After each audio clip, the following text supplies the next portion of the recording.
There is a particular feeling that arrives at the end of a day that went exactly as planned.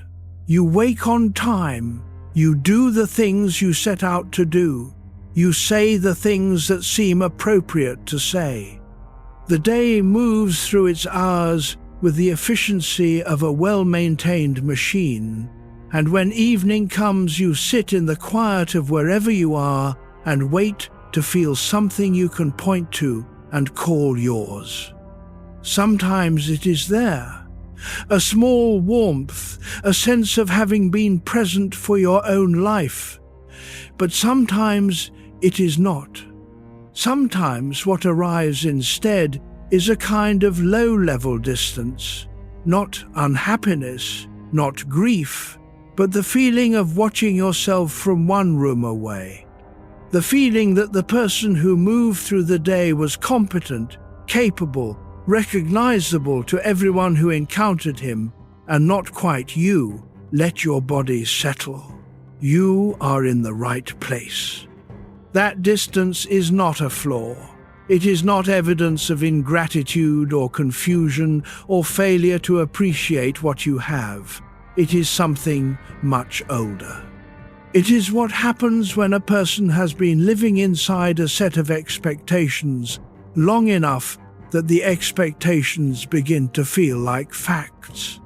Long enough that the question, "What do I actually want?" starts to feel not just unanswerable, but slightly embarrassing to ask. Tonight, we follow one man who spent most of his life asking it anyway.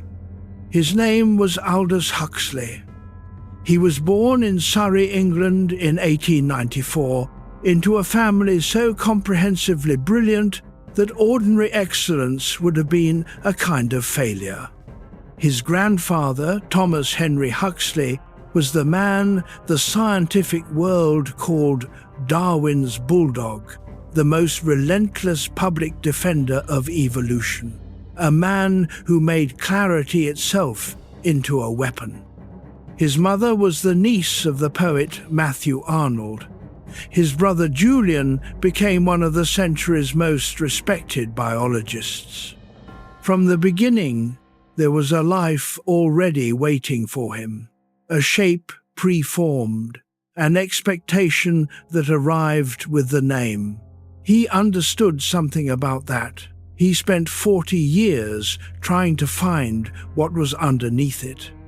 And late in his life, after novels, after journalism, after Hollywood screenwriting contracts and fires and failed experiments, and one morning in Los Angeles, when everything he had written and collected burned to the ground, he found something. Not an answer exactly, but something more useful than an answer. Tonight, in the quiet of whatever hour this is, we begin where he began. One question: who taught you to want what you want? We will come back to that. Let your shoulders drop. Let your jaw soften. Nothing you hear tonight asks anything of you. Chapter 2. Aldous Huxley, England, 1894. In 1911, Aldous Huxley was 17 years old and nearly blind. It had happened quickly. A condition called keratitis punctata, an inflammation of the cornea, stripped him of functional vision in both eyes within months. The boy who had been reading voraciously, who had been on a clear trajectory toward a life of intellectual achievement, suddenly could not read at all. He was at Eton at the time, his older brother Trev also there, his mother Julia already dead of cancer 2 years earlier. The school that had seemed to represent a certain kind of future became, briefly, a place where he moved carefully between walls and learned Braille with his fingers. He was blind, or close enough to it, for nearly 2 years. Later, he would describe this period without self-pity, almost without sentiment. What he said in interviews and essays written decades afterward was that the blindness interrupted something. A trajectory that had seemed inevitable, Oxford, academia, the expected life of an English intellectual from a distinguished family, was suddenly not inevitable at all. He had to stop. Not because he chose to, but because the world had stopped cooperating with the performance. And in that stopping, something that had been too fast to notice became visible. Feel the weight of your body where it rests. By 1913, his vision had partially returned. Enough to read with a magnifying glass, enough to navigate. He went to Balliol College, Oxford, and read English. He graduated, went on, became a journalist, and then a novelist. Published Chrome Yellow in 1921 at 27, and found himself moderately famous. The trajectory had reasserted itself, more or less, but he never quite forgot what the interruption had shown him. The texture of the life that had been waiting for him, its surfaces, its expectations, the particular way it was shaped by what his family had been, was something he now saw from a slight distance. Most people do not get that distance. They move from the life that was prepared for them into the life they are living, and the two overlap so precisely that no gap is ever visible. Huxley's gap opened early, involuntarily, in the dark. It produced, eventually, Brave New World. It produced the Perennial Philosophy. It produced a body of work obsessed with one recurring question: how much of what you call yourself was given to you, and how much did you actually choose? There is a quieter layer beneath that question. We are getting closer to it. Named thinkers who spent their lives circling the same problem include Thoreau, who walked into the woods specifically to find out what was left when the inherited life was stripped away, and Montaigne, who at 38 retreated into a tower with a library and began to write essays about himself because he had realized he didn't actually know what he thought about anything until he tried to put it into words. Huxley read both of them. He was reading constantly, always, even when it strained his compromised eyes. The reading was not an escape, it was a form of careful comparison. He was asking, what is the irreducible minimum of a self? What is actually mine? Notice your breath. You do not need to change it. Chapter 3. Brave New World and the Life You Were Given. Brave New World was published in 1932. Huxley was 38. The novel imagines a future society in which human beings are not coerced into obedience. They are not threatened or imprisoned. They are simply given what they want: pleasure, comfort, distraction, chemical contentment, until wanting anything else becomes unthinkable. The conditioning begins before birth, in the hatchery. The social hierarchy is established in the bottle. By the time a person arrives at adulthood, the life they are living is the only life that has ever occurred to them to live. The book is frightening, not because it describes cruelty. It is frightening because it describes a world where almost nobody is suffering, and almost nobody is free, and almost nobody notices the difference. Let your jaw soften. What Huxley was diagnosing in 1932 was not a hypothetical future. It was a tendency he had already identified in himself, in the drawing rooms of Mayfair, in the dinner parties where brilliant people performed their brilliance at each other, in the mirror of his own professional ambitions. The novel was a warning about the future, yes, but it was also a description of something already underway, the slow displacement of genuine desire by the desires that had been placed inside you by the world you were born into. The mechanism is subtle. It does not announce itself. You do not receive a memo on a Tuesday morning saying, "From today, please want the following things." It happens in conversation, in the particular quality of attention adults give to certain kinds of news about you and not others, in what your school rewards, in what your family seems proud of, in the stories told about who you are and what you are capable of. By the time you are old enough to form opinions, the opinions are largely already formed. This is not a conspiracy. Nobody did this to you with bad intentions. The people who shaped you were themselves shaped, and they passed along what they had received, genuinely believing it was what a person should want.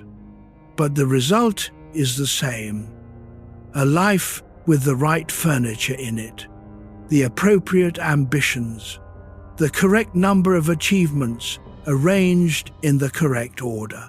And somewhere inside all of that, a person who sometimes, in the very quiet hours, finds himself slightly puzzled by the gap between how his life looks from the outside and how it feels from the inside. That is not pathology. That is the beginning of a useful question. Huxley named the mechanism. He was not the first. Thoreau named it in 1845 when he wrote that most people live lives of quiet desperation. And he was not the last. The psychologist Donald Winnicott, working with children in mid-century London, would identify what he called the false self, the personality structure that develops in childhood when the real self learns it will not be met with warmth and begins performing instead. But Huxley named it with unusual precision because he had felt it from inside, a life that looked, by every external measure, entirely successful. The comfortable cage is worst when you cannot see the bars. Chapter 4: The Comfortable Cage. Blaise Pascal, writing in the 1650s in a cold room at Port Royal, identified something he called divertissement, diversion. The entire activity of human civilization, he wrote, is an elaborate effort not to sit still in a room and think. Not because thinking is unpleasant, because when you sit still and stop doing things, the questions come, and the questions, once they arrive, are hard to send away. Pascal's insight was severe and slightly theatrical. Huxley's version was quieter and perhaps more accurate. He was not diagnosing universal avoidance. He was asking about a particular kind of comfort, the comfort of a life that has been shaped for you, that fits well enough not to chafe, that meets your needs before you have clearly articulated what your needs actually are. The comfortable cage is not like ordinary discomfort.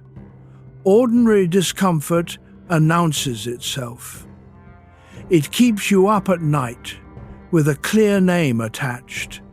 This job, this relationship, this city. Ordinary discomfort is legible. The comfortable cage is legible only at the edges. It shows up as a faint flatness in things that should feel significant. As a mild surprise when you catch yourself going through a day you recognize from several hundred previous days. As the quiet question, brief and quickly suppressed, of whether this is what you meant when you imagined your life. Feel the weight of your body where it rests. In Brave New World, the drug that maintains the cage is called soma. The citizens take it the moment any difficult feeling begins to surface.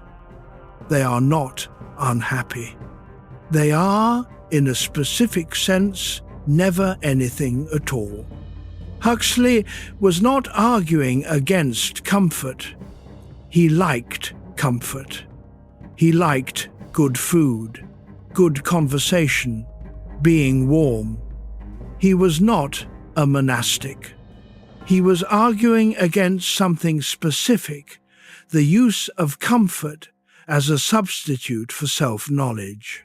The habit of filling the available hours with exactly enough activity that the deeper questions never quite get enough air to breathe. This is not lazy. This is, in its way, very efficient.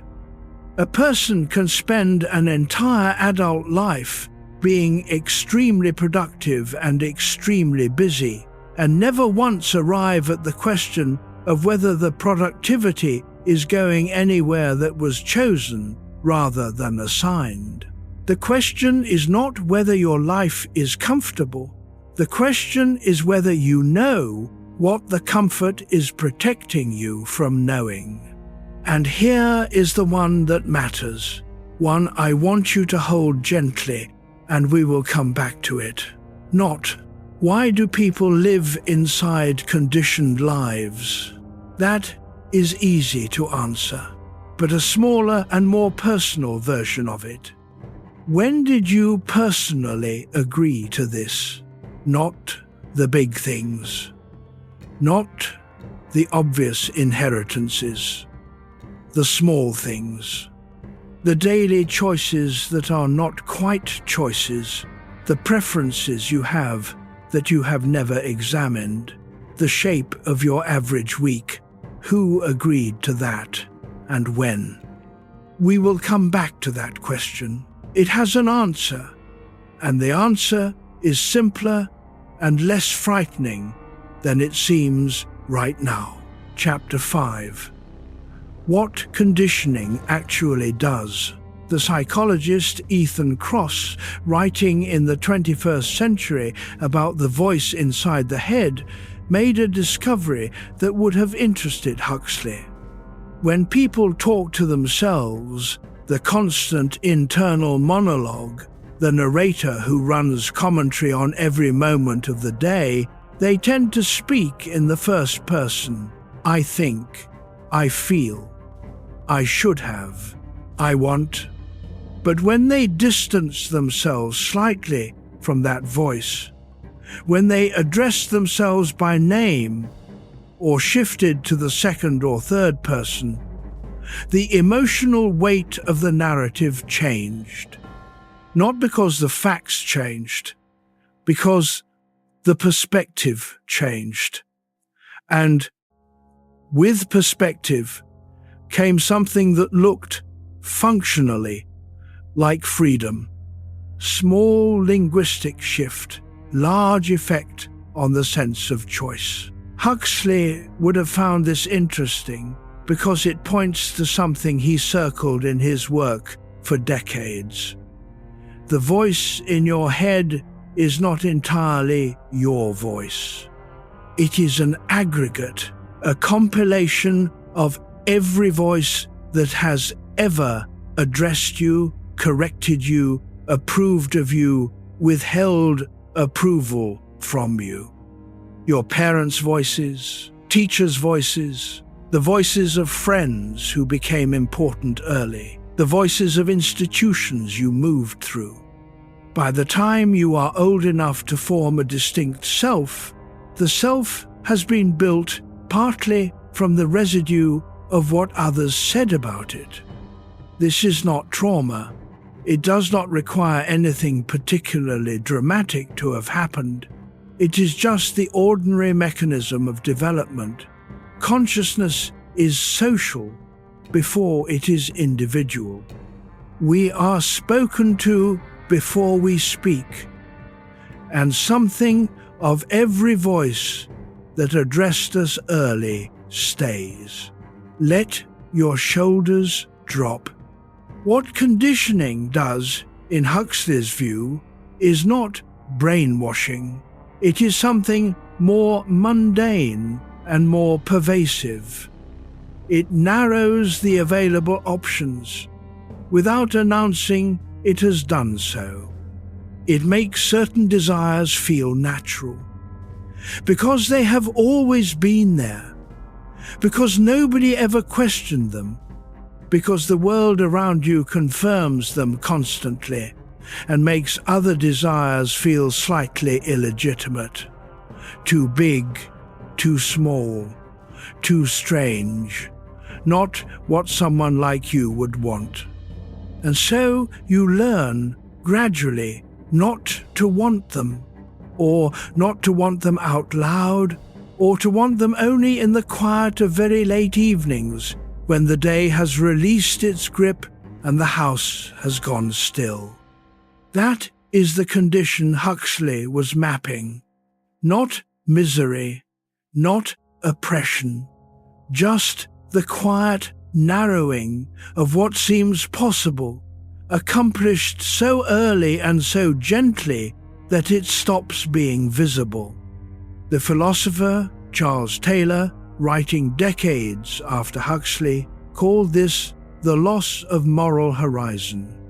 When the available options narrow, not just practically but imaginatively, when a person stops being able to picture a different kind of wanting, something important has been lost, not taken, just slowly, quietly set aside. Nothing tonight asks you to do anything about this, only to notice. Let your mind settle where it is. Chapter 6. The performance begins. Huxley arrived at Eton in 1908, 14 years old, 2 years after his mother's death. His mother Julia had died of cancer in 1908. She was 45. He had adored her. She was the one who read to him, who encouraged the particular kind of intelligence he had, not the hard scientific intelligence of his grandfather's line, but something more interior, more literary, more concerned with human experience than with natural systems. When she died, something shifted. The family closed inward. His father, Leonard, a decent and quietly grieving man, withdrew into his books.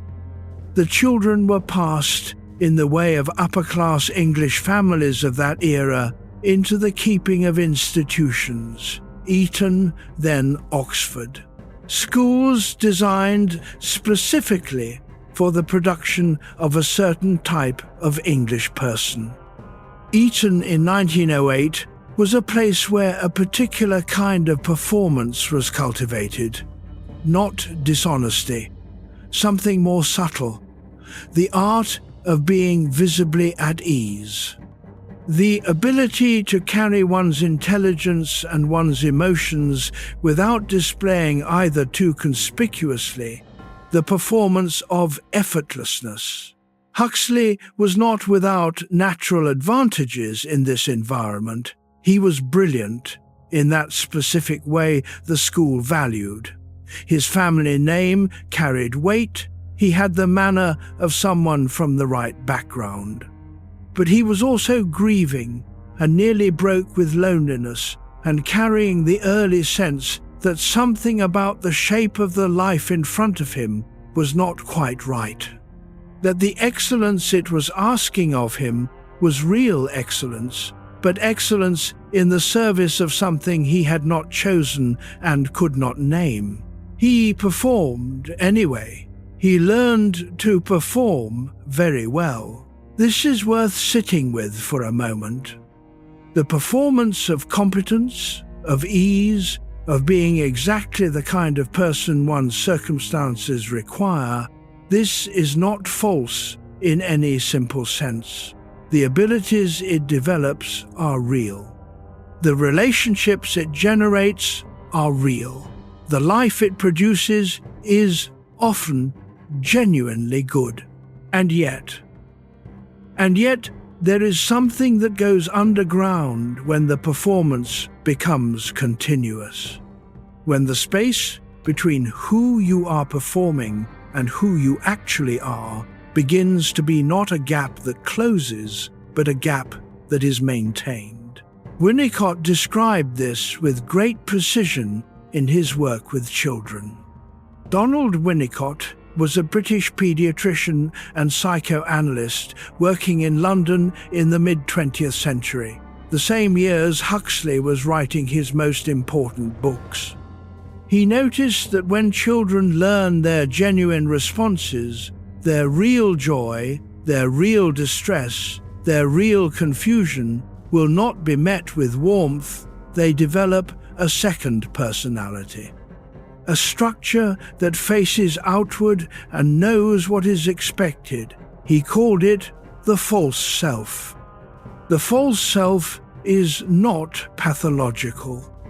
It is adaptive. It keeps the peace. It functions. In many environments, it is extremely successful. But it generates, over time, a particular kind of fatigue. The fatigue of always performing. The low, constant cost of maintaining the face. And in very quiet moments, late at night in the dark, the question surfaces, is there anyone behind the face? Breathe. Chapter 7, The Three Selves. There is a way of thinking about the human interior that Huxley found useful and that psychology has since confirmed in various ways. In the Vedantic tradition that Huxley spent years studying, the three selves are mapped differently but point at the same architecture. The waking self, the one that performs and plans and manages, is called the jiva. The witnessing self, the one that observes without judgment, is called the sakshi. And the ground, the bare aware presence that contains both, is called the Atman. These are not separate entities. They are more like different modes of the same consciousness, available at different depths of attention. The waking self is not the enemy of the Atman. It is an expression of it, operating in a particular register for particular purposes.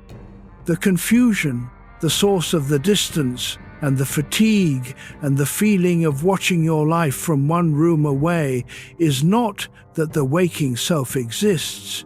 It is that the waking self has, through long habit, been mistaken for the whole thing. D.H. Lawrence, Huxley's contemporary and occasional companion, a man whose own relationship to the performing self was famously turbulent, wrote something that Huxley found useful. The business of the individual is not to improve themselves, but to be themselves, fully and without apology. Lawrence meant it more aggressively than Huxley did. But the underlying observation, that performance of an improved version of the self is still performance, was something Huxley built on. The path is not improvement. The path is contact, not oneself. 3. The first is the performing self. the one that goes out into the day, the one that knows what to say and how to say it, that calibrates its presentation to the expectations of the room, that has learned over decades which aspects of itself to display and which to keep in reserve. This self is not fake, it has real skill, it carries genuine warmth, but it has been shaped by exposure, by the feedback of other people over a long period of time, and it has learned to optimize for legibility rather than accuracy. The second is the observing self, the one that watches the performer. This is the voice that notes, quietly and without judgment, the gap between what you said and what you meant. It does not interfere most of the time, it maintains a slight distance. It is the self that can sometimes be felt in moments of unexpected stillness, a pause between one thing and the next, when the performance momentarily stops and something quieter is briefly audible. And the third. The third is harder to describe because it does not declare itself. It does not use words at all most of the time. Huxley, drawing on the Perennial Philosophy tradition, on Vedanta, on Meister Eckhart, on Buddhist psychology, called it something like the ground of the self, not a separate personality, more like the space in which the other two operate, the part that is not performing and not observing, but simply present, breathing, aware of itself without commentary. Most people are acquainted with the first. Some people are acquainted with the second. Very few people have spent much time in the third. Let your jaw soften. This is not mysticism in the vague sense. It is a functional observation. When the performing self is running constantly, when there is no gap between presentation and presence, a specific kind of depletion accumulates. Not tiredness exactly. More like the feeling of having been away from home for a very long time. A low homesickness for something you cannot quite name because you have not been there in years. Huxley was interested in how that third self could be recovered. Not through drama, not through crisis, though crisis sometimes produces access to it accidentally, but through the ordinary practice of stopping the performance long enough for it to become audible again. In 1954, in The Doors of Perception, he wrote about what he experienced under mescaline, the sensation of the performing self's commentary going quiet, leaving something he described as bare existence, pure perception, the present moment with all its interpretive machinery temporarily stilled. He was careful about this. He did not recommend anything. He was a reporter of inner experience, not a guide.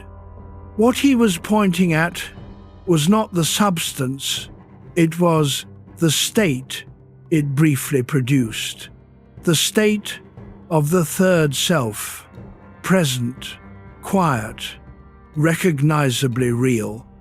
And his argument, which runs through everything he wrote in the last 20 years of his life, is this: you do not need a substance to access it. You need to stop performing long enough. You need to allow the quiet that is always there, beneath the noise, to become the thing you are attending to. That is easier said than done when the performance has been running for 40 years. But it is not impossible. And the recognition of it, even the brief recognition, even just knowing it is there, changes something. Notice your breath. You do not need to change it. Irvin Yalom, the existential psychiatrist working in California in the second half of the 20th century, spent his career helping people access something similar. Not the mystical register Huxley was interested in, but the simpler version, the real self, the wanting underneath the wanting, the life that would be lived if the expectations of others were briefly suspended. He found consistently that the people who could glimpse it, even briefly, were changed by the glimpse, not because they then abandoned their lives, but because seeing the performance from outside it, even for a moment, meant they could begin to make different choices about which parts of it to keep. Chapter 8. When did you stop choosing? Michel de Montaigne was born in 1533 inches, a chateau near Bordeaux. His father, a wealthy merchant, had him raised by a German tutor who spoke only Latin, so that Latin would come to the boy as naturally as French. The intention was to produce a humanist. The intention worked. Bertrand Russell, Huxley's friend and contemporary, approached the same question from the direction of mathematics and logic and arrived at something structurally similar. Russell spent his life attempting to think more clearly than the inherited categories of language and culture permitted.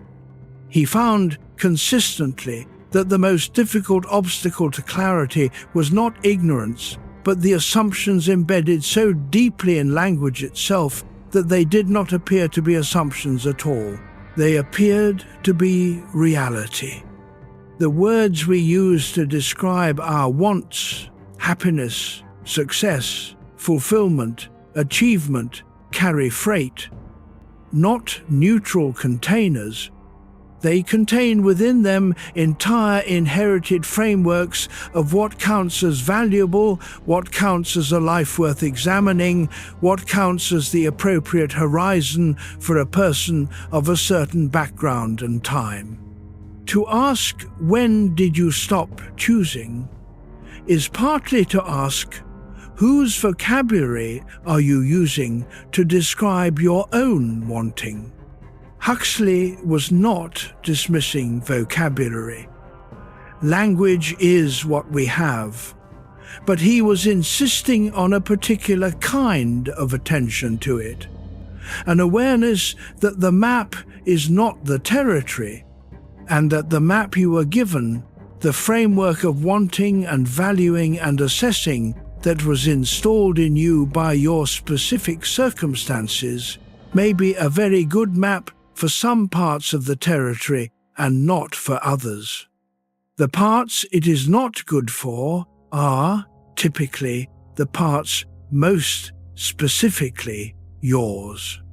By his mid-30s, Montaigne had served in government, had been a councillor at the Parliament of Bordeaux, had watched his closest friend, Etienne de la Boétie, die of plague. He had moved through the expected life of a man of his background, the offices, the duties, the performances required of someone with his name and education. And then, at 38, he stopped. He retreated to a tower room in his family chateau. He had the walls painted with the quotations he found most useful. He sat down and began to write. Not about the world, about himself, about what he actually thought and felt, as opposed to what the offices and duties had required him to think and feel. He called the form he invented the essay, from the French essayer, to try or to attempt. He was trying himself, testing his own substance against his own experience, without the mediation of authority. What he discovered was that he didn't entirely know what he thought until he wrote it, that the performing self, the counsellor, the magistrate, the appropriate person, had generated a great quantity of opinions and preferences and habits that he had never examined, never chosen in any deliberate sense, but had simply accumulated, the way furniture accumulates in a room where nobody throws anything away. Let your shoulders drop. The question, "When did you stop choosing?" sounds accusatory. It is not meant that way. It is more descriptive. A person does not, in most cases, make a decision to stop choosing. What happens is that the available energy for self-examination gradually gets allocated elsewhere to the demands of work, of family, of maintenance, of keeping things running, and the questions that would require stopping and looking inward get quietly deferred. Year after year, politely deferred, until one day you look up and realize the last time you chose something in the deep sense, chose it after sitting with the alternatives, after feeling into what you actually wanted rather than what seemed appropriate, was a long time ago. You cannot quite remember when. This is not failure. It is not moral weakness.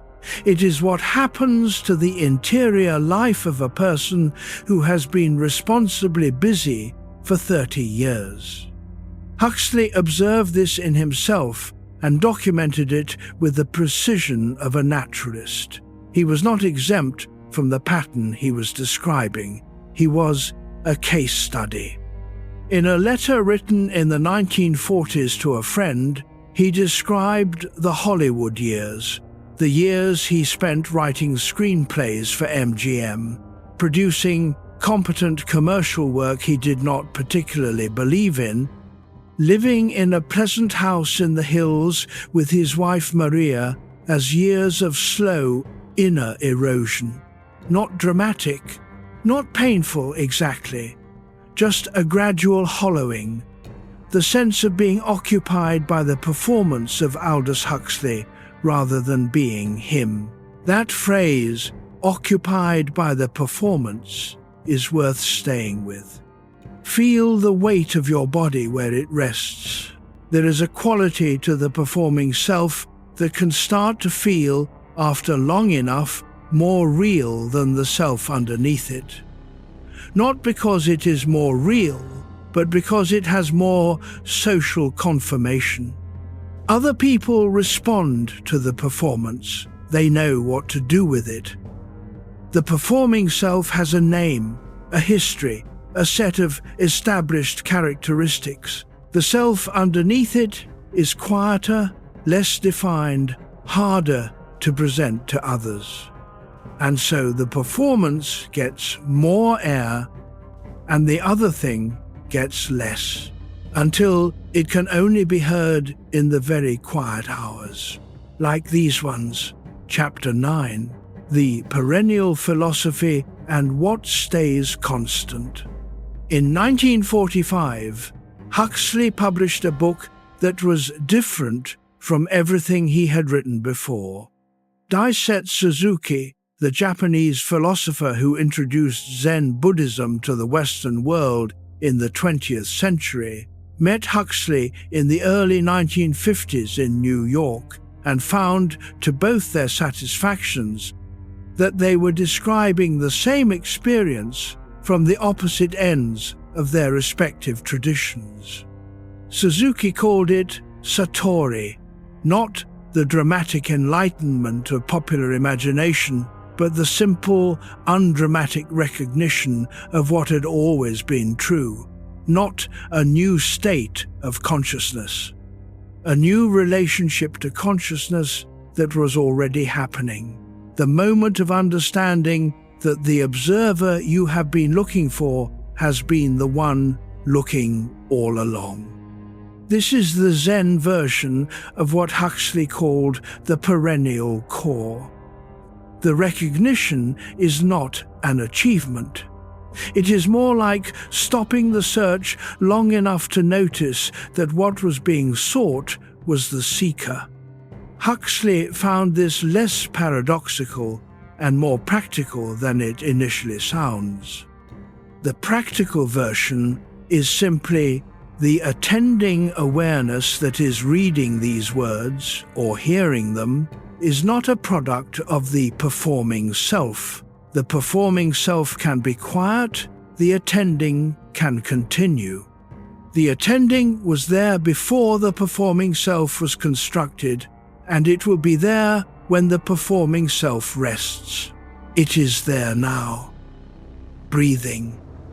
Present. Not performing anything. It was called the Perennial Philosophy.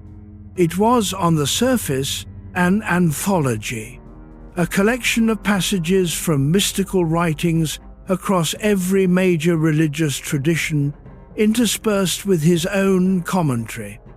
Eckhart, the Upanishads, the Tao Te Ching, the writings of Christian mystics, Sufi poets, Buddhist teachers, thinkers separated by centuries, by continents, by every conceivable cultural difference, all of them apparently pointing at something similar, something he called the Perennial Core. He meant the following. Beneath the enormous variety of what human beings believe, the different cosmologies, the different rituals, the different names for what is ultimately real, there appears to be a convergence, not in theology or doctrine, but in the interior reports of those who have spent years of sustained attention on the question of what a person actually is beneath the layer of the conditioned self. They tend to arrive from very different directions at the same description of something: a ground, a presence, a witnessing awareness that is neither the performance nor the performer, but the space in which both occur. Something that is not generated by the biographical self and is not extinguished when the biographical self is quiet. Huxley was rigorous about not overclaiming this. He was not saying it was God in the theological sense. He was not saying it was immortal. He was saying there is apparently something here, consistently reported across traditions and centuries, that is worth investigating. Something that is experienced in moments of extreme quiet or extreme crisis as more fundamentally real than the socially constructed self. He spent the last decade of his life trying to locate it in ordinary experience without the dramatic apparatus of mystical practice or chemical assistance. He was looking for the thread back. We will come back to what he found. The perennial core, what it feels like, what it changes. Let your mind settle where it is. Kierkegaard, writing in Copenhagen in the 1840s, was mapping adjacent territory from a different angle. He described 3 stages of human existence: the aesthetic, the ethical, and what he called the religious, not religion in the institutional sense, but the stage of radical personal authenticity. The stage of having confronted the question of who you are without the mediation of inherited structures. He was ruthlessly honest about the first stage, the aesthetic stage, the stage of pleasure and distraction, and the seeking of interesting experiences as a substitute for genuine selfhood. He had been there. He recognized its appeal. The aesthetic life is not unhappy. It is full. It is stimulating. But it is not, in his view, a life being genuinely lived. It is a life being consumed. The movement toward the third stage, toward what Kierkegaard called the leap, the commitment to an authentic existence chosen rather than received, required passing through the ethical stage first. The stage of taking genuine responsibility for one's own becoming. Most people, Kierkegaard thought, spend their lives in the aesthetic stage without knowing they are there. The life they are living is full of activity and variety and the appearance of engagement. And underneath it, a hunger that never quite gets fed. That hunger is useful. It is information. We will come back to it. Chapter 10. The Mask. In 1896, a year after Huxley was born, a different Englishman was watching the new century approach from a less comfortable vantage. That man was H.G. Wells. He is relevant here only briefly as a contrast. Wells was born working class, educated himself with ferocious determination, became famous. His performing self and his private self were in almost constant war. He was monstrous to people who loved him. He was brilliant in print. The gap between who he performed and who he was produced disaster after disaster in his personal life. Huxley knew Wells. He observed him with the cool attention he brought to everything. He saw in Wells an example of what the gap costs when it is not examined, when the mask is never taken off, because the face beneath it has never been sufficiently developed. Donald Winnicott's name for this is worth returning to. The false self, in his framework, is not dishonesty. It is survival. It is what a child constructs when the real self is not met with the warmth and attunement it needs. The real self, the self with its genuine responses, its authentic desires, its uncurated reactions, is vulnerable. It can be ignored, dismissed, corrected. When a child learns that displaying the real self risks those responses, it develops an intermediary, a more manageable surface, one that knows what is expected and delivers it. This false self is adaptive. In childhood, it may be necessary. In adulthood, maintained for decades beyond the original necessity, it becomes its own kind of prison. Let your jaw soften. The false self is remarkably good at its job. It produces success.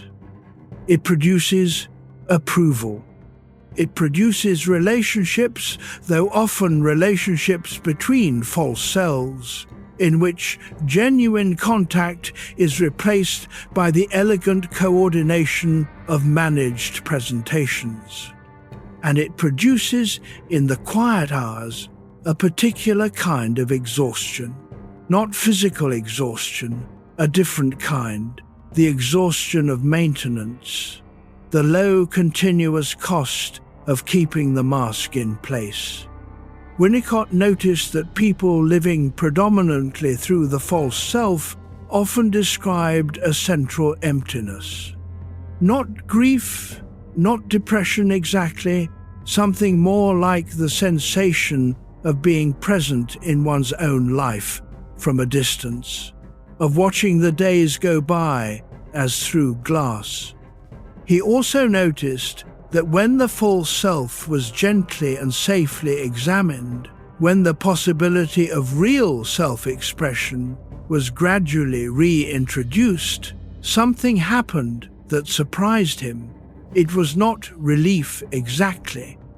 It was more like recognition, the sensation of returning to a room you had not known you had left. Huxley described something similar after his partial recovery from blindness. After the 2 years of not seeing, of existing in a sensory world stripped of its visual dimensions, of navigating by touch and sound, and the particular spatial memory the body develops when the eyes are absent. After that, the return of sight felt not like gaining something new, but like recovering something that had always been there, waiting.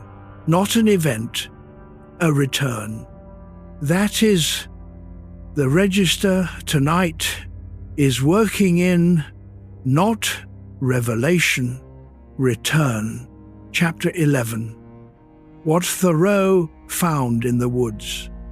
On the 4th of July, 1845, Henry David Thoreau walked into the woods near Walden Pond in Concord, Massachusetts, and began building a small cabin.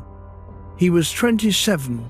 He had graduated from Harvard, had tried school teaching and found it deadening, had been part of the intellectual circle around Emerson. He had the accoutrements of a certain kind of promising New England life, and he had noticed, with increasing clarity, that the promising life was promising him something he was not sure he wanted. He wanted to know what he would want if the structure were removed. So he removed it, or as much of it as he could. He spent 26 months at Walden. He grew beans, he read. He sat by the pond and watched the light change on the water. He kept accounts of exactly how much it cost to live, because he wanted to demonstrate something. That the number of hours a person must work to maintain the minimal necessities of a genuine life is far smaller than the number of hours most people work to maintain lives they did not consciously choose. The rest of the working hours, he argued, were not for survival. They were for the performance of a certain kind of respectability. Feel the weight of your body where it rests. Thoreau was not arguing for poverty. He was arguing for deliberateness, for knowing the actual cost of things, not just in money, but in time, which is the currency that matters. For asking, at each life decision, is this what I would choose if I were choosing freely? He was also honest about the difficulty of answering that question. He found at Walden that even in the woods, the inherited voices were still there. The internal critic, the sense of being observed by an absent audience, the habits of thought trained by an education designed to produce useful members of a particular kind of society.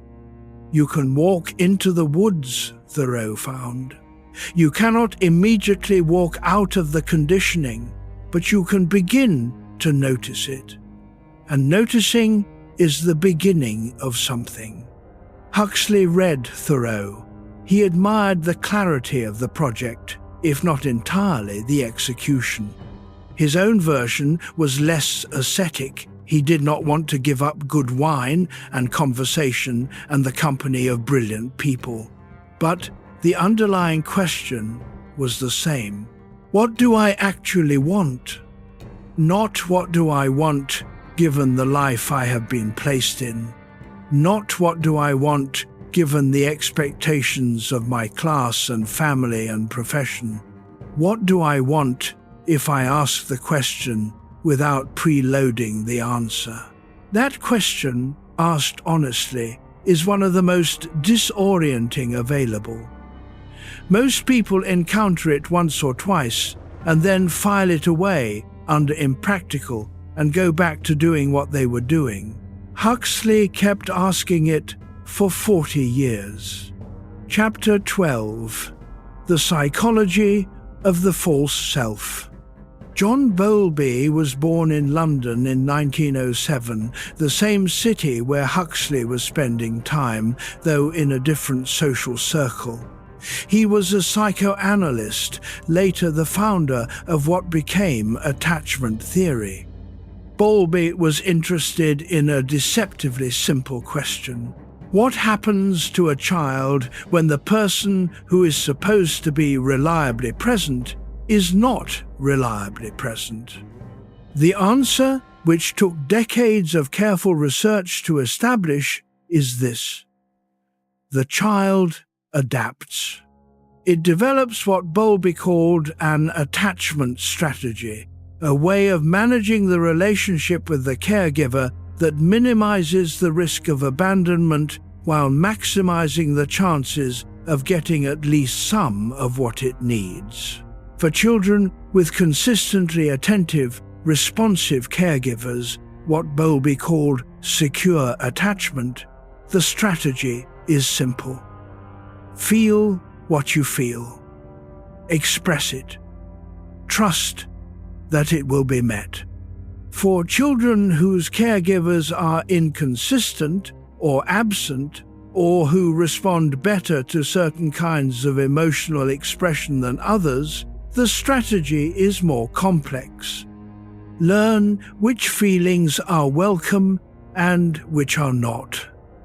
Perform the welcome ones. Keep the others private. Let your shoulders drop. This is not pathology, it is intelligence. A child adjusting its presentation to the specific emotional ecology it is living in, getting what it can. But attachment strategies, once formed in childhood, tend to become templates. The relationship patterns we develop in the first years of life do not automatically update when we enter adulthood. They run as background software, generating our responses in new relationships according to rules established for old ones. The adult who learned in childhood that expressing need leads to withdrawal will continue in adult relationships to conceal need. Not because the adult has decided this is a good policy, because the policy was established before the age of conscious decision-making. Winnicott and Bowlby were mapping the same landscape from different angles. The performing self is not a choice made in adulthood. It is a survival strategy developed in childhood and never decommissioned. This matters for a specific reason. If the performance were a choice, the way to end it would be to decide to stop. But if it is a learned template installed before the capacity for choice, then changing it requires something more careful than decision. It requires noticing, patience, the very gentle process of recognizing that the automatic responses running in the present were designed for a past that no longer exists. Huxley arrived at something similar through a different door. Not developmental psychology, but philosophy and contemplative tradition. But his description of the process is recognizable. In his later essays, he described what he called the art of dying to oneself. Not in any dramatic sense, in the daily sense. The practice of noticing, moment by moment, which responses are genuine and which are performing, and gently not performing the ones that are performing. He was, characteristically, more interested in the result than in the method. The result was a specific quality of presence, a way of being in one's life that felt, he wrote, like actually being there. Nothing asked of you tonight, only to hear this. Chapter 13. How we learned to perform. Huxley and his wife Maria and their son Matthew left England for the last time and sailed for America. They settled eventually in Los Angeles in a house in the hills. The war was coming in Europe. They had seen it clearly. Huxley had been warning about fascism and voluntary authoritarianism since Brave New World, and they had left. The practical decision was complicated. Maria had always wanted warmth after the English grey. The climate suited them. The Huxley Circle in Los Angeles was not negligible. Isherwood was there, Igor Stravinsky, Bertrand Russell for a time, the Vedanta community around Swami Prabhavananda, later Gerald Hurd, who became one of Huxley's closest intellectual companions. But Huxley also needed money. And in Hollywood, there was money to be made from words. He wrote screenplays, Jane Eyre, Pride and Prejudice. The adaptation of his own Brave New World was attempted and abandoned. He was technically skilled and intermittently miserable in the work. He wrote in his journal about the strange feeling of producing competent prose in service of someone else's commercial requirements, of being a craftsman for hire rather than a writer with something to say. Notice your breath. This is a version of an experience that is not limited to writers. Most people who work for organizations, who fill roles in systems designed by others for purposes they had no part in choosing, know something of this feeling. The feeling of being skilled at a task that is not quite yours, of doing work that uses your abilities but does not require your whole person, of occupying a role that fits well enough but was not made for you. Bowlby would have said, "This is what the false self is for." The false self is extremely competent at tasks defined by others. That is its design. It emerged to serve external requirements. It is professional, reliable, effective. But effectiveness is not the same as aliveness. And the false self, however effective, does not generate the particular quality of energy that comes from work that is genuinely chosen and genuinely expressed. Huxley knew this from inside. He was not complaining. He understood the economic necessity. He was observing, taking notes, documenting from inside his own experience what the full-time performance of someone else's version of yourself actually feels like from the inside. It feels, he wrote, like having a conversation in a language that is not your first language. Fluent enough to function, not quite fluent enough to think. The philosopher John Stuart Mill described something similar after his breakdown in his early 20s. He had been raised by his father James Mill to be a perfect rational machine, educated from birth to be the exemplar of utilitarian thought, drilled in logic and political economy and Greek from the age of 3. He succeeded brilliantly, and at 20 he found himself unable to feel anything. The machine was running perfectly. The man inside it was absent. He recovered, eventually, partly through reading Wordsworth, poetry, not argument, something that appealed to a register in him that the training had never addressed. Huxley's recovery was longer and less neat, but the shape of it was similar. Let your jaw soften. Chapter 14, The Body's Record. Bessel van der Kolk?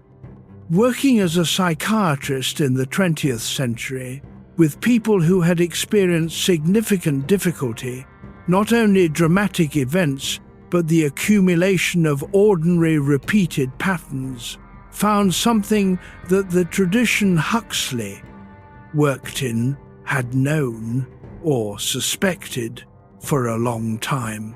The body keeps records, the mind does not metaphorically, literally. The nervous system stores the imprint of experiences, particularly repeated patterns of experience, in ways that continue to shape the body's responses long after the original circumstances have changed. The shoulders that carry tension they cannot explain. The chest that tightens in situations that seem, on analysis, not threatening. The jaw that clenches in meetings, the stomach that contracts at certain kinds of requests. The body is not malfunctioning. The body is responding to patterns it learned were reliable. And here is the thing I want you to hold gently, and we will come back to it. That tightness, that specific contraction in the body that appears when someone asks you a question you can't immediately answer. A question like, "What do you actually want?" Or, "What would you do if nothing external were at stake?" The tightness is not anxiety. It is something older. It is the body remembering an agreement you did not consciously make. The agreement to perform. The agreement to manage what you show. The agreement made early and made repeatedly that the real response was not the one that was safe to have. We will come back to what that is. It is not frightening. It is, in its way, the most useful piece of information your body carries. Let your shoulders drop. Feel the weight of your body where it rests. Huxley was interested in the body as a site of knowledge long before it was fashionable in Western philosophy. He wrote about it in the 1940s, in a book called The Art of Seeing, about recovering partial vision through a method that treated the eyes not as organs, but as the expression of a nervous system that had learned certain habits of tension. He was describing, specifically, what the body does when it has spent years performing effort. Performing seeing, performing control, rather than allowing the natural, relaxed openness that makes genuine perception possible. His recovery of partial vision, he believed, had as much to do with learning to stop trying to see as with any exercise he performed, with allowing the body's natural intelligence to operate without the overlay of anxious management. This is a small detail, but it points towards something he returned to throughout his later work. The body knows things the performing self has overridden, and the path back to genuine choice, to genuine experience, to the third self, often runs through the body before it runs through the mind. Nothing tonight asks you to act on this, only to notice the quality of your own breathing, the places where it moves easily and the places where it does not. You are safe. The room is quiet. Let the body remember what it is like to be held. Chapter 15. Huxley arrives in Hollywood, 1937. The drive from the port of New York to Los Angeles in 1937 would have taken several days. Huxley and Maria drove across the country before settling in Los Angeles. He was 43. He had published 12 novels, several collections of essays, poetry, travel writing. He was recognized internationally as one of the important English writers of his generation. Point Counterpoint had been compared to Dostoevsky. Brave New World was already a modern classic, and he was, in his private journals, searching. Not for fame or success or recognition, he had those, more than he particularly wanted. He was searching for the thing underneath, the perennial core he had begun to theorize in his essays. The self that remained when the performing self was not running. California suited him in practical ways. The light was good for his damaged eyes. The climate was warm. The distance from the English literary world, from the particular social performance that world required, was a relief. But the screenwriting contracts were not the life he was looking for. Metro-Goldwyn-Mayer, Salka-Viertel's salon in Santa Monica, where European émigrés gathered, Thomas Mann, Bertolt Brecht, Arnold Schoenberg. These were the coordinates of his Los Angeles life. Cultivated, interesting, genuinely distinguished, and somehow persistently not quite real. Let your jaw soften. He described this in letters to his brother Julian, the sensation of excellent surfaces containing something hollow, the right people saying the right things in the right rooms. Brilliant conversation that evaporated the moment the guests went home. The performance of intellectual life rather than the substance of it. And the screenwriting itself, which required him to subordinate his voice to the requirements of producers who knew less than he did about almost everything but controlled the money. He was professionally deferential. He was good at the work. He was, from the inside, watching himself perform deference in a context that required it. This is not unusual. Most people who work for organizations or in industries that do not fully value what they have to offer develop this skill. The skill of performing what is needed while maintaining, somewhere interior and protected, the thing that is actually theirs. The risk of that strategy, over time, is that the protected space gets smaller. The performance takes more of the available hours. The genuine voice gets less practice.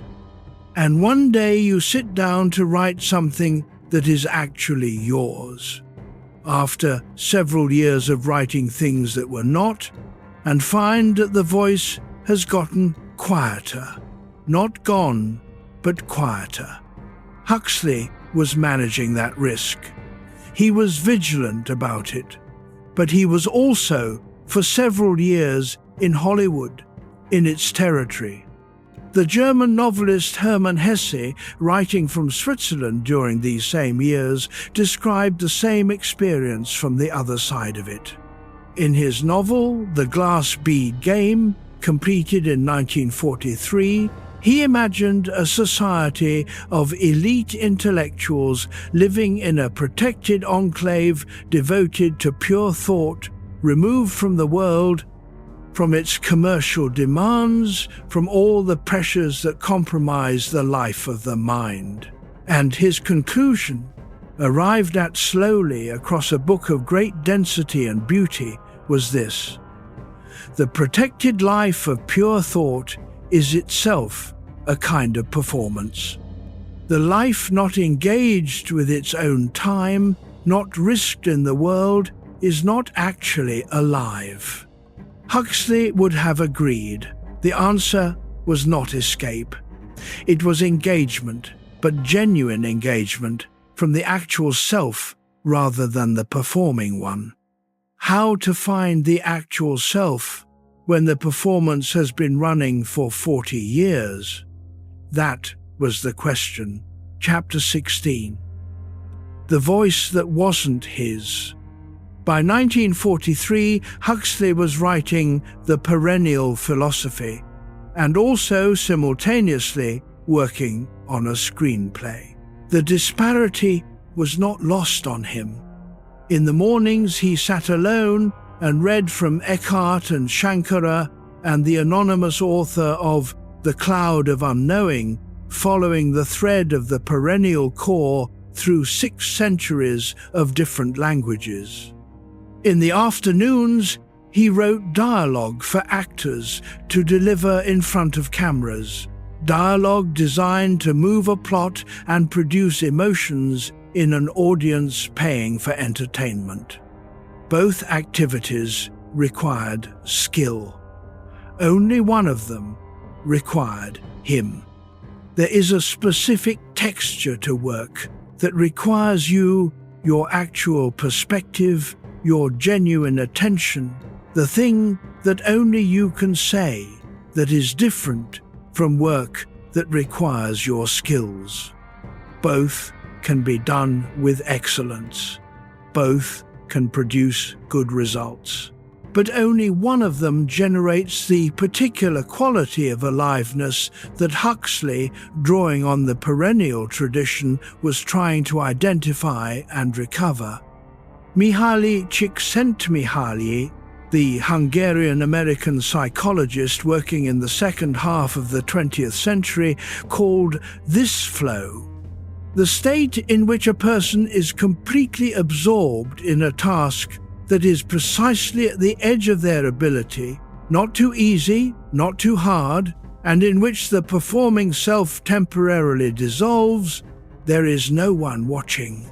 There is only the work. Notice your breath. Csikszentmihalyi was careful about something.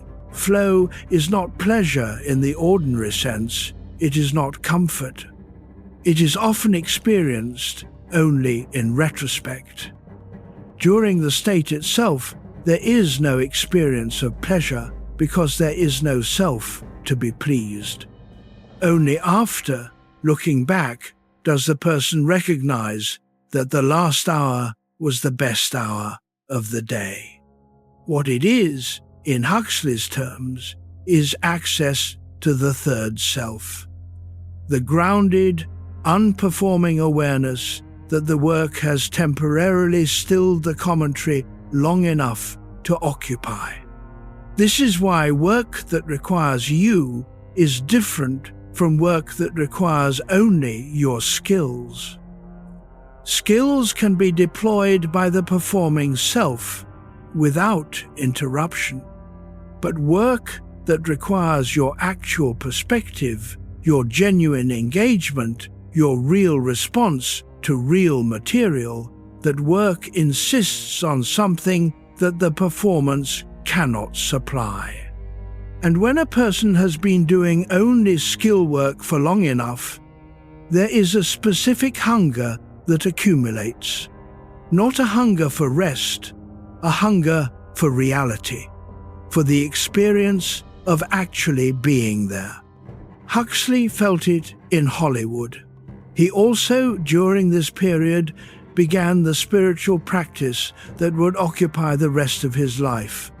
Sitting quietly, attending to the breath, learning to let the performing self's running commentary slow without trying to stop it. The practice Vedanta and Buddhism had codified, and that he was, in his non-systematic way, learning. It was not dramatic. It was not transformative in any sudden sense. It was a daily practice of noticing the performance and gently not performing. Just for a few minutes.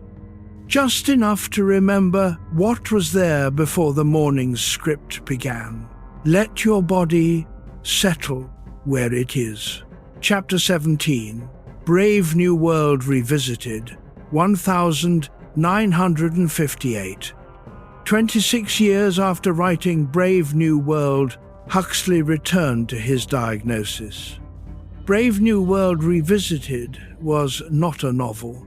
It was an essay, a measured, precise, deeply worried analysis of how close the world of 1958 actually was to the world he had imagined in 1932? The answer was closer than expected, faster than expected. He had imagined the arrival of the comfortable cage in the distant future. He was writing in 1958 about things that were already happening: the proliferation of advertising, the systematic engineering of desire, the pharmaceutical management of anxiety and depression, the emergence of psychological techniques for manufacturing consent, for producing the appearance of choice while controlling the available options. He was not paranoid. He was not imagining a conspiracy. He was observing with the cold eye of a man who had thought carefully about this for 3 decades. The ordinary mechanisms by which a society in which almost nobody is overtly coerced can nonetheless produce almost universal conformity. The mechanism is simple. Make the conditioned options sufficiently attractive. Make the unconditioned alternatives sufficiently invisible or stigmatized. Do not threaten. Reward, let your shoulders drop. The reward system is effective because it operates on the real self and the false self simultaneously. The performance of the expected self is positively reinforced by the world, by salary, by approval, by inclusion, by the comfortable sense of being legible to others. The genuine self, which may want different things or want things differently, receives none of this reinforcement. Over time, the reinforced self gets stronger. The unreinforced self gets quieter. This is not conspiracy. It is just the ordinary operation of incentives over a long period of time. Huxley's concern in 1958 was not with any particular government or corporation. His concern was with what happens to the interior life of a society when the mechanisms of conformity are sophisticated enough that they are never experienced as coercion, when people freely choose the conditioned life. When the cage is chosen rather than imposed, the existentialist Jean-Paul Sartre, who Huxley had read and with whom he had significant disagreements, nonetheless shared the concern from a different direction. Sartre called it bad faith, the state of pretending to oneself that one's choices are not choices. The employee who says, "I had to take this job," the person in a relationship they have not re-chosen in years who says, "I have no choice." The man who says, "This is just who I am," when what he means is, "This is who I have decided not to examine." Huxley was gentler than Sartre about this. Sartre tended toward accusation. Huxley tended toward diagnosis. He was not interested in blame. He was interested in the mechanism and what to do about it. What to do about it was the question of his last 15 years. Chapter 18. What freedom actually costs. Pascal, in his room at Port Royal in the 1660s, wrote something that Huxley quoted in various forms throughout his career. The central point, paraphrased: all of humanity's problems arise from one source: the inability to sit quietly alone in a room. This sounds like exaggeration. Pascal was prone to exaggeration, but there is something precise underneath the overstatement. The inability he was describing is not physical. It is not that people cannot physically sit still. It is that sitting still, alone, without distraction, brings them into the presence of questions they have been successfully avoiding through activity. What do I actually want? What have I been doing with the years?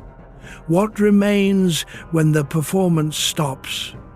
These questions are not inherently frightening. They are only frightening if they have been avoided long enough that approaching them feels like approaching something unknown and possibly threatening. Feel the weight of your body where it rests. The cost of freedom, genuine freedom, the freedom of a life actually chosen, is the willingness to sit with those questions, not once, dramatically, in some moment of life crisis, but regularly. As a practice, as a form of maintenance, the way the body requires sleep and food, the interior self requires periods of genuine quiet in which the performing self's running commentary can slow enough for the underneath to be heard. Most people find this uncomfortable, not because the underneath is frightening, but because they have been away from it long enough that approaching it feels strange.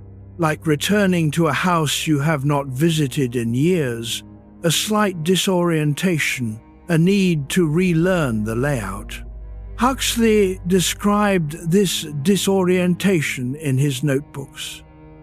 The first weeks of his contemplative practice produced not peace but restlessness. The performing self, deprived of its usual tasks, generated an almost frantic quality of activity. Plans, anxieties, half-formed arguments, memories, the residue of the morning's reading, all of it rushing in to fill the quiet. He was patient. He was, by the 1940s, in his late 40s, a man who had spent a great deal of his life being ill, the eyes, and various other physical difficulties. And illness had taught him a particular quality of patience. The body's pace is slower than the mind's. Waiting is part of the practice. The restlessness passed. Not always, not reliably, but gradually, over months, the quality of the quiet changed. The performing self's commentary did not stop, but the relationship to it changed. There began to be something in him that could observe the commentary without being entirely occupied by it. That observer, that quality of quiet witness, is what he was working toward. Notice your breath. Chapter 19. The present life that wasn't. There is a distinction worth making between pleasure and aliveness. Pleasure is the satisfaction of a desire that the system already has. It requires no adjustment, no risk. It operates along established grooves. You know you like it before you have it, and the having confirms what you expected. Pleasure is predictable and repeatable and, in moderate quantities, genuinely good. Aliveness is different. Aliveness is the quality of experience when the person who is having the experience is actually present. It does not require pleasure. It is compatible with difficulty, with loss, with things going wrong. What it is not compatible with is the automatic pilot, the state of moving through life without genuinely meeting it. Csikszentmihalyi's research found something that surprised his respondents when he reported it back to them. When he asked people to report their experiences throughout the day, what they were doing, how engaged they felt, how alive, the moments of highest reported aliveness were not, generally, leisure moments. Not watching television, not passive consumption of any kind. The highest moments were the ones that required full engagement. Moments when skill and challenge were matched, when something was difficult enough to demand real presence and achievable enough not to produce despair. Work, often conversation at its best. Physical activity that required concentration. The moments when the performing self fell away because there was no room for it, when the task was using everything and there was nothing left over for management, let your jaw soften. Huxley was not, in his late work, recommending productive engagement as the path to authentic selfhood.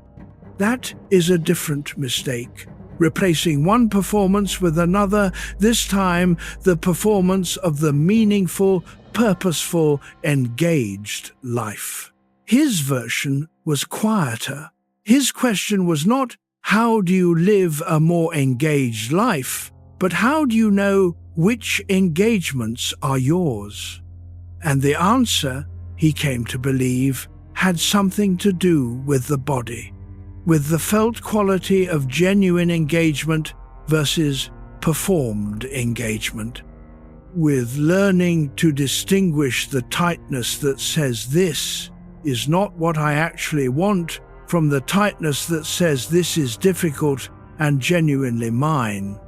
Those two tightenings feel almost the same, and distinguishing them requires the kind of interior attention that the performing self is not equipped to provide. It requires the quieter something underneath. That quieter something is where tonight is headed. Chapter 20. What Socrates called the examined life. In 399 BCE, Socrates was brought to trial in Athens. The charges: impiety and corrupting the youth. The accusation underneath, asking questions that the city of Athens had decided not to ask. Socrates had spent his adult life doing one thing, not teaching philosophy in the formal sense. He had no school, no students in the institutional sense, no written works. He had conversations. He walked the agora and stopped people and asked them questions about what they believed and whether they had examined those beliefs. The result was usually uncomfortable.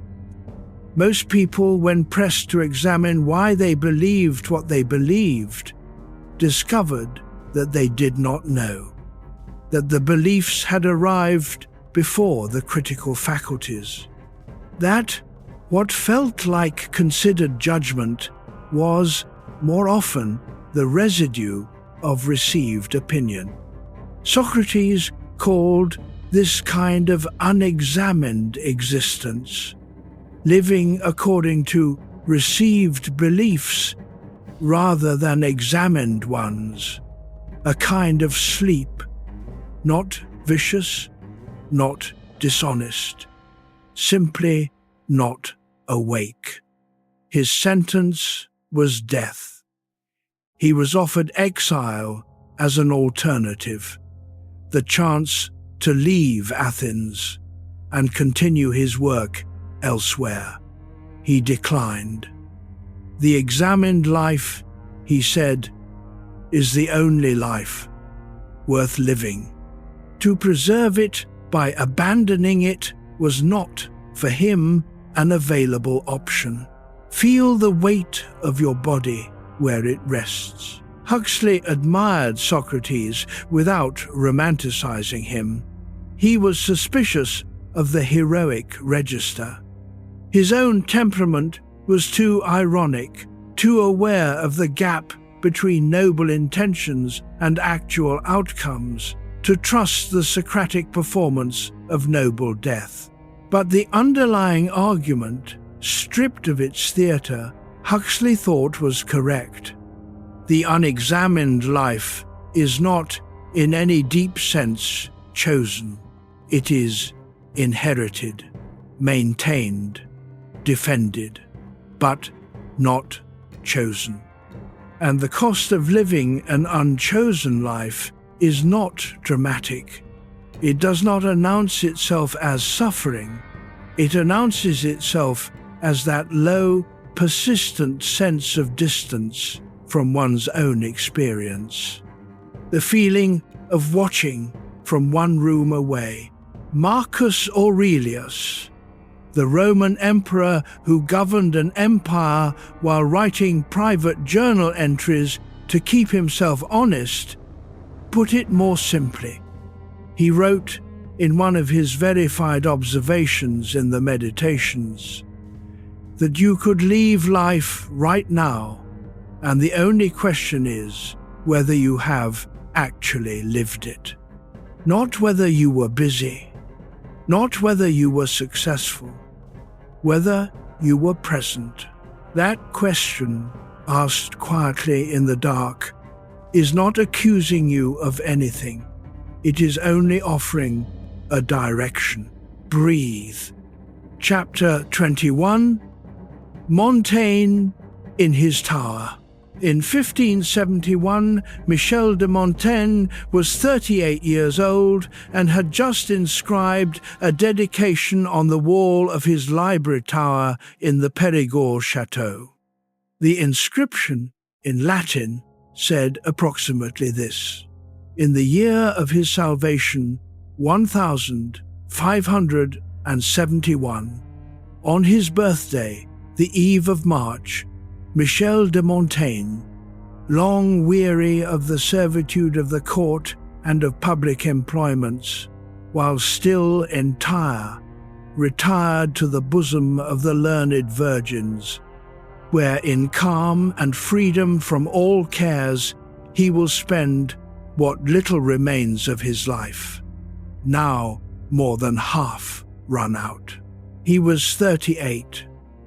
He lived to 59. The retirement was, in its way, an experiment. Montaigne had performed the expected life of his class, the offices, the diplomatic errands, the careful navigation of a France torn between Catholics and Protestants. He had done it well and found it, in his careful, honest way, not quite sufficient. He was not in crisis. He was in something quieter than crisis, something more like a considered dissatisfaction with the proportion of performance to genuine living in his daily existence. So he retired to the tower and began to write the essays. Let your shoulders drop. What he discovered almost immediately was something that surprised him. The self he sat down to examine was not as well defined as he had expected. The opinions he thought he held dissolved on inspection, or turned out to be conditional, or contained their opposite somewhere inside them. I study myself, he wrote, more than any other subject. It is my metaphysics. It is my physics. What he found, spending 20 years in this examination, was not a stable and coherent self waiting to be discovered.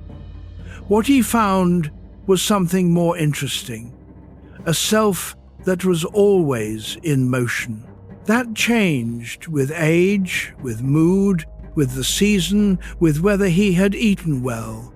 A self that had no single fixed nature but was, rather, a process. This was, in the 16th century, a genuinely radical finding. Most philosophy and theology of the time assumed that the authentic self was stable and discoverable, a fixed nature to be uncovered.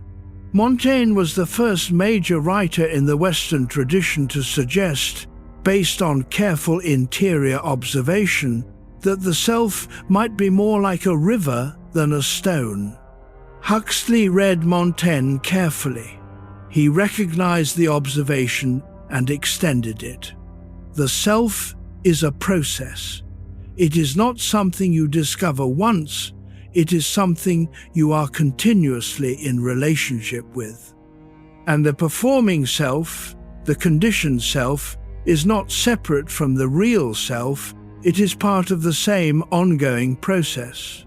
The task is not to destroy it, but to be no longer exclusively occupied by it.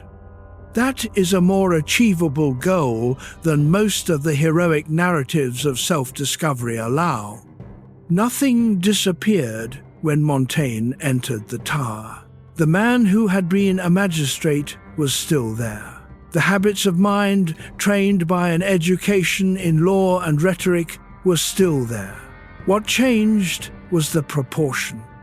The space available for the unmanaged self increased. That is all. A shift in proportion.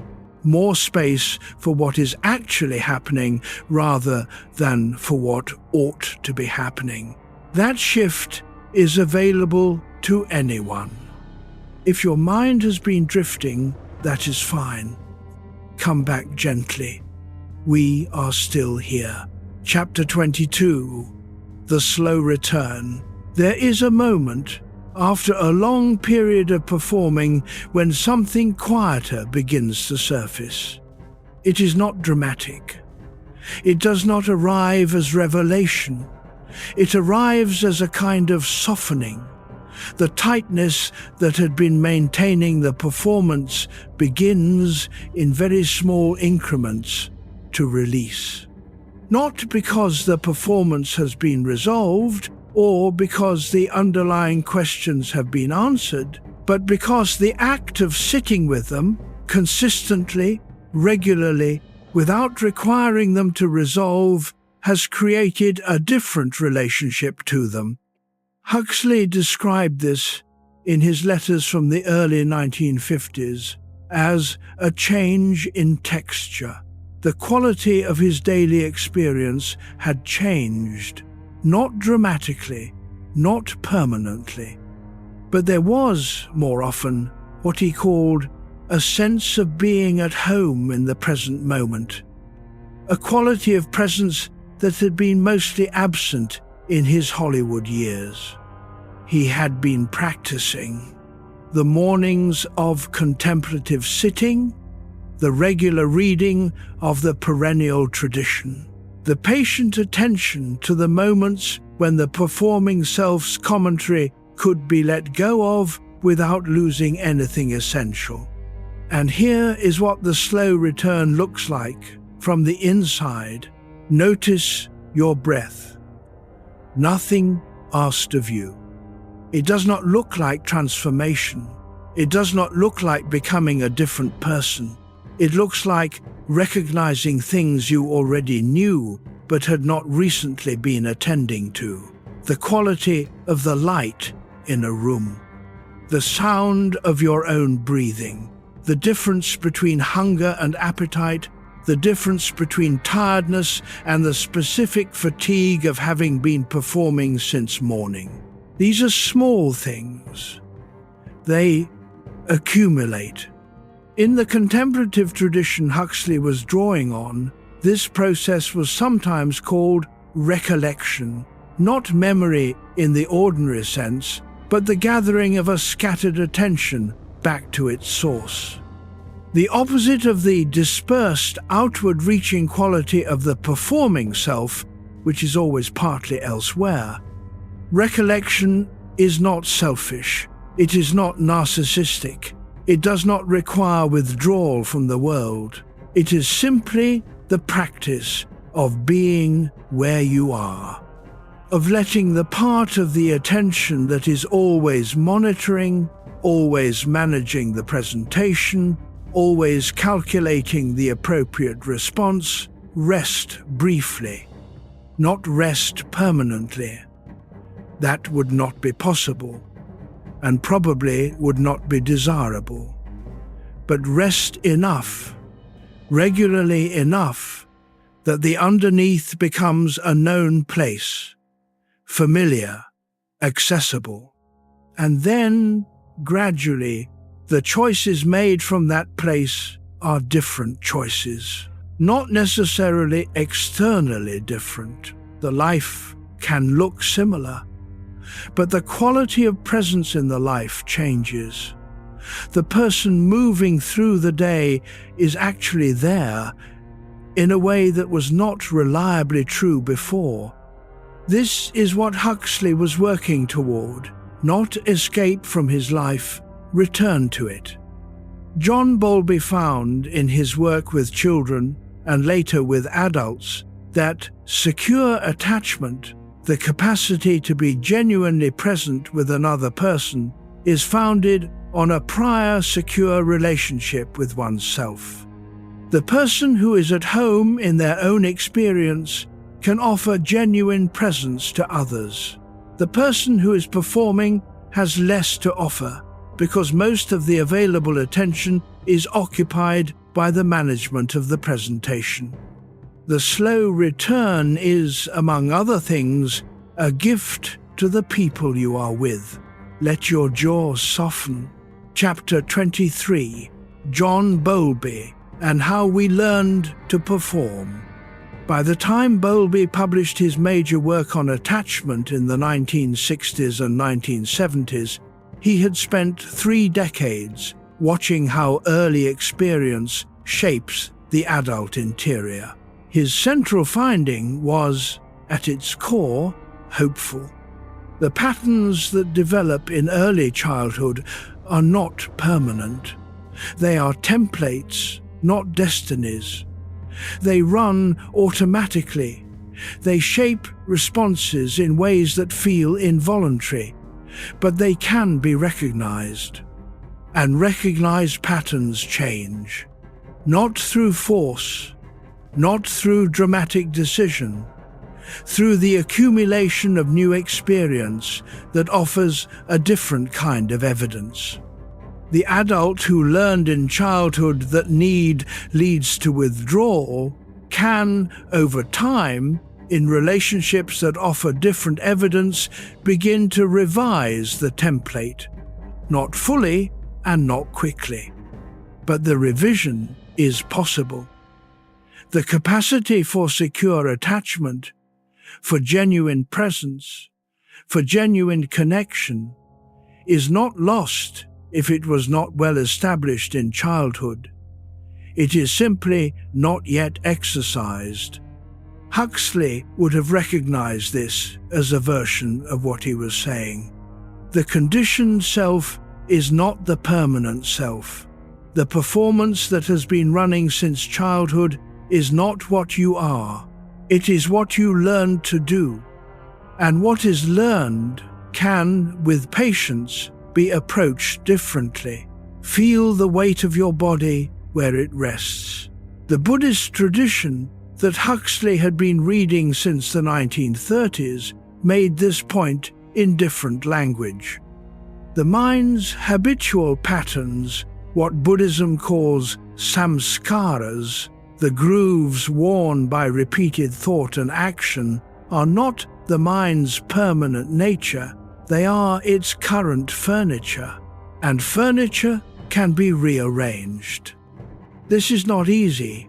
Grooves become deep.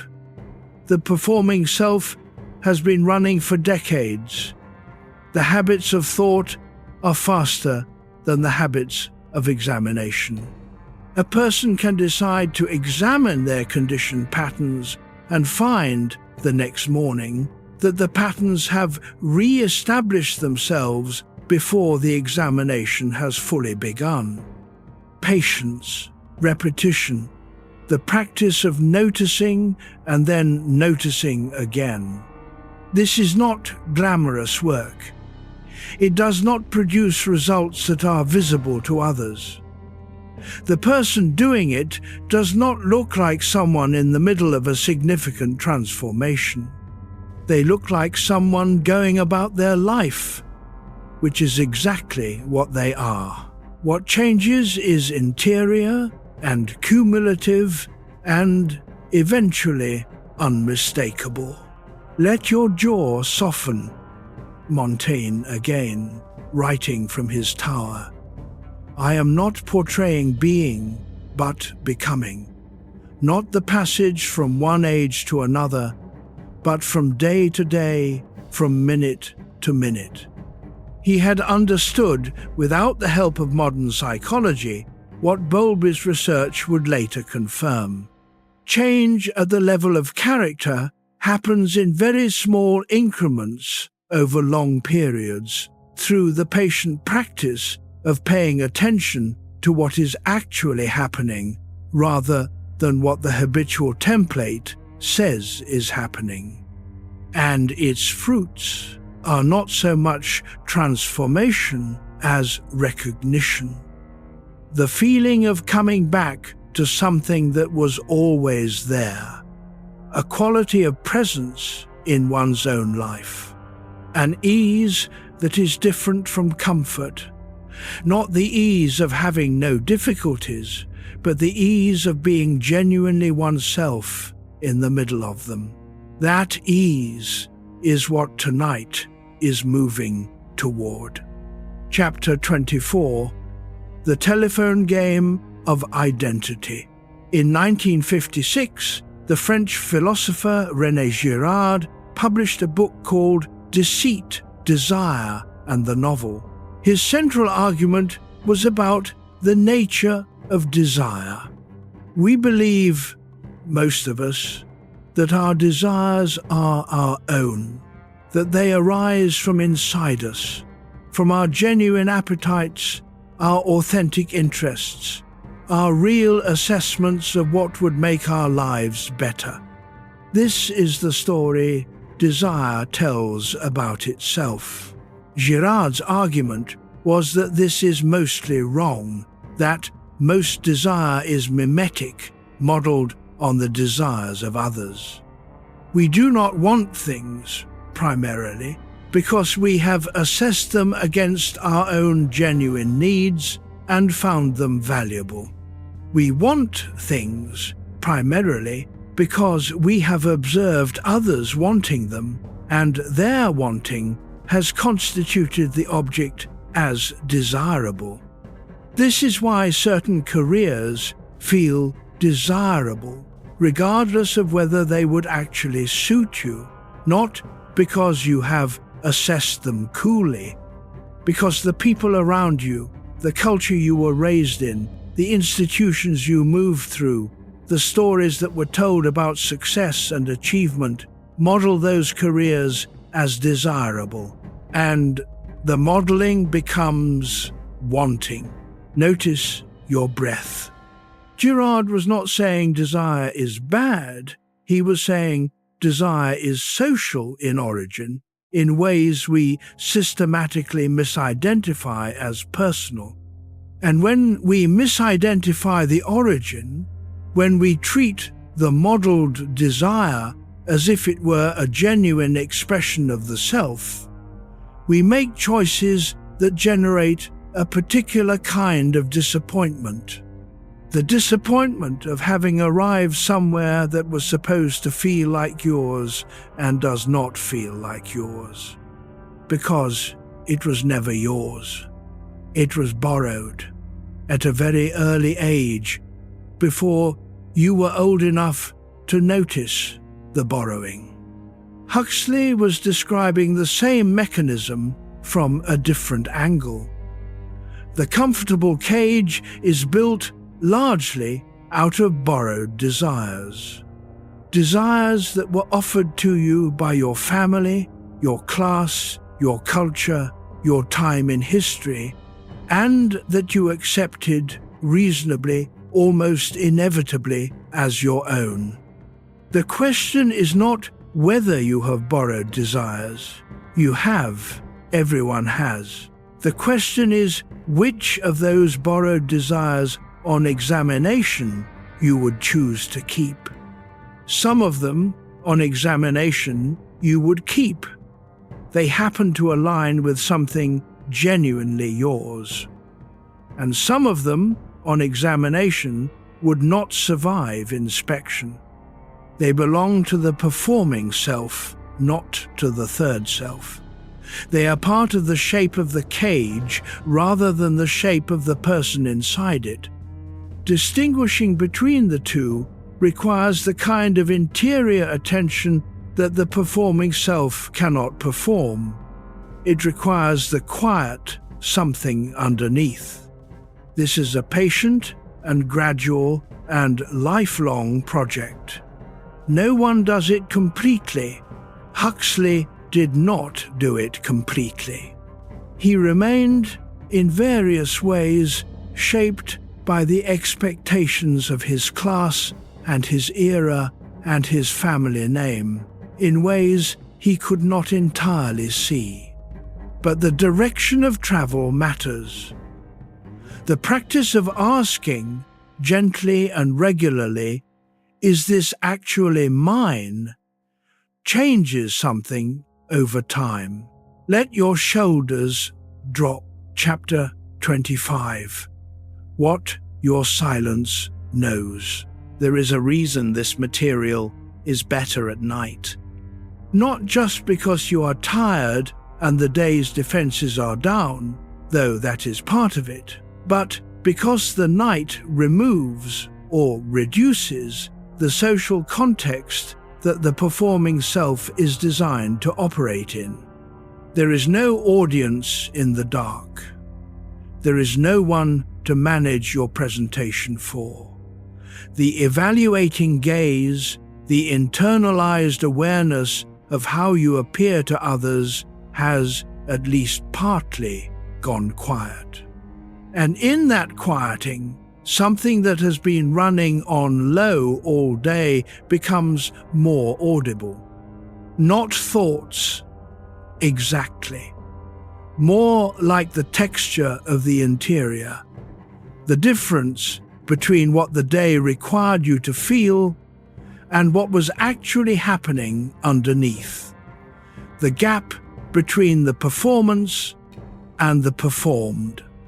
Huxley was attentive to this gap with a precision that is, in its way, unusual. Most people are aware of the gap in retrospect, looking back at a period of their life and seeing that they were, for those years, not quite themselves. Not in a dramatic way, just slightly off, running slightly outside of their actual center. What Huxley was trying to do was develop the capacity to notice the gap in real time, not after the years have passed, but in the moment. To be living one's life and simultaneously, not in a dissociative way, not anxiously, but with the quality of gentle attention he found in the contemplative practices he was reading, aware of what the life felt like from inside.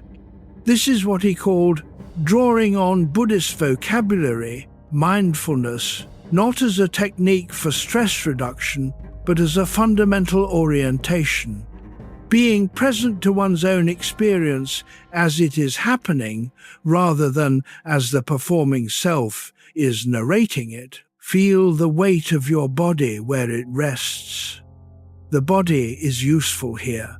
The body does not perform. The body is simply happening. Heartbeat, breath, the weight of limbs, the places where tension is held, and the places where it is not.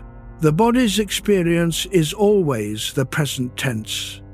When the performing self's commentary is running very fast, when the mind is full of plans and self-assessments and projections forward, the body is still there, breathing, feeling the temperature of the room, holding the specific quality of this particular moment. Turning attention to the body is not escapism. It is not distraction.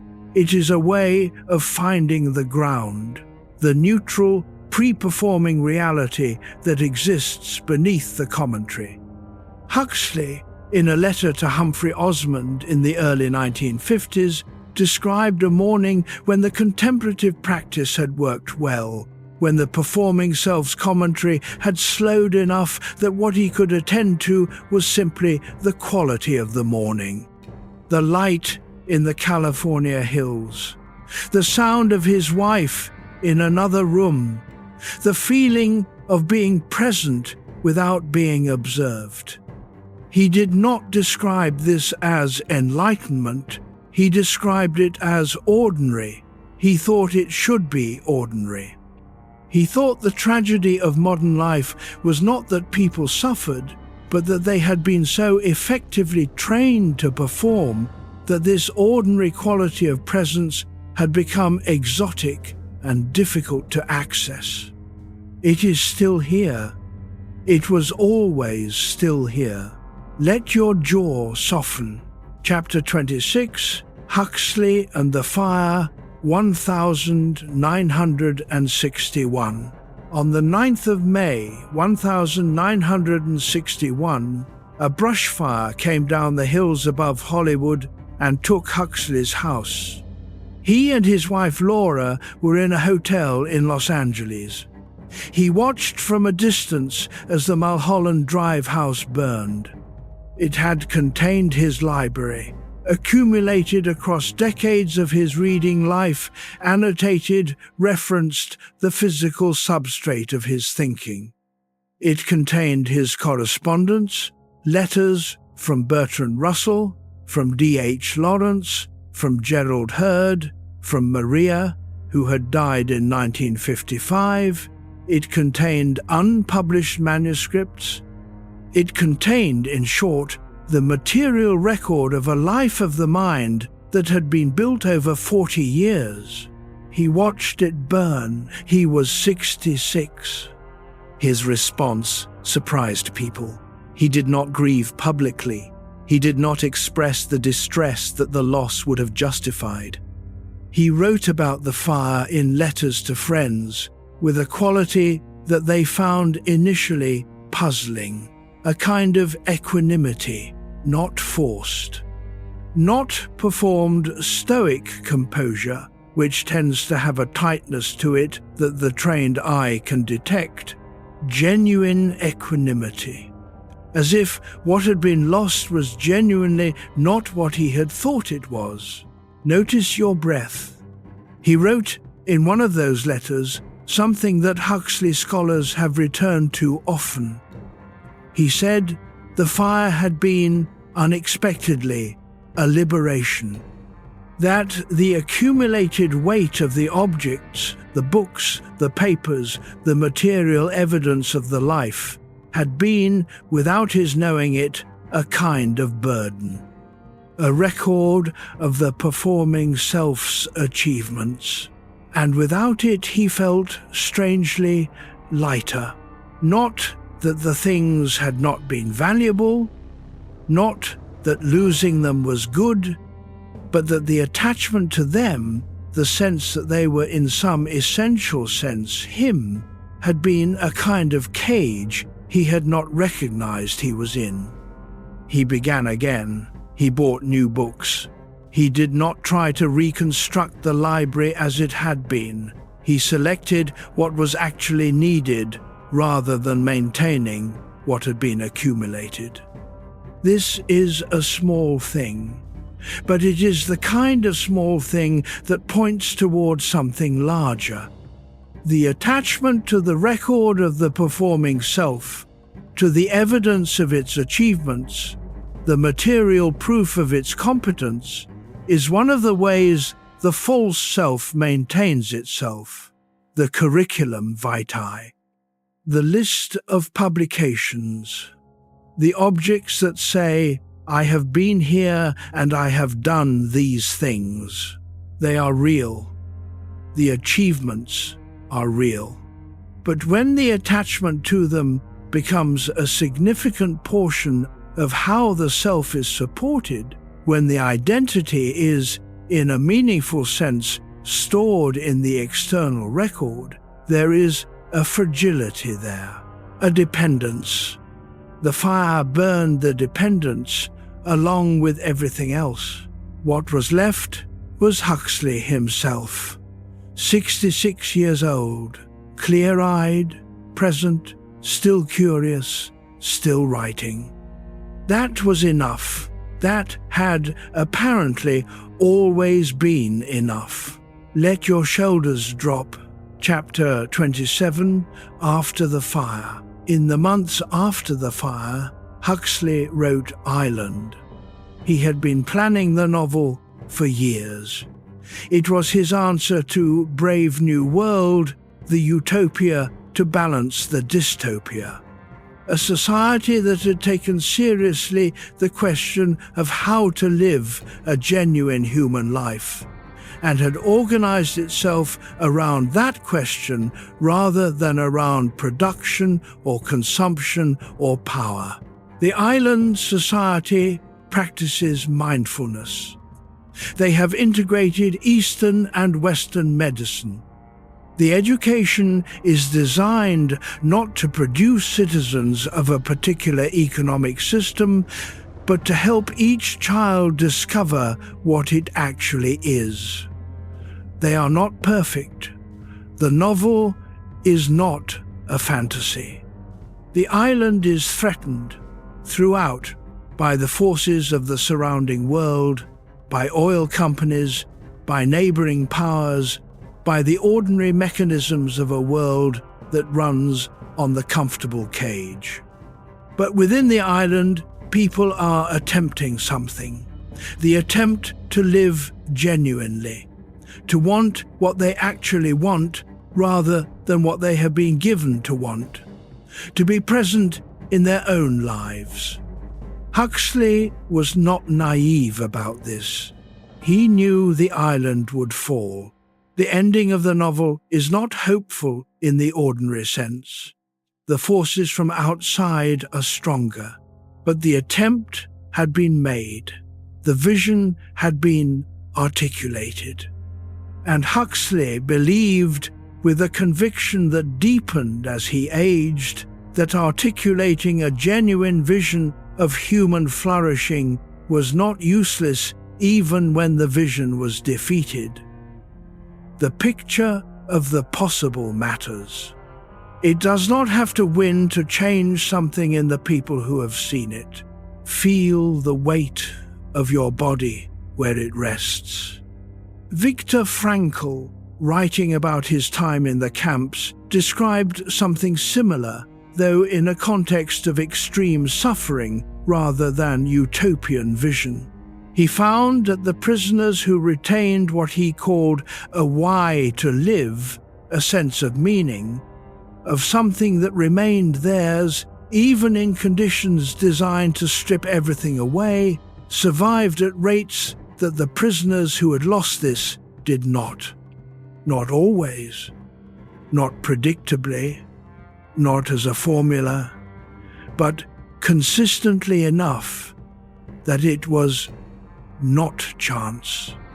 The why was not a destination, it was a direction, a maintained orientation towards something that was genuinely theirs. Huxley's island is a kind of why, a direction, the articulation of what a life oriented toward genuine presence and genuine choice might look like if the conditions permitted. The conditions did not always permit. They do not always permit. But the orientation, the maintained direction toward what is actually yours, toward the life that has your name on it, that is available regardless of conditions. That is what the fire left him. The orientation. Without the furniture, the question is not whether you have the right conditions. The question is whether you know what direction you are facing.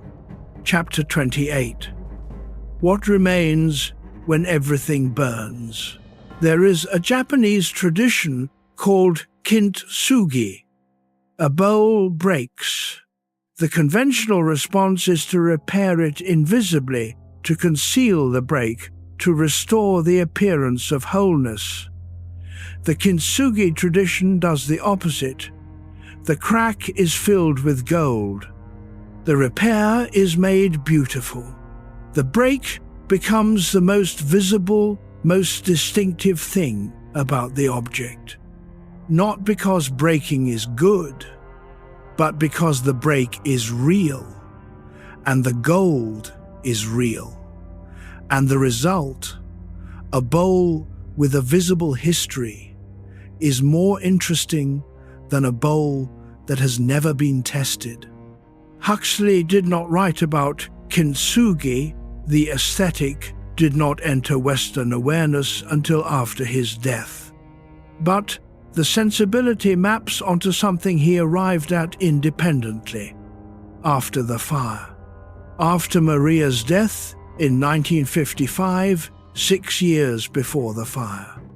After the accumulated losses of a long life lived in proximity to difficulty, the blindness, the exile from England, the Hollywood years, the physical illness that accompanied him throughout his life, the death of friends and colleagues, and, in 1955, the woman he had been with for 36 years.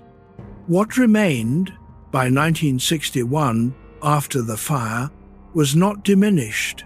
It was different, more present, more itself. If your mind has been drifting, that is fine. Come back gently.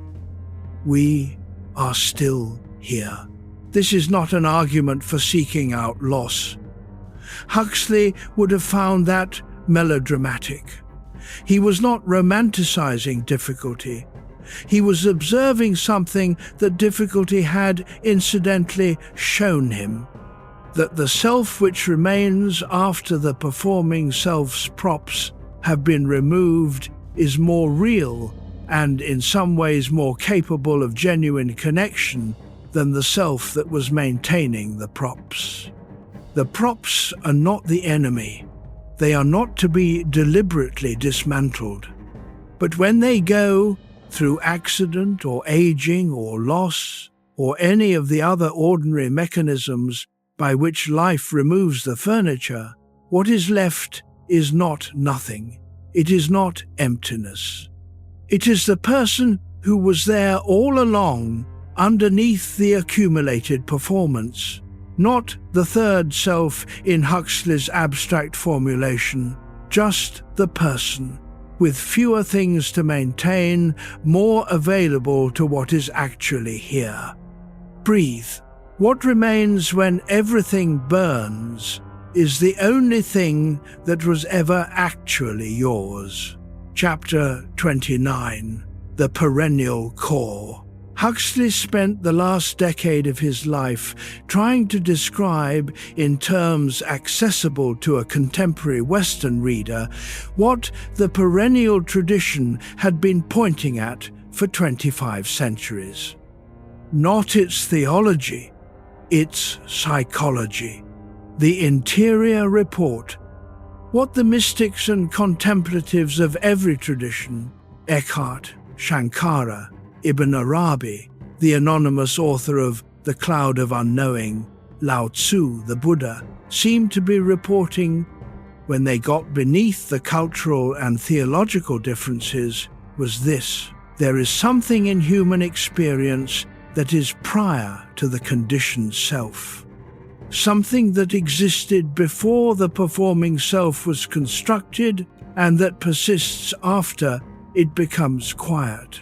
Something that is not generated by biographical experience and is not dependent on biographical circumstances. Huxley was careful not to overclaim. He was a scientist's grandson. He understood the difference between a consistent report and a proven fact. But the consistency across such radically different cultural contexts struck him as significant, not as proof, as evidence worth taking seriously. Let your jaw soften. The perennial core, in Huxley's description, is not blissful. It is not the absence of difficulty. It is more like the quality of witness, the awareness that is present during joy and during grief and during the ordinary Tuesday afternoon, without being colored by any of them. A steady something, underneath. He noticed in his own contemplative practice that the moments when the performing self's commentary was quiet were not primarily moments of peace. They were moments of clarity, a quality of perception of the actual present moment that the commentary, when running, tended to overlay with interpretations. This is the tree, this is the light, this is the sound of wind, not this is a nice day, and I am a person appreciating a nice day, and I should remember to feel grateful. And I wonder if I am actually a person who appreciates nature or just performing the appreciation. The performing self is a storyteller. It does not perceive without also interpreting. The perennial core, the bare awareness underneath, perceives without the story. Both are real. Both are human. The contemplative traditions do not argue for the elimination of the storytelling self. They argue for its not being the only thing, for there being something else, available, present, more fundamentally oneself than the story. Huxley, at 65, had found it. Not all the time, not reliably, but often enough to know it was there, to be oriented toward it even when it was not accessible. And that orientation changed everything about how the life felt from inside. Notice your breath. Chapter 30, Kierkegaard's Three Stages. Søren Kierkegaard, the Danish philosopher, was born in Copenhagen in 1813, the last of 7 children. His father, Michael, was a prosperous wool merchant who had made his fortune, and then, in early middle age, been afflicted by a religious guilt so profound and peculiar that it colored the rest of his life and the lives of his children. 5 of Kierkegaard's 6 siblings died before their father. He and 1 brother survived. Kierkegaard believed, for years, that he too would not outlive his father, that some curse attended the family, some debt to God unpaid. He lived to 42. He died of what appeared to be a general physical collapse, possibly tuberculosis, after collapsing in the street. He had given away his remaining money and was at peace. In the decades between, he produced a body of philosophical work published under various pseudonyms, each pseudonym representing a different stage of human existence or a different philosophical position. He was conducting in print a sustained examination of the available options for how to live. Let your shoulders drop. The 3 stages he identified are not a ladder you climb. They are more like 3 different relationships to the question of who you are. The aesthetic stage is the stage of immediate experience, the pursuit of interesting sensation, stimulating experience, the avoidance of boredom through variety. The aesthete does not commit to relationships, to beliefs, to a way of life, because commitment would limit the available variety. Life is to be consumed, fully and with discrimination, but not to be chosen. This stage is not unhappy. The aesthete is often very lively company, but there is, underneath the variety, a specific emptiness. The emptiness of a life that is always sampling but never fully having anything. The entertainment does not satisfy, because satisfaction requires a depth of engagement that sampling prevents. The ethical stage is the stage of commitment and responsibility. The person who has moved from the aesthetic to the ethical has accepted that genuine selfhood requires choosing, accepting the consequences of choices, taking responsibility for what one is and does, living by principles that are not merely convenient. This stage is more honest than the first, but it has its own limitation. The ethical person can become so identified with their principles, their roles, their responsibilities, their performed goodness, that the genuine self is still missing, replaced now not by pleasure but by duty. The third stage, the stage Kierkegaard called the religious, though he meant something deeper than institutional religion, is the stage of radical authenticity. The stage of having confronted the question of who you are, beneath the pleasure-seeking and beneath the duty-performing, and arrived at something that is genuinely chosen, not chosen once, chosen daily. The commitment to being present in one's own existence.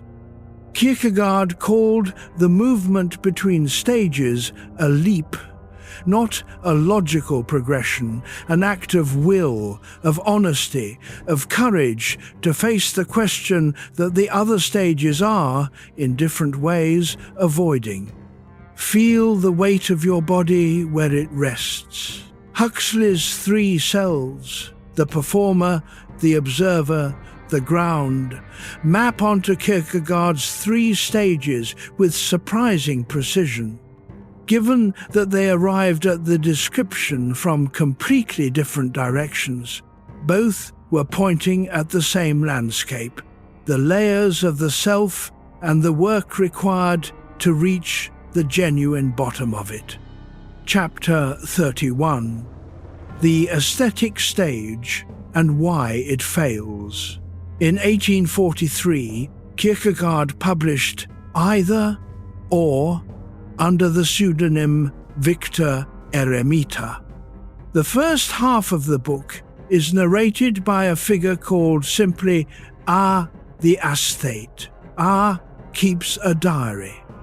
He seduces a woman through a campaign of psychological manipulation so elaborate and patient that it reads less like romance and more like a long game of chess. He is brilliant, devastating, and thoroughly unhappy. The unhappiness is not dramatic. It is the specific unhappiness of a person who has arranged their life with great skill to avoid a particular question and found that the arrangement, however skillful, does not work. The question that the aesthetic life is avoiding is, who are you when there is nothing to be entertained by? Notice your breath. Kierkegaard, or his aesthete pseudonym, was diagnosing something he had felt from inside. He had been in his early life a figure of Copenhagen drawing rooms. Witty, brilliant, sought after for his company. He had been engaged to a woman called Regine Olsen and had broken the engagement not because he did not love her, but because he feared the commitment would require him to be someone he was not yet. That the performance of devoted fiancé would overlay the genuine self he had not yet found. He broke it off badly. He made her hate him so she could move on.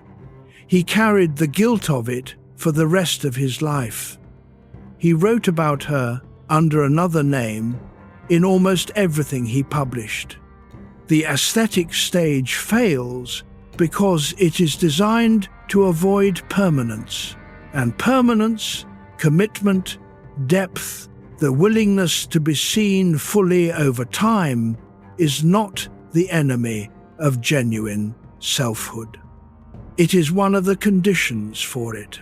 A self that is always performing different versions of itself for different audiences, always keeping options open, always consuming rather than choosing. That self has no weight, no substance, nothing to come home to. The failure of the aesthetic stage is not its pleasure. Its pleasure is real. The failure is the emptiness that accumulates underneath the pleasure, the specific absence of the self that would have been there if the choosing had been done. Let your jaw soften. Huxley in Hollywood, Kierkegaard in the drawing rooms of Copenhagen.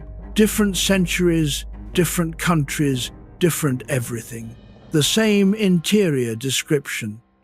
The comfort is insufficient. The variety is insufficient. The competent performance of the expected life is insufficient. Not because any of these things are bad, because the self underneath them is not being fed. And a self not being fed does not complain loudly. It retreats, it gets quieter. The distance between the performance and the performer increases, until, in the very quiet hours, the distance becomes audible. Like now. Chapter 32. The Ethics of Authenticity. Charles Taylor, the Canadian philosopher, published a book in 1991 called The Ethics of Authenticity. He was working against two tendencies he found equally unhelpful. The first was the dismissal of the modern pursuit of authenticity as narcissism. The accusation that the interest in being genuine, in discovering and living the true self, is simply self-indulgence. The second was the uncritical celebration of it, the assumption that any expression of how you happen to feel is automatically authentic and therefore good.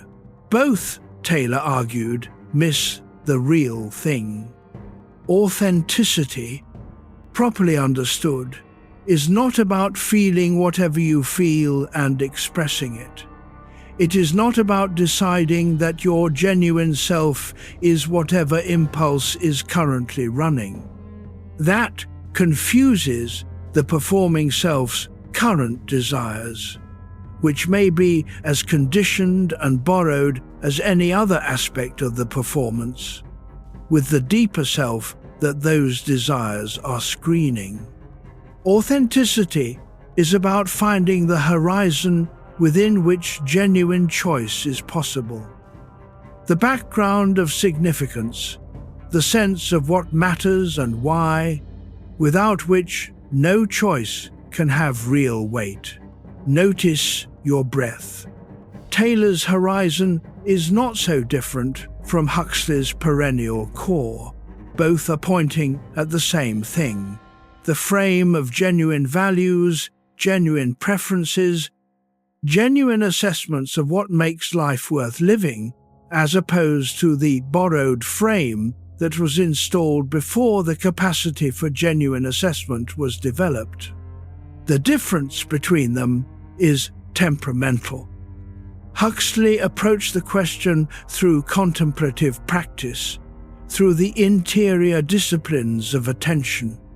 Taylor approached it through philosophy, through argument about what it means for a choice to be one's own. The result is similar. The genuine self is not the self that performs, it is not the self that avoids, it is not the self that simply endorses its current preferences on the grounds that they are current. It is the self that has sat with the question long enough to begin to hear its own answer, not the received answer, not the expected answer, its own. That self is not a fixed entity. It is not a stable, discoverable nature that has been waiting under the performance. It is, as Montaigne found, a process a becoming, a self that is always moving and changing and capable of surprise. But it has a quality that the performing self does not. When you are operating from it, even briefly, even partially, you can tell. Not because it produces a different kind of achievement, because it produces a different quality of presence in your own life. The feeling of being there, not watching from the next room. That feeling is what everything in Huxley's later work is moving toward. And it is what this quiet, late-night hour is moving toward. Feel the weight of your body where it rests. Let your jaw soften. Notice your breath. We are at the edge of where the loops begin to resolve. What you have been hearing tonight is about to become, in its small and unhurried way, useful. Chapter 33. Open Loop 1 Resolved. Earlier tonight we sat with a question. Not the large abstract version of it, why do people live inside conditioned lives, but the smaller, more personal one.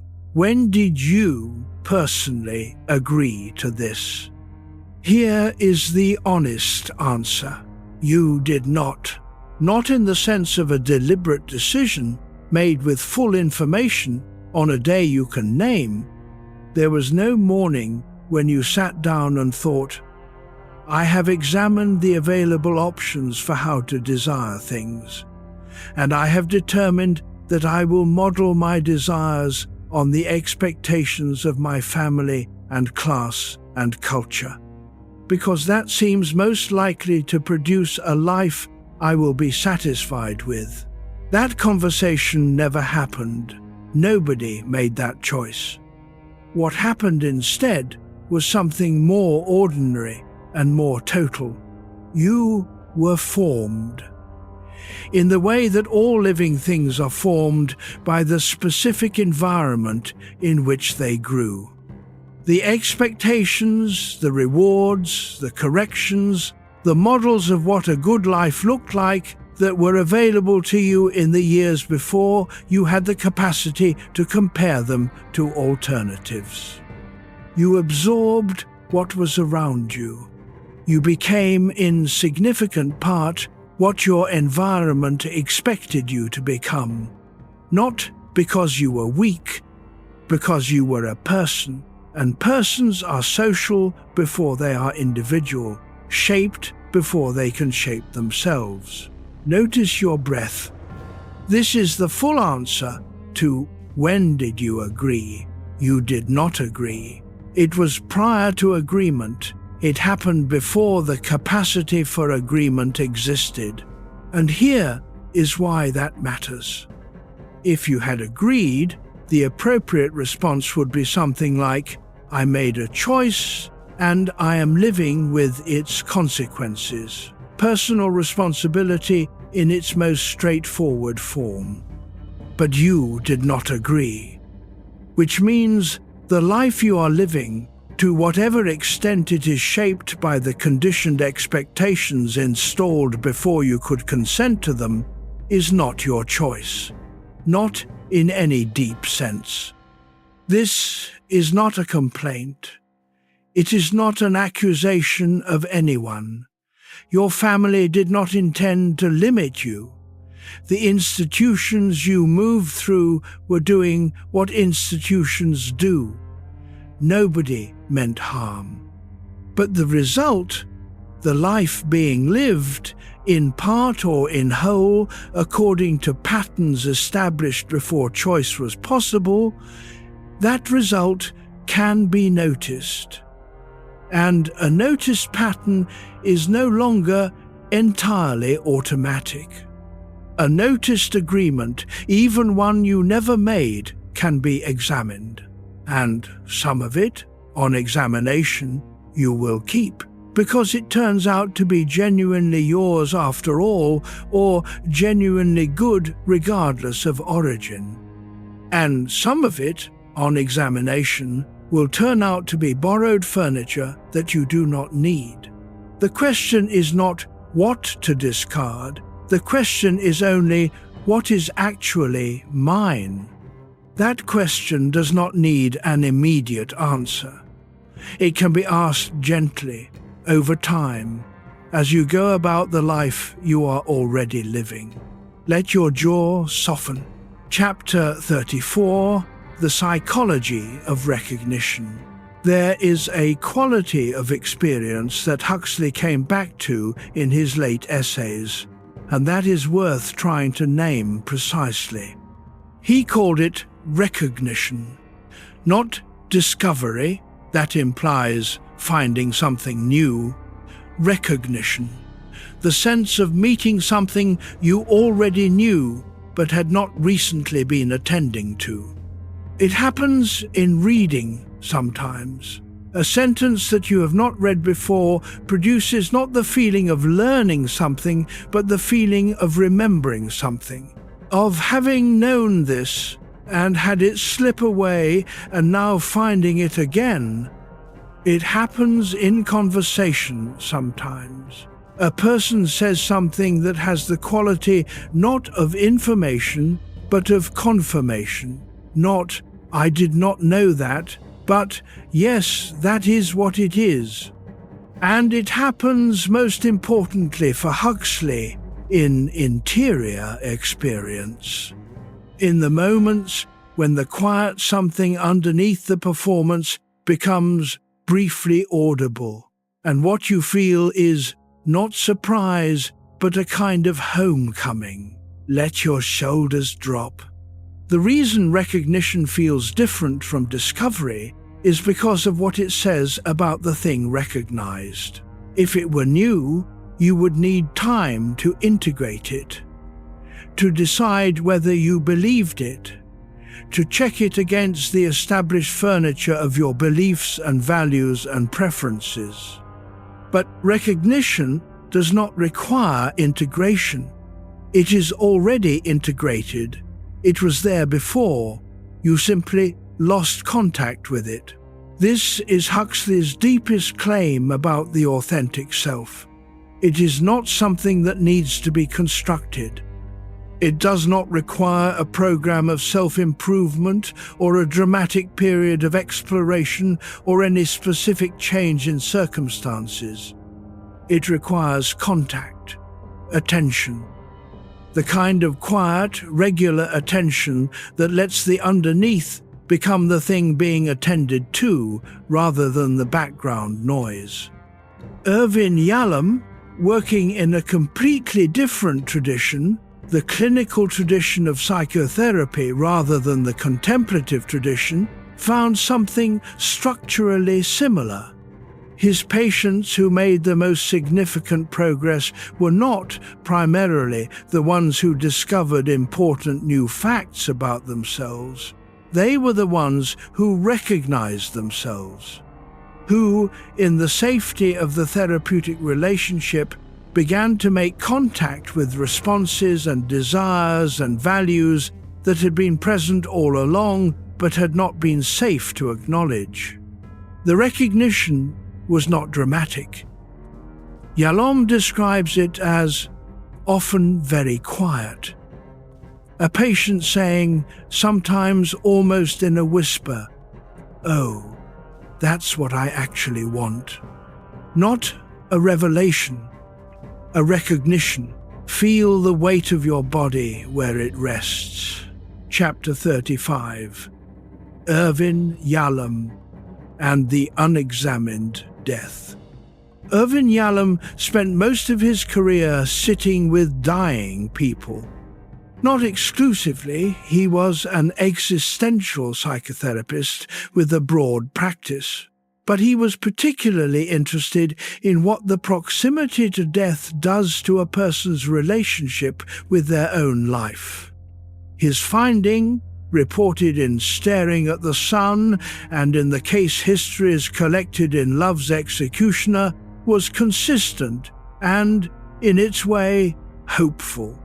The people who confronted their mortality genuinely confronted it, not as an abstract fact, but as a felt reality that was getting closer, did not primarily become more anxious.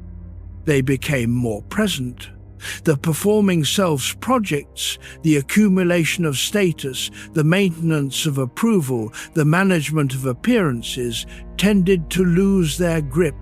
What remained, when the performing self's priorities were revealed as temporary, was often the genuine self, the actual desires, the relationships that were actually nourishing rather than socially correct. The work that was actually theirs. Yalom called this a gift from death. Not the dying, but the confrontation with it. The awareness, sustained and honest, rather than momentary and suppressed, that the available time is finite. Notice your breath. Huxley was ill in various ways for much of his adult life. He had lived with physical limitations since 17, and in the 1950s and 1960s, as his wife Maria died of cancer and his own health became more complicated, the proximity to death was less abstract. He did not become anxious. He became more interested in the present moment. Maria's death in 1955 affected him more deeply than he initially showed. He wrote about it in letters slowly, over years, the particular loss of someone who had known him across 3 decades, who had known both the performing self and the self underneath it. The loss of that kind of knowing is a specific grief.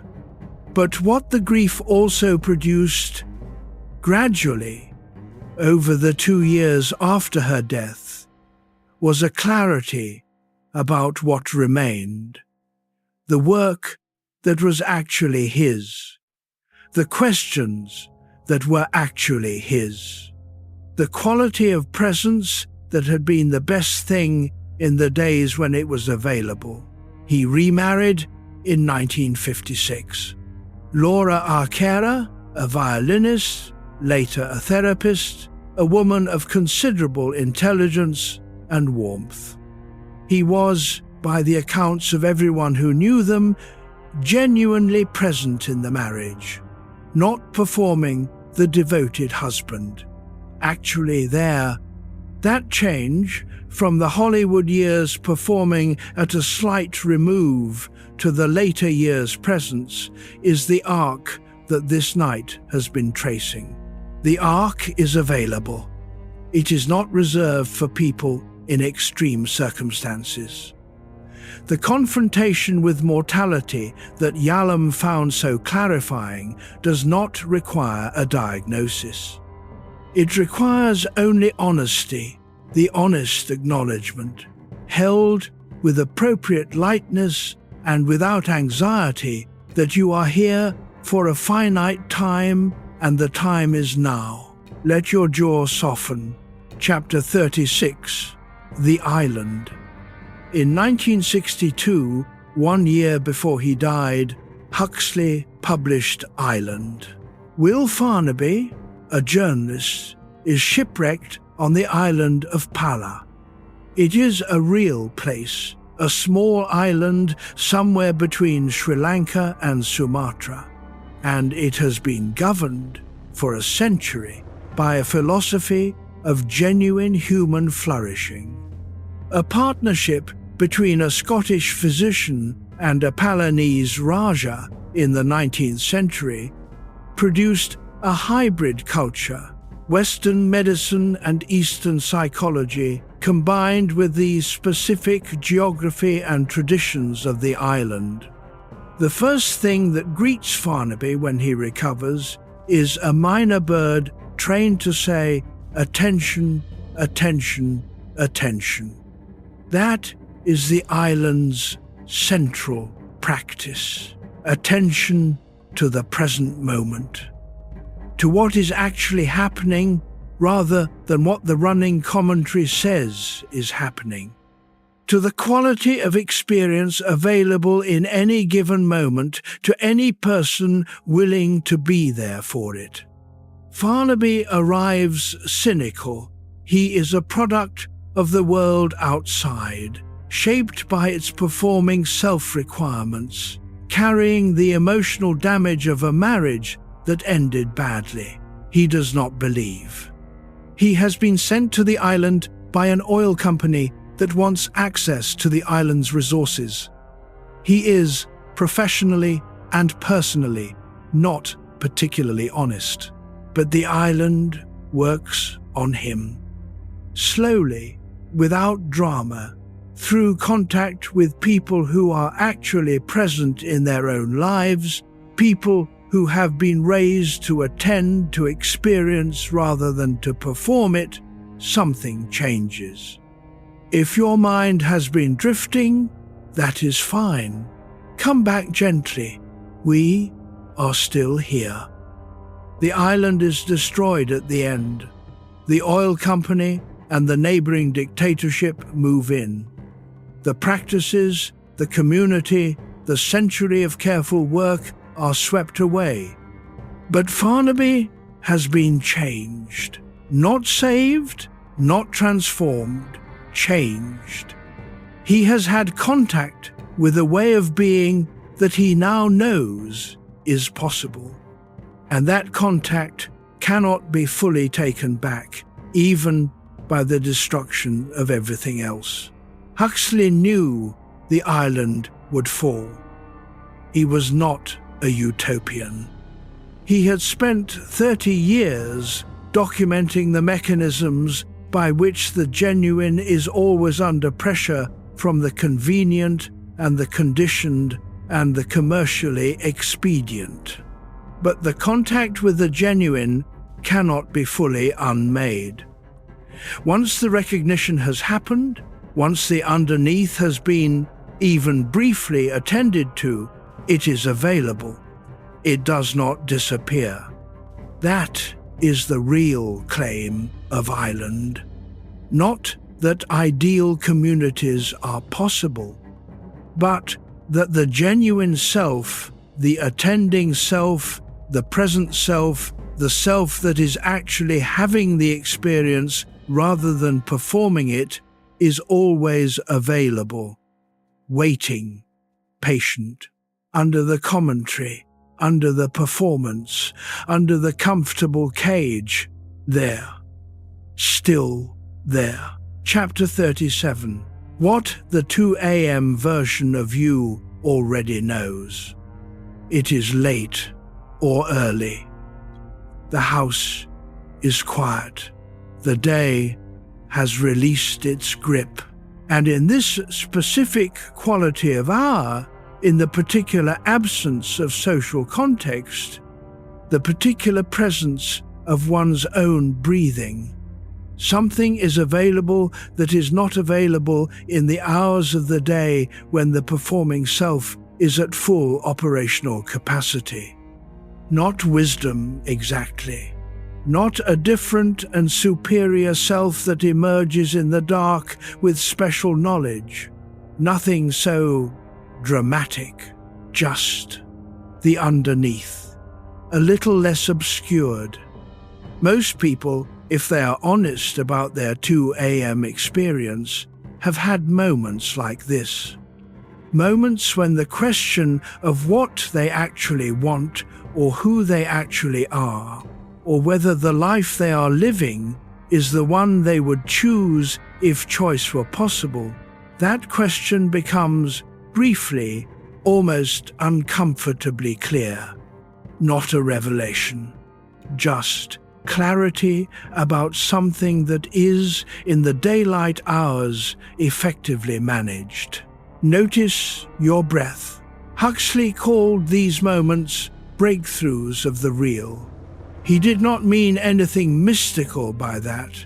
He meant the ordinary experience of the actual self becoming briefly more present than the performed self. the gap closing slightly between how the life looks from the outside and how it feels from the inside. These moments are valuable, not because they require any immediate action, not because anything needs to change by morning, but because they are data. They are the body's and the mind's way of informing you that the performed life and the actual life are not currently fully aligned. That information is useful, not urgent, useful. The person who has those 2 a.m. moments and ignores them, who suppresses them and returns to the daylight performance without carrying anything of the midnight clarity forward, is making a choice, though not recognizing it as one. The person who holds those moments gently, who does not demand they resolve immediately, but also does not entirely set them aside, is doing something different, something slow, barely visible, but cumulative. Ethan Kross found that the inner voice, the narrator of your inner experience, can be addressed differently. You can speak to yourself from a slight distance. You can say, what does this person actually want? What would this person choose? The distance is small. The effect is surprisingly large. Let your jaw soften. The 2 a.m. version of you already knows some of what has been said tonight. Not because you have heard it before, because you have felt it. In the particular quality of the quiet hours when the social furniture is away and what is left is more nearly just you. The question is only what to do with that knowing, and the answer is not very much yet. Hold it gently, let it be there, let it be data. The act of carrying it forward is enough for now. Chapter 38. Open Loop 2 Resolved.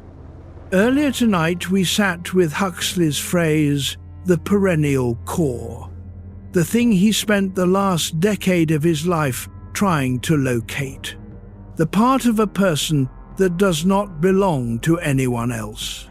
Here is what he found. It is not a separate personality. It is not a hidden self waiting to be excavated. It is not a mystical substance or a spiritual entity. It is prior to the wanting itself. It is what you are before the world told you what to want. Let that sit for a moment. Not who you were before the conditioning. That is a mythical, pre-social self that does not exist. Social beings are always already social. There was no pre-social Aldous Huxley waiting in pristine authenticity to be discovered. But there is the capacity that precedes the specific content of the wanting, the capacity to attend, to be present, to experience, to prefer, to be moved by things, to recognize. That capacity is yours, not borrowed, not conditioned. The conditioning installs specific objects for the capacity to be directed toward. But the capacity itself, the bare awareness, the attending presence, the something that is present in this very moment, noticing these words, feeling the weight of the body, being here, that is prior. Feel the weight of your body where it rests. Huxley called it ground. The Buddhist tradition calls it Rigpa, or Buddha nature. Eckhart called it the spark of the soul. The names are different because they come from different cultural frameworks trying to point at the same thing. The thing is, you are already it. You do not need to become it. You do not need to achieve it through practice or discipline or insight. The practice and discipline and insight are ways of clearing the foreground, of reducing temporarily the volume of the performing self's commentary so that the ground, which is always there, always the ground, can be attended to. This is what Huxley found in his morning practice. Not a mystical state, not a different consciousness, a different quality of relationship to his ordinary consciousness. The performing self was still there. The commentary was still there. But there was something else also present, something that could observe the commentary without being entirely carried by it. The thing that could observe is the perennial core. It is here now. It was here before this began. It will be here when you are asleep. That is what remains under everything. Notice your breath. Chapter 39, The Quieter Wanting. Something happens gradually when a person begins to make regular contact with the underlying self. The desires change. Not dramatically, not through decision. They change the way a garden changes when it starts to get the right amount of water. Not suddenly different, but slowly more itself. More genuinely shaped by what it actually is, rather than by what the conditions have forced it to become. Huxley described this in his later essays as a movement toward simplicity. Not asceticism. He was not giving up his good wine or his conversations, but a kind of clarification. The borrowed desires, the ones that were given rather than chosen, gradually loosened their grip. What remained was more spare, more accurate, less wanting to be seen as a certain kind of person, more wanting to do certain kinds of work, less wanting to accumulate evidence of achievement, more wanting the quality of presence in the doing, less wanting the day to look a particular way to a hypothetical observer, more wanting to actually be in it. Let your shoulders drop. This is the quieter wanting, not the eliminated wanting the human animal wants, and wanting is part of what makes it alive. But the wanting that has been stripped of the layers of performance, that is no longer shaped primarily by the modeling of others, that has begun, in its still tentative and incremental way, to be more accurately the wanting of this specific person. Thoreau at Walden Pond was trying to find it. He succeeded, partially, found enough of it to write Walden, one of the most honest accounts of what a genuinely examined life looks like from inside. But he also remained, in various ways, shaped by what he was arguing against. He was performing his non-performance. The essay about his simplicity became quite famous, and he was pleased that it was famous, and he knew this about himself and did not entirely know what to do about it. That is honest. That is how it actually goes. The quieter wanting does not arrive fully formed. It arrives in increments, identified here, practiced briefly there, lost again, recovered. Montaigne's process. Kierkegaard's leap taken not once but daily. Huxley's morning practice maintained not because it always worked, but because the direction of maintenance was right. The quieter wanting is not a destination. It is a direction, and The direction is toward being more fully here, more accurately this person, less borrowed, more yours. Feel the weight of your body where it rests. Chapter 40, Huxley on his deathbed. November 22, 1963. On the 22nd of November 1963, two significant men died. John F. Kennedy, assassinated in Dallas at noon, and Aldous Huxley in his bed in Los Angeles at approximately 5:30 in the afternoon. The Kennedy death consumed the world's attention.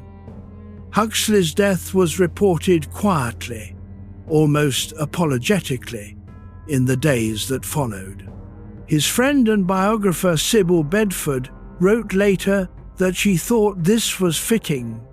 Huxley would have found the contrast amusing.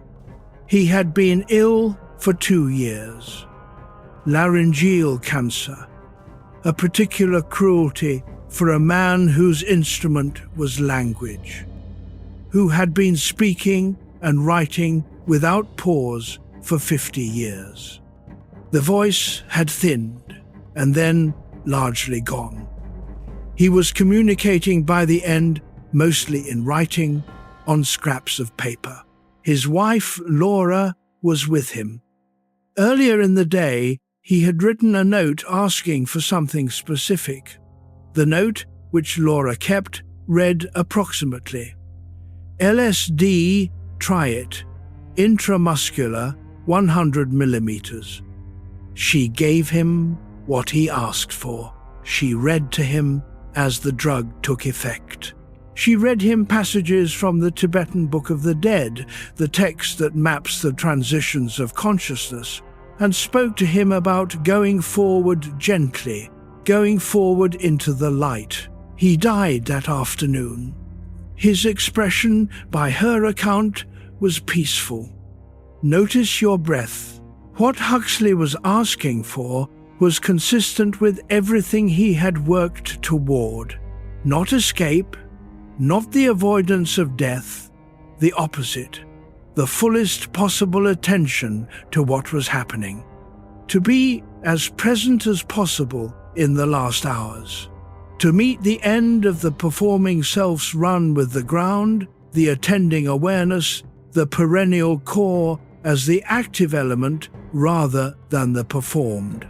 He had written about death in his later essays as the last opportunity to attend, to be completely present. The performance is no longer possible. There is nothing to perform for. What remains is what was always there underneath. He went into it with his eyes open, with the quality of attended presence that had been the project of his late life. It was, by every account, a good death. Let your jaw soften. Chapter 41, What He Asked For. The fact that Huxley asked for LSD on his deathbed is often treated as the most dramatic or interesting thing about his death. It is interesting, but it is not the most important thing. The most important thing is what he was asking for, not the substance, the state it was associated with in his experience, the state in which the performing self's commentary quieted, and what was present was the bare attending awareness, the ground. He was asking, at the end, to die as himself. Not as the performance of Aldous Huxley, the author, the intellectual, the man with the distinguished family and the important books. As the thing underneath all of that, the attending awareness that had been there since the beginning and would be there until the end. He had written in Island that the right relationship to death was not stoic acceptance and not denial, but something more active, a participation, the willing orientation of attention toward what is actually happening. This is easier said than done in most circumstances. It requires a prior relationship with the attending self, requires having spent time in the quieter register, having made contact with the ground often enough that the path there is worn enough to follow. He had worn the path, the morning practices of 40 years, the patient cultivation of the quality of presence that could observe the performance without being consumed by it. At the end, he took the path he had worn. Let your shoulders drop. There is nothing required of you by this, nothing heroic, nothing dramatic.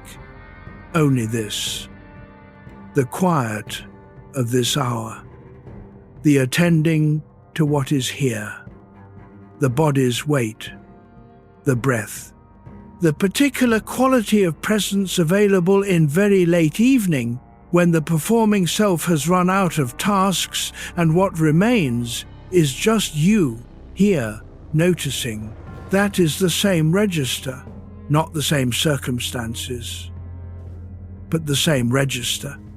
The register that Huxley worked his whole life to find and keep access to, that is not out of reach. It is here. It is always here. It is what is happening right now. Chapter 42, Open Loop 3, Resolved. Earlier tonight we noticed something, a specific quality of tightness in the body. The contraction that appears when someone asks what you actually want, or what you would do if nothing external were at stake, or who you are when the performance is not required. That tightness, that specific contraction, here is what it is. It is the body remembering an agreement you did not consciously make. The agreement formed very early that the real response was not the one that was safe to show, that the genuine wanting, the actual unmediated preference, the real felt sense of what is true for you, required management before expression, required checking against the available expectations, required, in a word, performing before being offered. The tightness is the muscular memory of that management, the body that learned to pause before responding, to check, to adjust. If your mind has been drifting, that is fine. Come back gently. We are still here. And here is the rest of it, the part that matters. That tightness is not warning you away from something dangerous. It is not a sign that the underlying want is wrong or shameful or too large or too strange. It is a sign that you are approaching something real.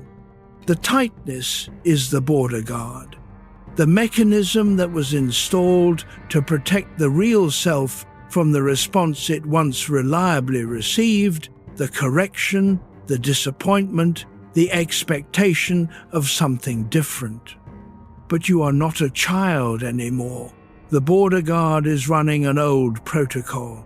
The danger it was installed to protect against is no longer, in most of your adult circumstances, present. The tightness, when you notice it and let it be there without immediately trying to resolve it, when you simply observe it with the quality of gentle attention that Huxley was cultivating, that Bowlby was describing, that the whole of tonight has been moving toward, the tightness is information. It is the body saying, here is something real. Here is something that has been waiting. You do not have to act on it tonight. You do not have to do anything about it tonight. Only notice. Only let it be there. Only give it enough room to breathe. That is enough. For now, that is more than enough. Let your jaw soften. Notice your breath. You are safe. The room is quiet. Chapter 43. The name that was always yours. Everything that has been said tonight has been moving toward this. Not toward a conclusion, not toward an answer, toward a quality of attention. The attention that is prior to the performance. The awareness that was there before the performing self was constructed and that will be there after it has quieted. The ground, whatever you want to call it, whatever name your particular tradition or lack of tradition makes available, it has your name on it, not the name other people know you by. Not the name on the curriculum vitae, the name on the office door, the name that carries the accumulated history of the performing self's achievements. The name that was there before any of that. The name that is just the fact of you, present, attending, here. Huxley spent 40 years finding his way back to it. Not because he had lost it. You cannot lose this. But because he had, like most people in most lives, been conducting so much of his existence in the performing register that the quieter thing had become background noise. The 40 years were not wasted. The performing self is not the enemy of the real self. The novels, the journalism, the Hollywood years, the essays, the screenplays, all of it fed back into who he was. The performing self and the attending self are not separate things. The performing self is where life is lived. The attending self is who is living it. The integration of the two, the life lived with genuine presence rather than at the slight distance of management, that is what the work was for. Let your shoulders drop. You are not being asked to become a different person. You are not being asked to dismantle the life you have built. The life you have built is real. The abilities you have developed through the performance are real. The relationships you have maintained, the competencies you have accumulated, the particular shape of your days, these are not obstacles to the genuine self. They are its materials.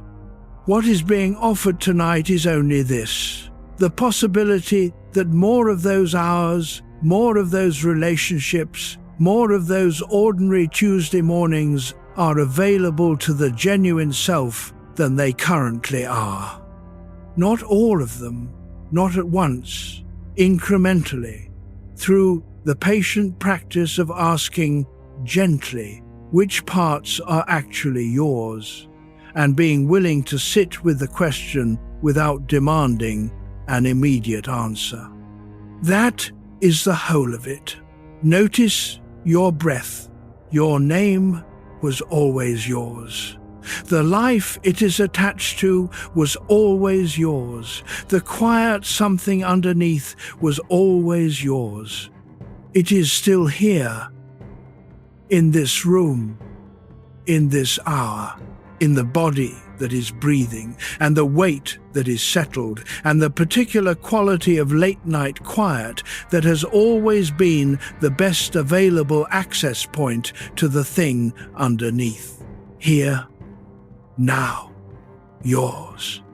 Chapter 44, the room gets quieter. Let the breath slow, not slower than it wants to go. Just let it find its own rhythm without the pressure of attention. The hours of tonight have covered a great distance.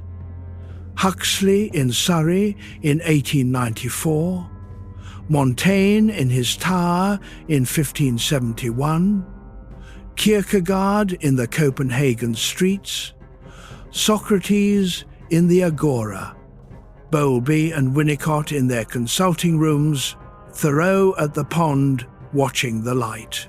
All of them working from their different angles on the same quiet problem. How to be here, actually here, present in the life rather than managing the performance of it.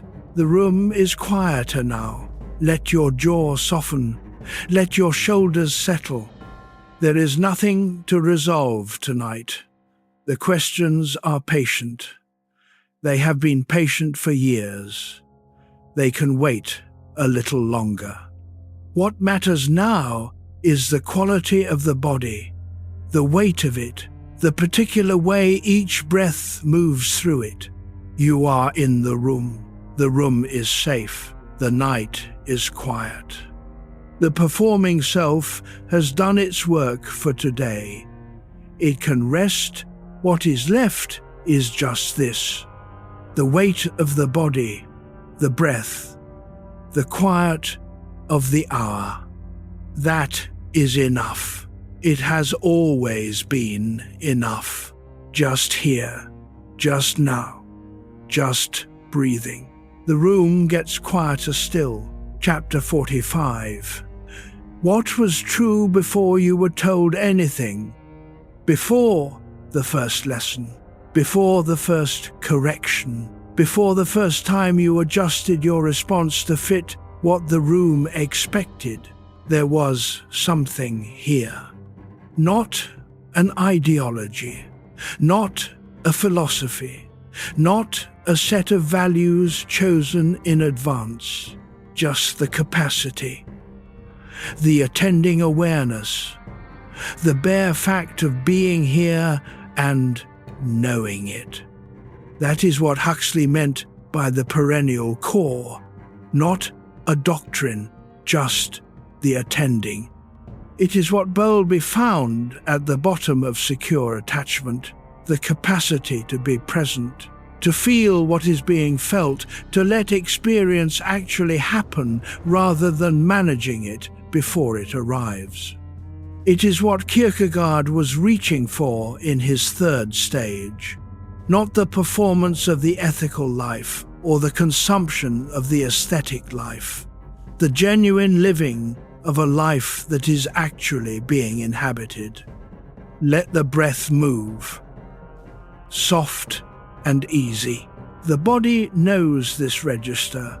It visits it in sleep, when the performing self is finally quiet and what remains is just the dreaming, breathing, present body. You are approaching that now. Not sleep exactly, not yet, but the direction of it. The quality of settling, that is the approach. Everything that needed to be said has been said. It is sitting in the room with you now, not as ideas to be processed or conclusions to be reached, just as the quality of this particular hour. You brought yourself here. That was the whole of the task. The attending is already happening. You are already here. The perennial core that Huxley spent decades trying to recover has been present this entire time. Under the words, under the chapters, under the distance between one thought and the next. Here, still here. Breathing. Let your jaw soften completely. Let your hands be heavy. The quiet is very deep now. Chapter 46. Returning. Do you remember the beginning? A particular feeling at the end of a day that went exactly as planned. The sense of watching yourself from one room away. The low, persistent distance between the performance and the performed. That was where we started. Hours have passed. Many voices, many centuries, many rooms. Huxley's study in the California hills, Montaigne's tower in the Perigord, Thoreau's cabin at the pond, Kierkegaard's long walks through Copenhagen, Pascal alone in the cold.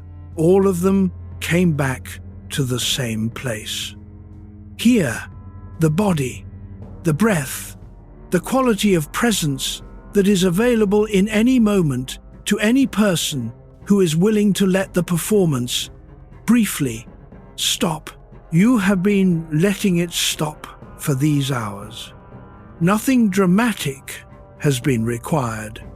No decision, no transformation, no program, only this quality of quiet attention moving slowly through material that pointed from many directions at a single thing.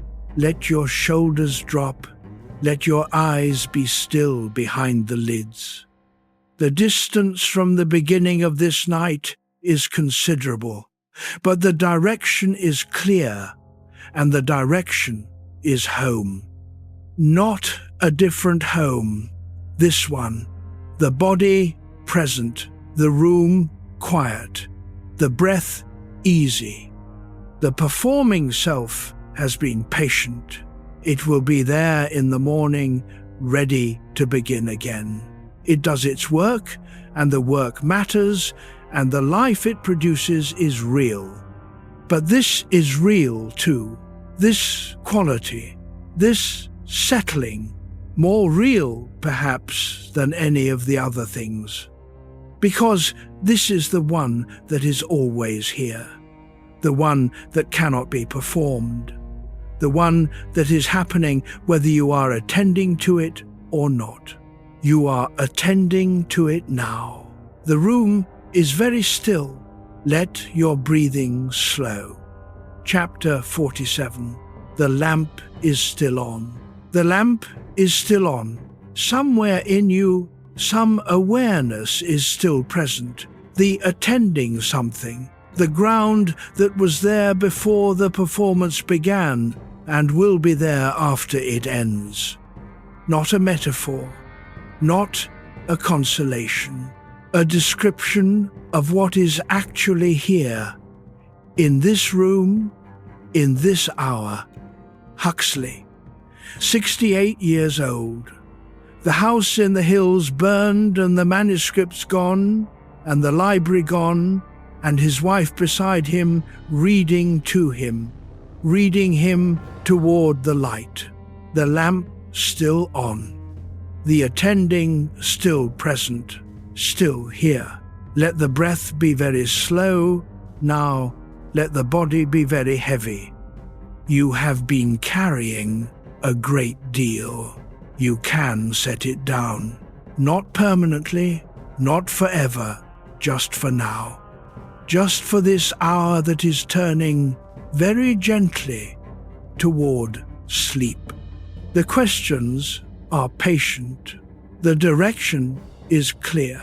The perennial core that Huxley spent his life trying to articulate has been here the entire time. It does not need articulation. It only needs to be noticed. You have been noticing. That is enough. It has always been enough. The lamp is still on. The room is very still.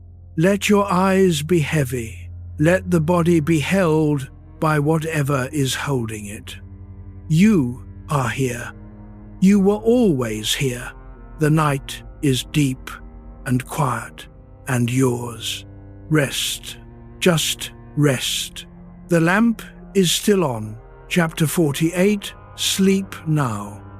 And somewhere in the very bottom of the quiet, something simple and without a name is still present. Breathing. Attending. Yours. Sleep now. Curator's note.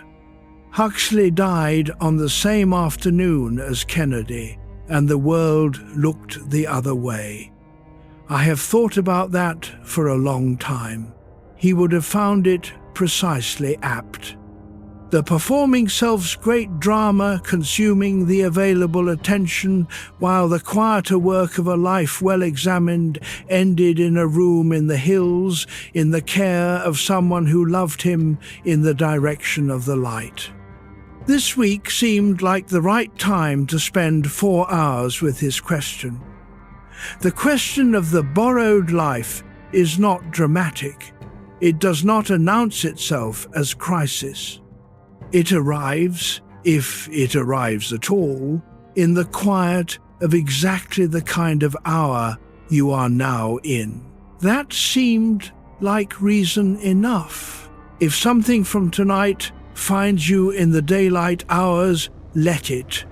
It will ask nothing of you except occasionally that gentle question, is this actually mine? Chapter 10. The Mask, continued.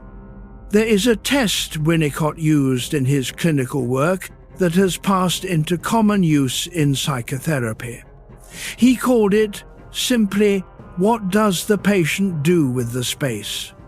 When the session began and the therapist was quiet, not prompting, not directing, simply present and available, what did the patient do? Did they relax into the space and let something genuine emerge? Or did they immediately fill it with performed material, the story of the week, the expected emotional responses, the narrative of the therapeutic patient doing therapy correctly? Winnicott was not asking this judgmentally. He was observing the person who could let the space be space, who could tolerate the absence of external demand and the resulting uncertainty about what self would show up in that absence. That person had enough access to the genuine self to work with it. The person who had to fill the space immediately, whose discomfort with the unstructured moment was profound enough that they reached automatically for performance rather than presence, that person was in closer contact with the false self than with the real one. This is not a test to be passed or failed. It is a description of a spectrum on which almost everyone falls somewhere. What it points toward is the value of the unstructured moment, the moment without external demand, the moment in which the performing self, deprived of its task, must either rest or frantically generate new tasks. The early stages of the contemplative practice Huxley adopted were largely the experience of the frantically generating option. The mind that has been performing all day does not immediately settle when the external demands are removed. It generates internal demands, plans, worries, self-assessments, memories. It maintains the performance for an audience of one, and then, slowly, over months of practice, the generating slows. Not because it is suppressed, because it begins to exhaust itself. Because the attending awareness, patiently present underneath the generation, gradually becomes the more comfortable option. The mask, in this framework, is not removed. It is recognized, and recognized, it loses its claim to be the whole face. The face behind the mask is not more beautiful or more virtuous or more interesting than the mask. It is simply more real, and real is what the long night finally asks for. Chapter 12, The Psychology of the False Self, continue. Simone de Beauvoir, writing in Paris in the years after the Second World War, identified the false self from yet another angle. Her focus was on women who had been so thoroughly trained to define themselves through their relationships to men, to be the mirror, the support, the reflection of another's subjectivity rather than the subject of their own, that the very concept of a genuine self with autonomous desires had become difficult to formulate. The false self, in her framework, was not merely personal psychology, it was societal structure. The individual performing self was often performing in service of someone else's convenience, maintained not for personal comfort, but because the available social reward was allocated to the performed version rather than the genuine one. This is a dimension of the Huxley argument that his work, focused largely on the interior, did not fully develop. The performing self is not built in isolation. It is built in response to specific social expectations, and those expectations are not neutral. They reward some kinds of performance and punish others. They make some genuine selves safe to have and make others inadvisable. This means that the question, what is actually mine, is never only an interior question. It is always also a question about the specific social context that has been shaping the definition of available selves. The context does not determine the answer, but it shapes the terrain in which the answer must be found. Huxley was relatively privileged in his access to the space in which genuine selfhood could be cultivated. He was a white, male, English intellectual from a distinguished family, with enough financial stability for most of his life to afford the luxury of interior exploration. He knew this about himself.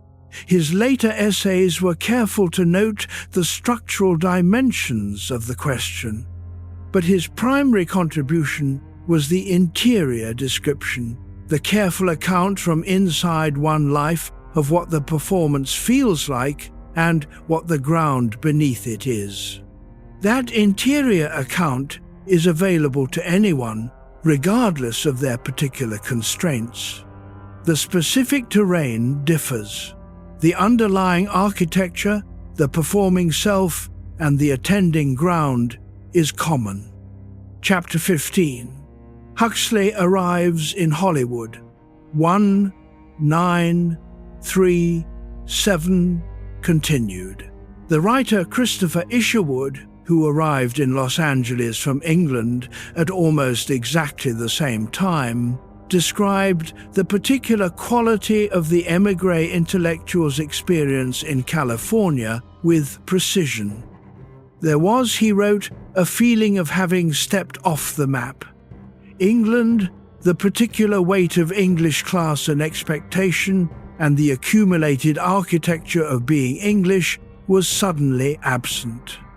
The context that had been holding the performing self in place was no longer there, which was, at first, vertiginous, and then, gradually, interesting. Huxley described something similar in letters to his brother Julian, the relief, initially, of not being required to perform the specific English intellectual version of himself that London demanded. And then, fairly quickly, the discovery that the performing self is not primarily maintained by external context, it is maintained from inside. The audience had changed, but the performance continued, largely unchanged, because the performer was still there, still running the same patterns. This is one of the important observations about the performing self. It is not primarily an adaptation to the specific current environment. It is a structure that was formed in one environment and tends to reproduce itself in subsequent ones. The émigré brings the émigré psychology with them. The person who escapes an unhappy work environment often, to their surprise, reconstructs a similar dynamic in the new one. The performing self is portable. which means the work of recognizing and relating differently to it is interior work. Environmental change is sometimes useful, sometimes necessary, but it is not sufficient. What is sufficient is the cultivation of the attending awareness, the part of the self that can observe the performing self's patterns without being entirely occupied by them. That cultivation happens in the interior, in the practice of the kind of quiet attention that Huxley was developing in the 1940s. It happens in its modest way, in the quiet of nights like this one. Chapter 20, what Socrates called the examined life, continued. The philosopher Martha Nussbaum, writing in the late 20th century about the Socratic tradition, identified something important about the examined life that is easy to miss. Socrates did not examine his life alone. He examined it in conversation. The examination was not a private interior process, but a public relational one. The question he carried into the agora was not, "What do I believe?" in the sense of a private inventory. It was, "Can you and I, together, get closer to the truth about this?" The examination requires a partner. Not to tell you what to think, the Socratic method does not offer answers, it only poses questions more sharply. But to provide the resistance against which the examination can push, Huxley's version of this was correspondence.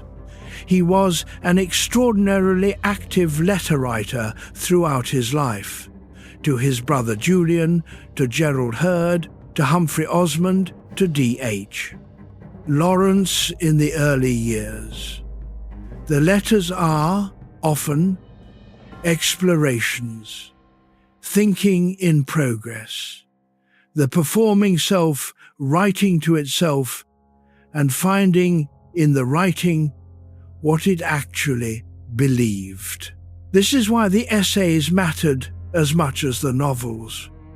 The novels were performances, constructed, shaped, managing their effect on the reader.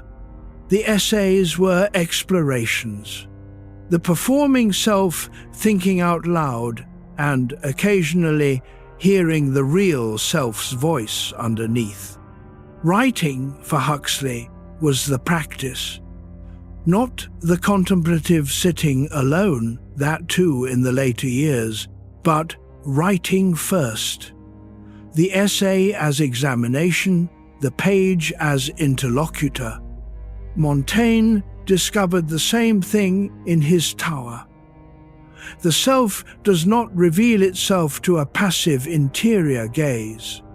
It reveals itself in the act of trying to articulate itself, in the friction of language applied to experience. The essays you never write are not less examined than the ones you do. They are simply examined less. Chapter 25. What Your Silence Knows, continued. The poet Rainer Maria Rilke, writing in the early 20th century in a series of letters to a young, aspiring poet, gave advice that Huxley would have recognized. Rilke told the young man, "Be patient toward all that is unsolved in your heart. Try to love the questions themselves, as if they were locked rooms or books written in a very foreign language. Do not now seek the answers, which cannot be given to you because you would not be able to live them. And the point is to live everything. Live the questions now. Perhaps then, someday far in the future, you will gradually, without even noticing it, live your way into the answer." Huxley did not write poetry, but he read it And this particular quality of Rilkean patience, the patient inhabiting of uncertainty as a form of integrity rather than a deficiency to be resolved, was something he returned to in his own way throughout his late work. The silence knows more than the commentary gives it credit for. Not because the silence is wiser, because the silence is empty of the performed answers, empty of the received responses, empty of the borrowed framework. In that emptiness, occasionally, something that is more accurately the real answer begins to take shape. Not as a revelation, as a gradual clarification. The way a landscape becomes visible not when the sun rises dramatically, but when the light increases slowly enough that shapes that were indistinct become distinct, one by one, without drama. The questions about what is actually yours, what you would choose if choice were fully available, who you are when the performing self is quiet, these questions are not to be answered in a single night. They are to be inhabited, lived with, carried, and in the carrying, over enough time with enough honesty, the answer finds its own form. This is what the silence knows, not the answer, the form that the answer will eventually take. That is enough to rest in. Chapter 29. The Perennial Core continued. The Sufi poet Rumi, writing in 13th century Persia, described the perennial core in the language available to him, the language of love and longing and the soul's journey toward its source. The surface of the metaphor is very different from Huxley's clinical 20th century language. The landscape it points at is the same. Rumi's reed flute, cut from the reed bed, mourns its separation from the place of its origin. The mourning is not depression, it is the marker of the connection, the evidence that the source is real. If you have never felt that low, particular homesickness for something you cannot name, you are probably not paying attention to the right register of your own experience. Huxley was careful about the religious language. He was not a theist in any conventional sense, though his relationship to what he called the spiritual was serious and sustained. He used the perennial philosopher's language when it was useful and stripped it of its theological claims when the claims got in the way. What he retained was the functional description. There is something here, consistently reported across cultures and centuries, that is prior to the conditioned self. Something that the conditioned self is resting on, whether or not it knows it. Something that does not require any particular belief structure to be experienced, only a quality of attention that allows it to be noticed. The mystical traditions do not agree on whether this something is God, or the ground of being, or the nature of mind, or simply the fact of awareness itself. They do not need to agree. The agreement on the territory is sufficient. The different maps are pointing at the same feature. That feature is available. It has always been available.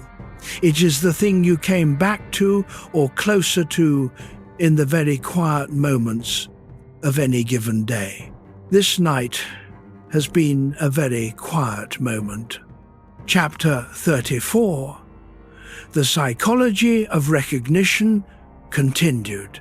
The psychologist Abraham Maslow, working in the mid-20th century on the question of human flourishing, identified what he called peak experiences, moments of unusual clarity and presence, often associated with creative or spiritual experience, in which the ordinary background of social performance briefly fell away, and something he called the real self was directly available. Maslow was working outside the clinical tradition of Yalom and Winnicott, and more in the direction of what he called humanistic psychology, the psychology of health rather than the psychology of pathology. He was asking not what goes wrong, but what goes right. What does a human being look like when functioning at their best? The peak experience, in his description, is not limited to dramatic circumstances. It can occur in ordinary moments, a walk in the evening, a piece of music heard unexpectedly, the specific quality of light on a winter afternoon. What distinguishes it is not the external circumstances, but the quality of the self present in the moment. The performing self, for the duration of the peak experience, is quiet. The observer is quiet. What is present is simply awareness, the ground attending to the immediate experience without the overlay of management. Huxley recognized this immediately when he read Maslow. It was the perennial core described in the language of empirical psychology rather than mystical tradition. They were working from opposite ends of the same building. The peak experience is, importantly, not permanently achievable. It is a state, not a trait. The performing self returns, the commentary resumes, the management reinstates itself. But the return is different after the recognition. Something has been seen that cannot be entirely unseen. The memory of the ground, not the concept of it, but the actual felt quality of being there, changes the relationship to the performance that follows. The performance is still there. It is still necessary, but it is no longer mistaken for the whole face. Chapter 39, The Quieter Wanting, continued. Thoreau, returning from Walden in 1847 after 26 months, discovered something surprising about what the experiment had produced. He had gone to the woods to find out what was genuinely his. He had lived deliberately. He had reduced the material requirements of his life to what was actually needed, and found that what was actually needed was very small. He had watched the light on the water, and listened to the loons, and written in his journal, and read Homer, and thought more carefully than he had thought in years. And what he found he wanted, coming out of the woods, was not the hermit's life. It was engagement. Not the performed engagement of the intellectual circles he had left, but genuine engagement, with specific work that was actually his, with specific people whose company was actually nourishing, with the particular quality of the present moment that the woods had taught him to attend to. He wanted, in other words, his actual life, not a simplified version of it, not a purer version. His life lived with the quality of attention he had cultivated at the pond. This is what the quieter wanting looks like. Not the reduction of desire, but the clarification of it. Not wanting less, but wanting more accurately, more truly, more in line with the self, underneath the performance. Huxley's arc follows the same shape. The Hollywood years were not wasted. The performance was not a detour. The path to the quieter wanting ran through the full experience of the noisy wanting, not around it.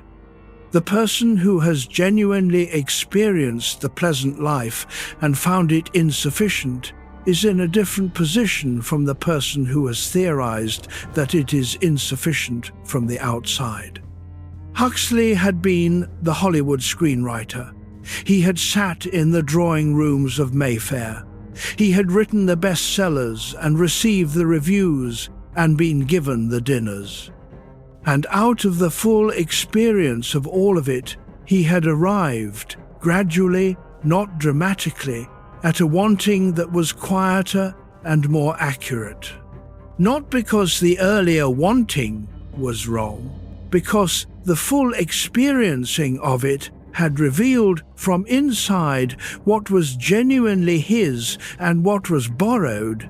The borrowed can be returned. Gently, without drama. What remains is yours. Chapter 4. The Comfortable Cage, continued. The German sociologist Max Weber, writing in the early 20th century, described what he called the iron cage of modernity, the way that bureaucratic rationalization, the same forces that had produced industrial efficiency and scientific progress, had also produced a world in which the available options for genuine human flourishing were increasingly constrained by the logic of the system. Huxley read Weber.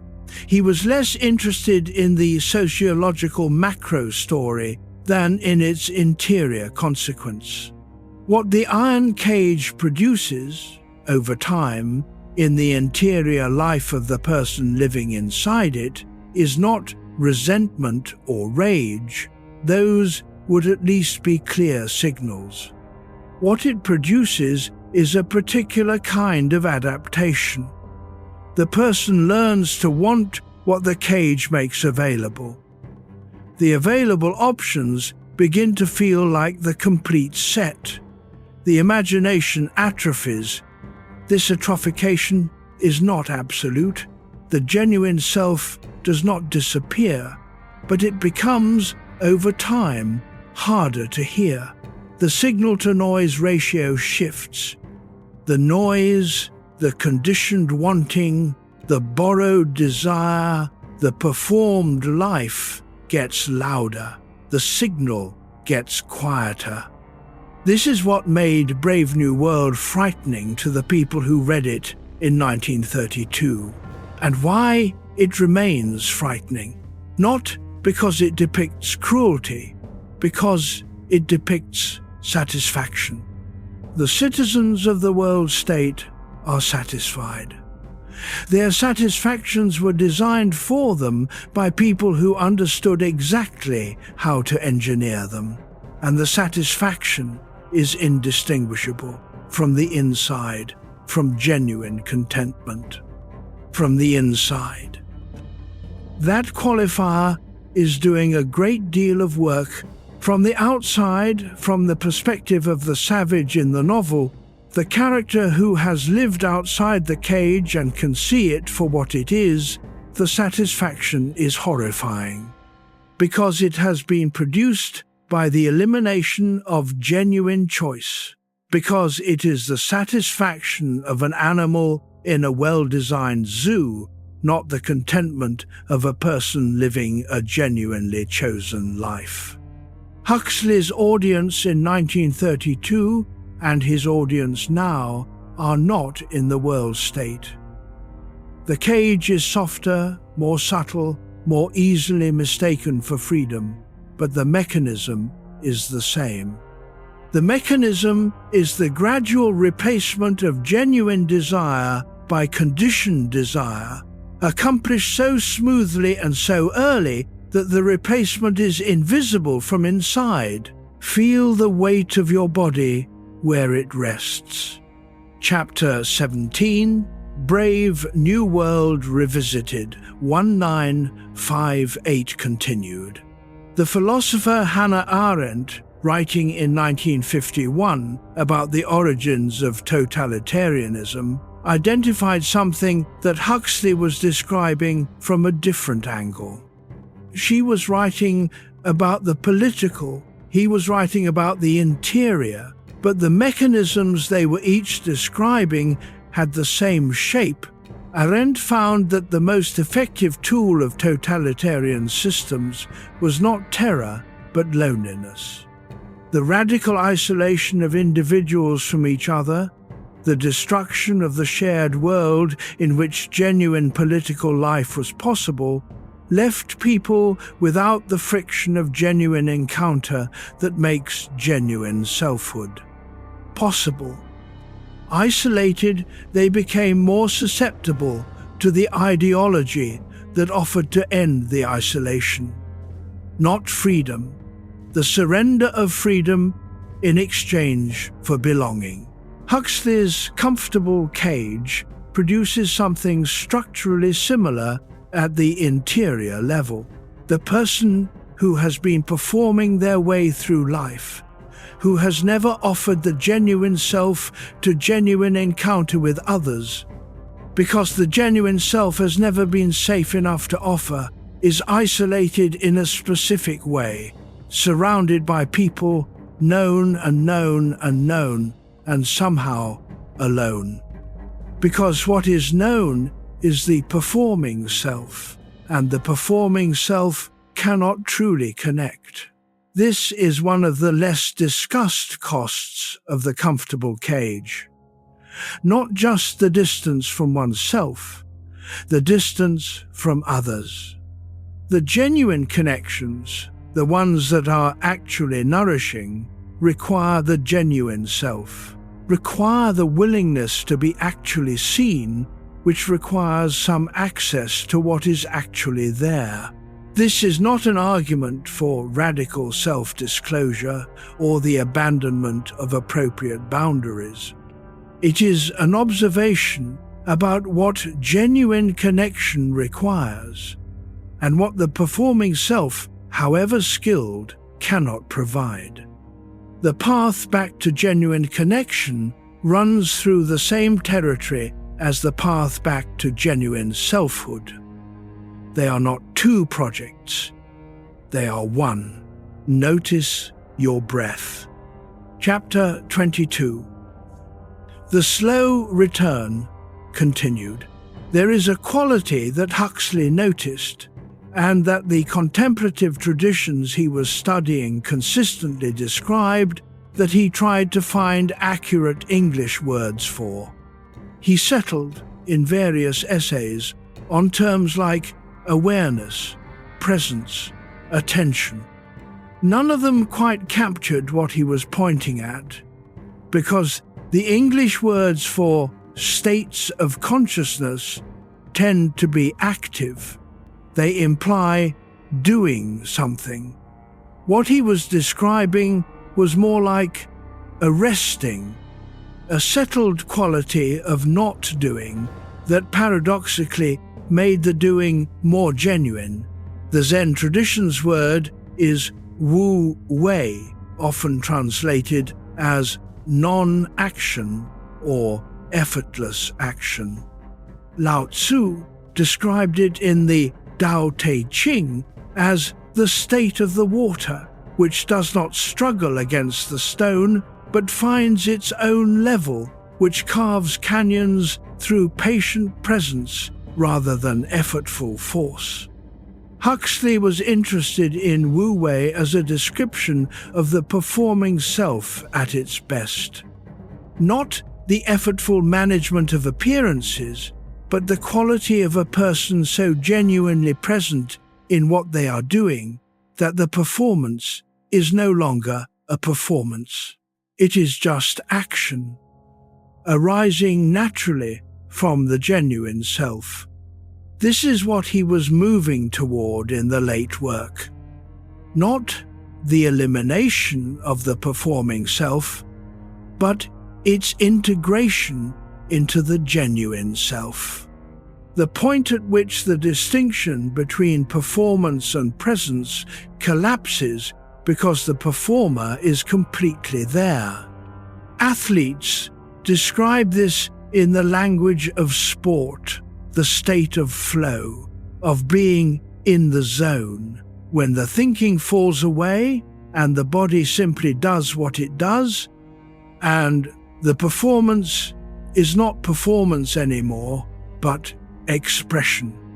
The performing self, at its best, when it has been inhabited fully enough by the genuine self that it is no longer a mask but a face, becomes the medium for the genuine, not the obstacle to it. That is the destination of the slow return, not the abolition of the performing self. Its full and genuine occupation. Chapter 5. What conditioning actually does contend. The philosopher Epictetus, a Stoic writing from slavery in Rome in the 1st century, identified something about conditioning that anticipates everything Huxley would describe 17 centuries later. Epictetus had no abstract distance from the question. He was a slave. The most extreme version of a life whose conditions were determined by others was his daily reality. And yet his central argument was this: what is done to you is not you. What you are given is not what you are.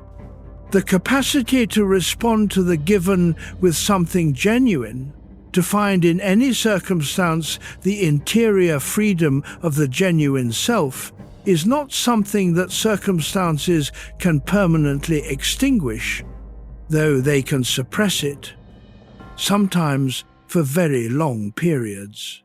Huxley was not drawing a direct comparison between his comfortable English intellectual life and slavery. The conditions were incomparably different. But the structural observation that there is a self in relation to conditioning and a self that is conditioning, and that confusing the two is the fundamental error. That observation transcends the specifics of any particular circumstance. What Epictetus called the hegemonikon, the ruling faculty, the governing intelligence that chooses the relationship to whatever is given, is what Huxley was calling the attending awareness. The thing that can notice the conditioning without being entirely consumed by it. The third self that contains both the performer and the observer. You cannot choose all your conditions. Very few people can. What can be cultivated, regardless of conditions, is the quality of relationship to them. That quality of relationship is the beginning of genuine choice, not the dramatic choice of an entirely new life, the daily choice of how much presence to bring to the life that is actually here. That is enough. For many people, that turns out to be the whole thing. Chapter 6. The performance begins continued. There is a detail about Huxley at Eton that tends to be omitted from the biographical accounts.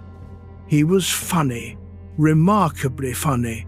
The wit that would make the novels so pleasurable to read, the quality of irony that could skewer a social pretension in a single sentence, was already operational in the boy who had arrived with his grief and his family name and his damaged eyes. The wit was, in part, a performance. It was the performing self's best mode, the one that could hold the room without revealing anything that might be used against the person behind the joke. Wit creates distance. The person who makes you laugh is not required to be vulnerable. The audience's attention goes to the joke, not the jokester. Huxley knew this about himself. He wrote about it obliquely in Point Counterpoint, the 1928 novel, widely understood to be a roman, a clef in which the character Philip Quarles is recognizably Huxley. Quarles is the observer, always watching, always making the astute note, always maintaining the slight, ironic distance that makes direct feeling difficult. Philip has a wife and a son.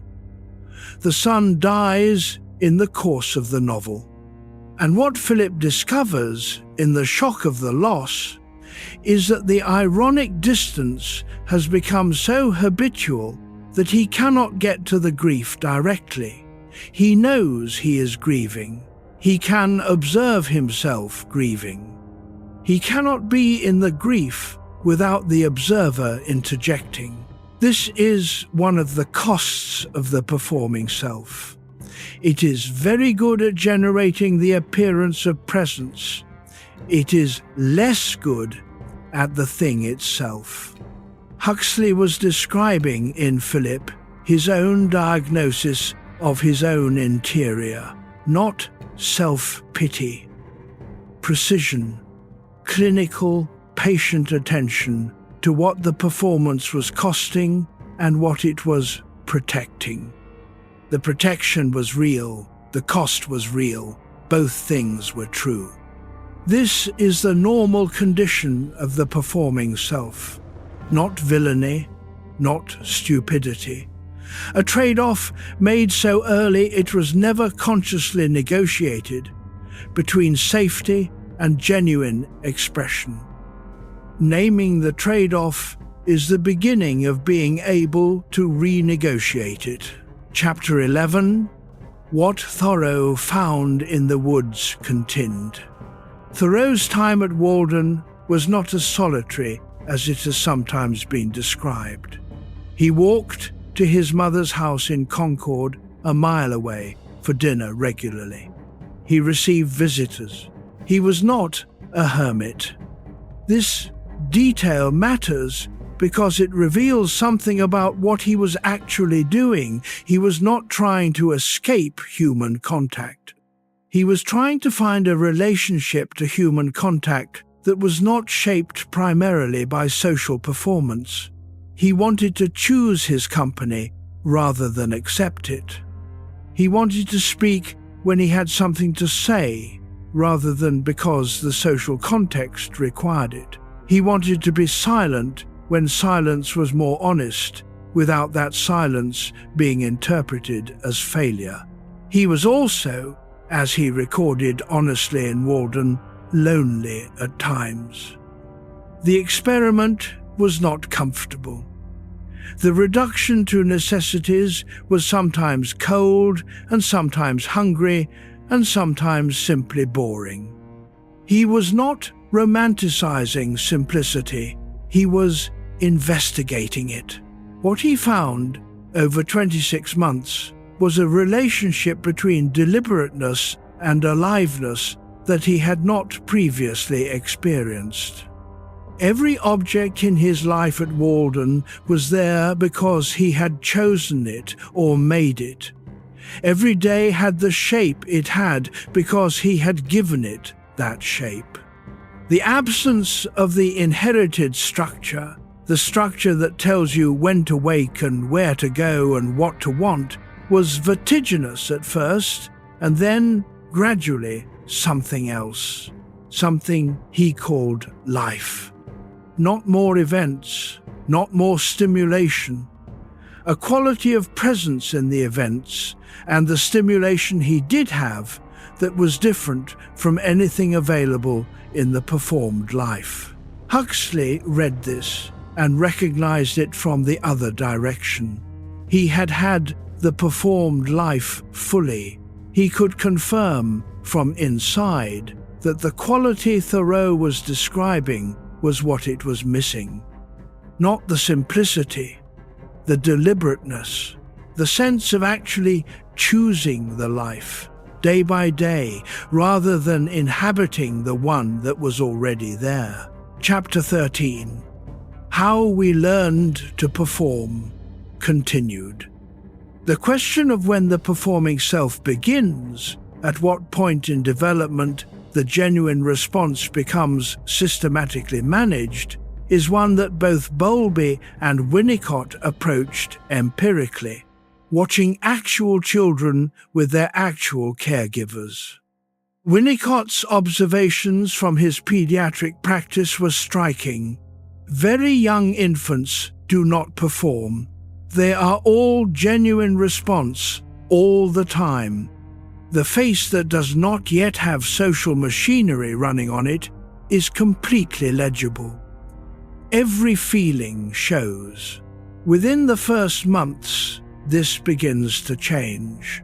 Not because the child decides to begin managing its presentation, because it is learning from the responses it receives, which presentations are met with warmth and which produce a different quality of response. The learning is pre-verbal, pre-conscious. It is body learning, the kind that Bessel van der Kolk was later describing when he said, "The body keeps the score." And then, by about 18 months, the performing self is operational. The child can produce the smile that produces the particular response. It can modulate its distress based on what the environment can tolerate. It can read the room. This is not loss. This is socialization. It is necessary and good. A child who could not modulate its responses to the social environment would be disabled in the world. But it is the beginning of the distance, the beginning of the gap between the genuine response and the displayed response. And the size of that gap over a lifetime depends enormously on the specific environment, on how much the genuine response was welcomed before the managing began, and on whether, as the years went on, there were relationships in which the genuine response could still occasionally be offered. The people who maintained access to the genuine self throughout their lives were typically the people who had at least one relationship, one parent, one teacher, one early friendship in which the genuine self had been genuinely welcomed, where it had learned that it could be shown without consequence. Huxley had his mother for 14 years. Before her death, in the years of reading together and intellectual companionship she provided, the genuine self had been seen and responded to. That early imprint, the knowledge that the genuine self was worth something, is what he was trying to recover in his later work. He had had it, he had lost contact with it, he was finding his way back. The map had been made early, the territory had not disappeared. Chapter 16. The voice that wasn't his continued. Huxley's screenwriting years produced one work that he later identified as genuinely his, the 1943 screenplay for Pride and Prejudice. He had found Austen's irony congenial. The specific quality of observation, the ability to see the performance of English social life with perfect clarity and write about it with a warmth that never curdled into contempt, was something he recognized and could work with. The screenplay was not simply a translation of the novel, it had Huxley in it. He also worked on a screenplay version of his own Brave New World, which the studio found uncommercial and ultimately abandoned. The irony of being unable to adapt his own most important work for an industry that exemplified its premises was not lost on him. But the deeper irony was the one he was documenting in his journals. He was spending his professional hours producing, competently, material that was not his. And he was spending his unprofessional hours, the mornings, the weekends, the spaces between contracts, writing the Perennial Philosophy, writing the thing that was actually his. The contrast was educational, not comfortable, but educational. It taught him something concrete about the difference between work that uses your skills and work that requires yourself. The screenwriting used his verbal facility, his narrative intelligence, his understanding of character. The essays required something more fundamental, required him to actually be there, attending, thinking his own thoughts rather than the thoughts required by the genre. He later described this period as one in which he learned to value the genuine engagement more specifically, because he had experienced the absence of it so clearly. Loss is sometimes the clearest teacher of value. The person who has spent years doing only the skill work and then encounters or returns to work that requires the genuine self, that person knows the difference in a way that cannot be theorized from outside. Huxley knew the difference. The knowing changed what he was willing to settle for in the years that remained. Chapter 18. What freedom actually costs, continued. Pascal's diagnosis of the human tendency toward diversion was, as he well knew, self-referential. He was himself a mathematician, a scientist, a polemicist, a man of extraordinarily busy and productive engagement with the world. He was not sitting in a room doing nothing. He was writing some of the most vivid prose in the French language. The pensées from which the divertissement observation comes were not a finished work. They were fragments. Notes toward a book that Pascal never completed because he died at 39 of what was probably stomach cancer. The fragments have a quality of urgency about them that the finished book would not have had. They are a man thinking at maximum speed, against time, trying to say the most important things he knows before the available hours run out.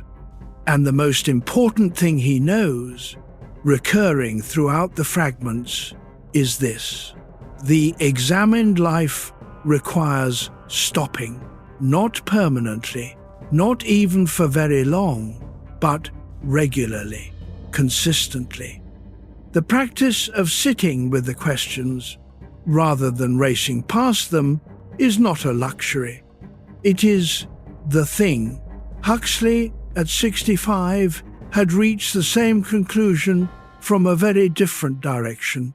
The racing had been tried. The Hollywood years, the dinner parties, the professional engagements and the social performances and the accumulation of credentials, all of it had been tried, and all of it had produced, in the aggregate, a life that looked right from the outside and felt from the inside slightly off. The stopping, the practice of contemplative quiet that he developed in the 1940s and maintained until the end, had produced something different, not a better life by external measures, a more present one. That distinction between a better life and a more present life is one of the most important that Huxley's work makes available. A better life, by external measures, is an achievable goal that can be pursued by the performing self, without any access to the genuine self. Perform better, accumulate more, optimize. A more present life is not available to the performing self. It requires the thing underneath. And the thing underneath requires, at minimum, the occasional willingness to stop the performance long enough to notice it is there. Notice your breath. Chapter 23, John Bowlby, and How We Learn to Perform, continued. The practical implication of Bowlby's work, which he drew out carefully in the later volumes of his trilogy, is this: the template is not the territory. The early attachment pattern that shaped how you relate to need, to closeness, to the availability of others, that pattern is a prediction engine. It was calibrated in a specific early environment to predict how people would respond to specific kinds of engagement. It was, in that specific early environment, probably accurate. In the environments of adult life, it is often not accurate. The caregiver who withdrew when need was expressed is not identical to the spouse or the friend or the colleague.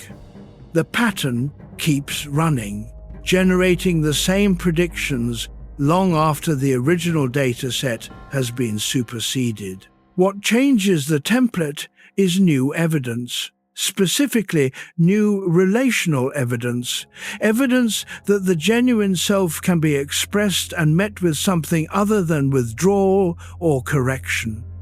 This evidence, when it accumulates, begins to revise the prediction engine, slowly, imperfectly, but revise it. This is one of the ways genuine relationships do their most important work.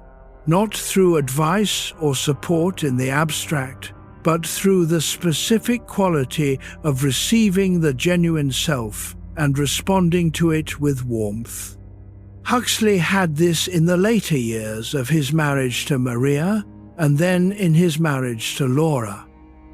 Not ideally or continuously, no relationship is ideal or continuous, but consistently enough, over long enough, that the revision was possible, that the performing self-certainty about what was safe to show began to soften.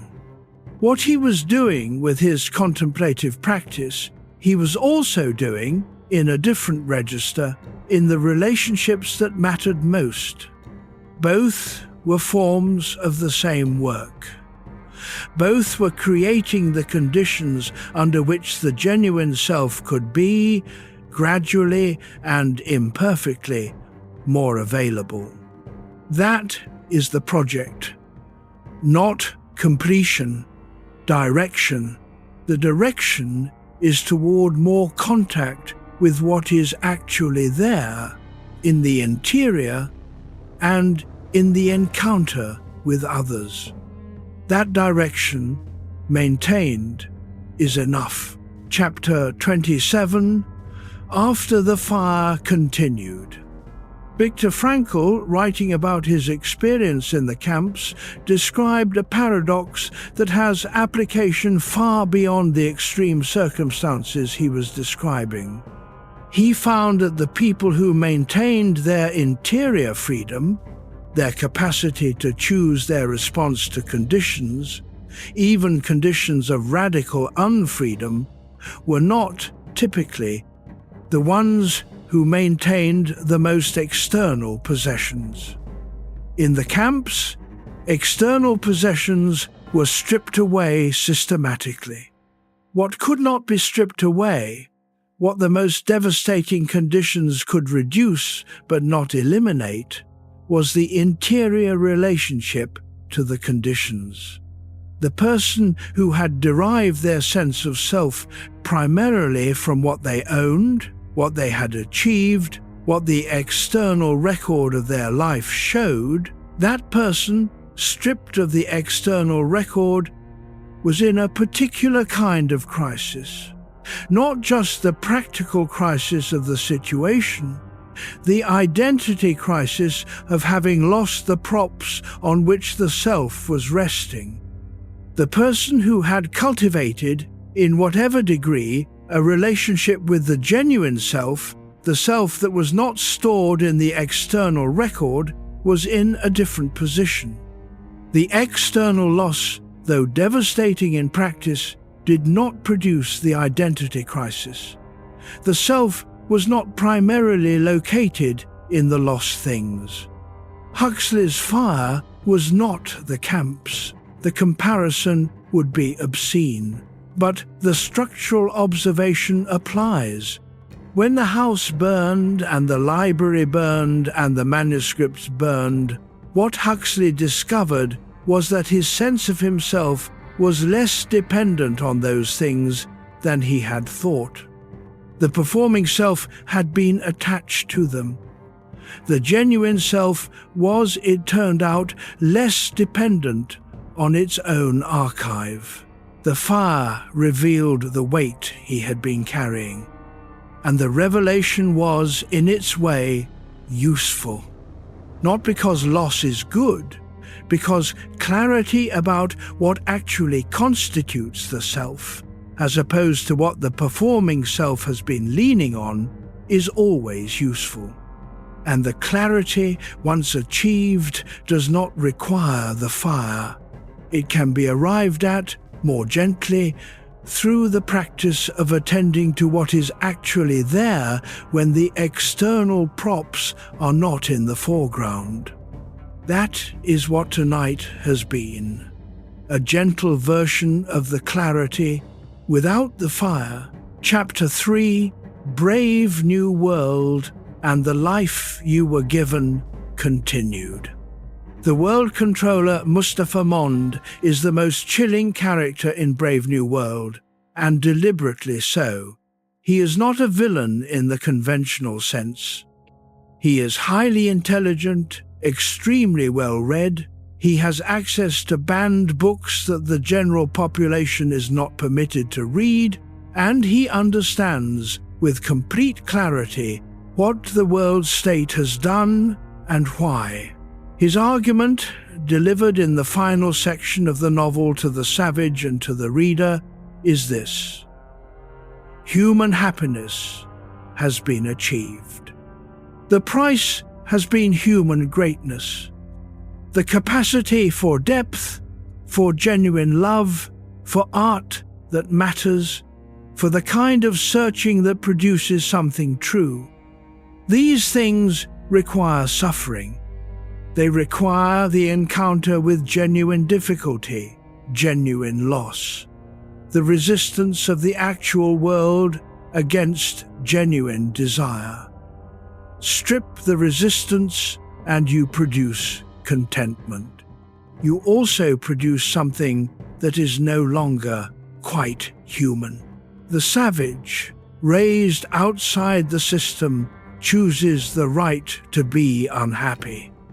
He chooses the whole range of human experience, including grief, including failure, including the encounter with genuine limits, over the engineered contentment.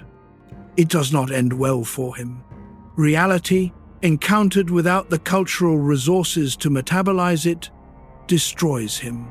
Huxley was not offering the savage as an ideal. He was offering him as a question. The question: is engineered contentment worth the cost?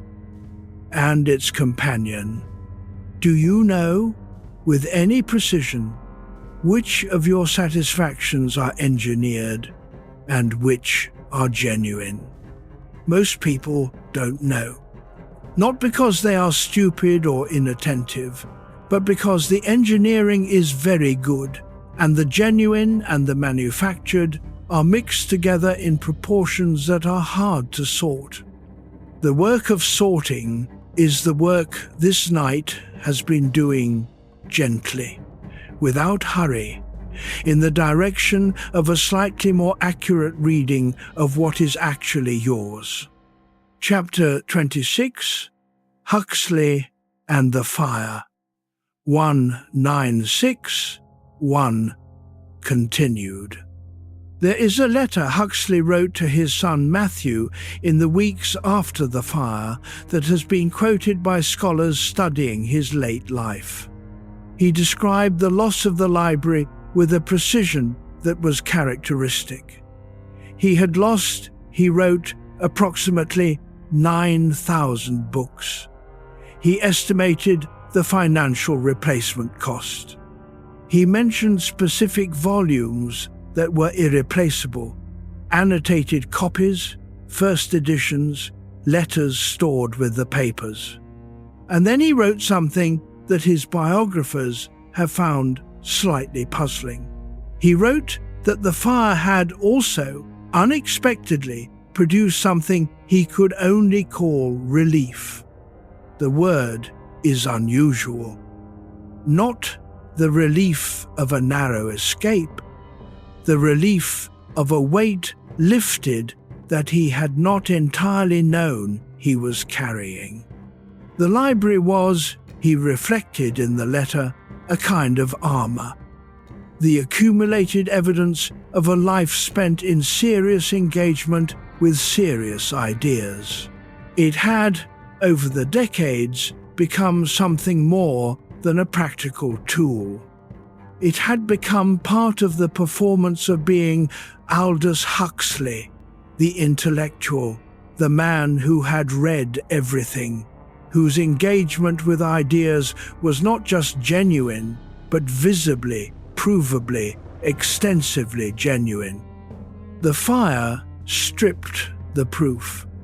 What was left was the genuine engagement itself, the 40 years of actually reading and thinking, not the physical residue of having done so.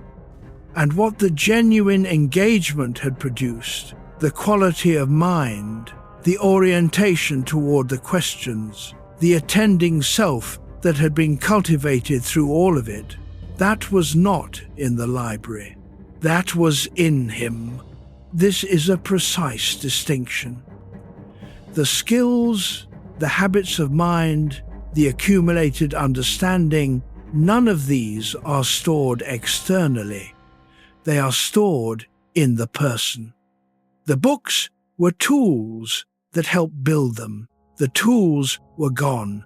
The building was not. He started again. He bought the books he actually needed and did not replace the ones he had accumulated because a man of his reputation should have them. A lighter library, a more accurate one. The performing self's library and the genuine self's library. They were not identical. Chapter 36. The island continued. The minor birds on Huxley's island are trained to say, attention, attention, attention. This is the whole curriculum. The entire pedagogical project of the island society distilled into 3 repetitions of one word. Not think correctly. Not believe the right things. Not follow these rules or achieve these outcomes. Attention to what is actually here, in this moment, in this body, in this encounter with another person, or this passage of light, or this ordinary Tuesday. Attention to the actual quality of the actual experience rather than the managed version of it. The island society has understood something that the performing self's world has largely forgotten, that the quality of attention brought to an experience determines the quality of the experience. Not entirely. The external circumstances matter, of course, but more than the performing self typically credits. A meal eaten with full attention is different from the same meal eaten while reviewing the day's emails. A conversation in which both people are genuinely present is different from a conversation in which both are partly elsewhere. The difference is not in the external content of the meal or the conversation. It is in the quality of presence brought to them. This seems obvious, stated plainly. And yet the default condition of most adult life, the condition produced by the performing self running at full capacity for 16 hours a day, is precisely the condition of being partly elsewhere in almost every moment. The phone, the planning, the reviewing, the maintaining of social awareness, the running of background calculations about what comes next and how it should be handled. All of it is real, and many of it is necessary. But it comes at a cost. The cost of the actual present, the actual meal, the actual conversation, the actual quality of the actual hour. The island society's answer is not to eliminate the practical. It is to practice attention so consistently and so early from childhood as a fundamental skill rather than a luxury, that genuine presence becomes as natural as the performing self's management is currently. Not enlightenment, practice. Daily, ordinary, non-dramatic practice. Like the practice of this night, this quiet hour, this attending to the present without requiring it to be different from what it is. This precisely is it. Chapter 40. Huxley on his deathbed, November 22, 1963 continued. Laura Huxley wrote about that afternoon in her memoir, This Timeless Moment. She described the quality of his face as he lay in the hours after the LSD was administered. Not blissful exactly. She was careful about the word, more like open, as though what had been closed for a long time had finally become available to be open. She read to him from the Tibetan Book of the Dead, the ancient Tibetan Buddhist text that guides the dying through the transitions of consciousness with the same quality of matter-of-fact instruction you might use to guide someone through a difficult journey. Go gently. Do not be afraid of the light. Go toward the light. She had been trained as a therapist by then and was practicing a method of guided dying that she had developed partly in conversation with Huxley, partly from her own clinical work. The method was not spectacular. It was not dramatic. It was the ordinary quality of presence and warmth and guidance offered to a person who was passing from one state to another. Huxley's response, she wrote, was what she could only describe as cooperation, a quality of willingness, of moving in the direction indicated. The performing self's last performance, the performance of Aldous Huxley, distinguished author, intellectual of the century, the man his grandfather's family had made and the world had confirmed, was quietly set aside. What went forward was the attending something, the awareness that had been there before the performance and had been cultivated through 40 years of effort to be the most present thing in the room. He was, at the end, completely there. That is what the work was for. Not the novels, though the novels were real and mattered. Not the philosophy, though the philosophy was genuine and useful. The whole thing was practice for this, for being, at the last moment, genuinely present in it. We can all practice now. Not for that last moment, for this one, here, now, the body breathing, the quiet of the room. Chapter 19, The Present Life That Wasn't Continued. There is a category of experience that neither pleasure nor productivity fully captures, and that both Huxley and Csikszentmihalyi were working toward. Csikszentmihalyi called it flow. Huxley called it, in different essays, genuine absorption or real living, or the quality of presence. The phenomenological description in both cases is similar. The sense of being fully there in what you are doing, without the overlay of the performing self's management. What Csikszentmihalyi found in his decades of empirical research on this question is that people are remarkably bad at predicting when flow will occur. They systematically overestimate the likelihood of experiencing it in leisure, in watching television, in passive consumption, in the deliberately relaxing activities they schedule as rewards for the work week. And they systematically underestimate the likelihood of finding it in engaged work, in craft, in conversation, in any activity that requires genuine skill applied to genuine challenge. This means that the ordinary life management strategy of the performing self, work hard to earn the pleasure, defer genuine engagement until the reward, is working against its own stated goal. The present life it is optimizing for is less likely to produce the experience of genuine living than the engaged life it is treating as a means to that end.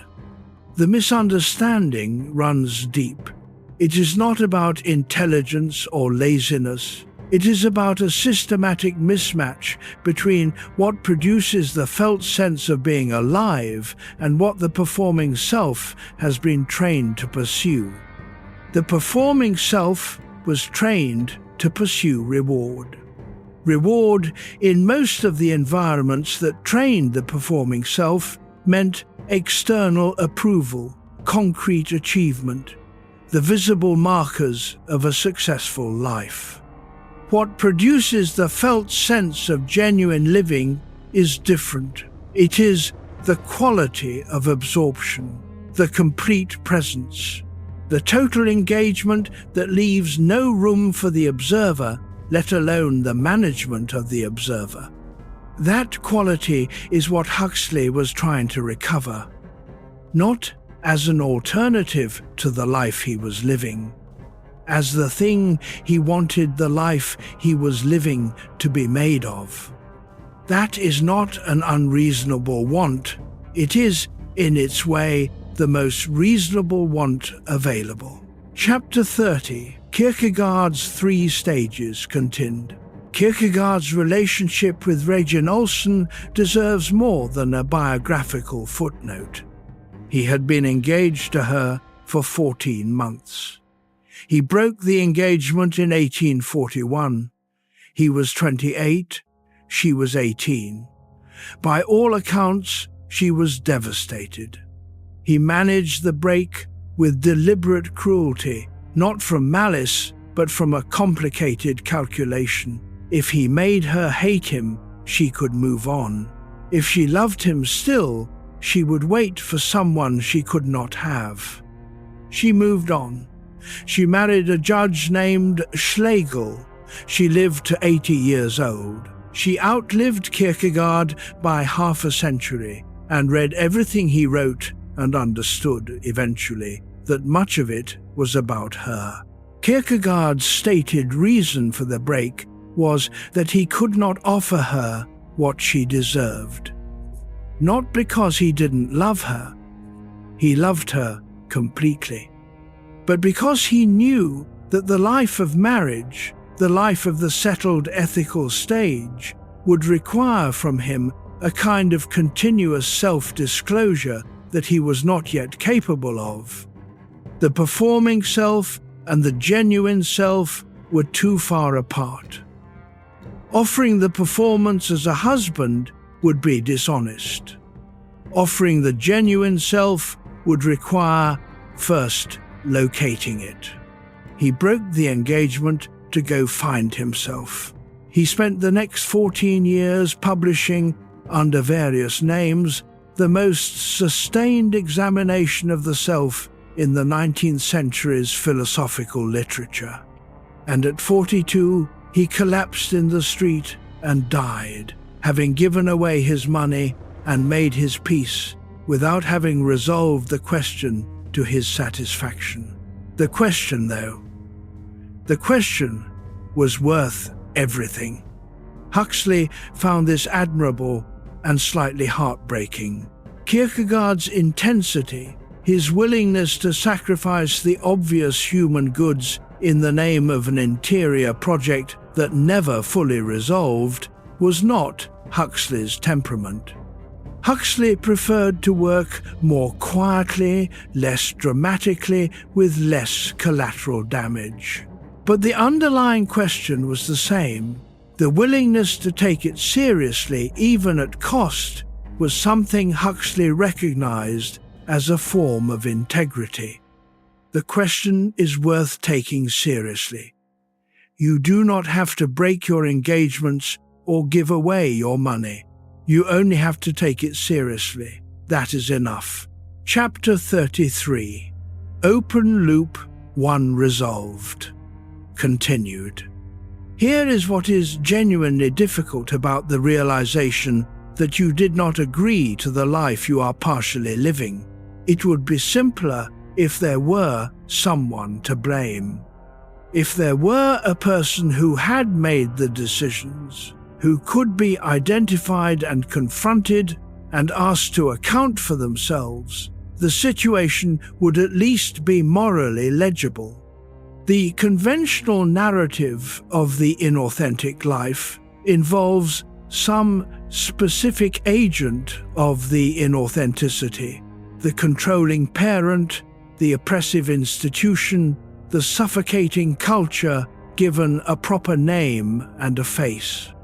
Sometimes those agents are real.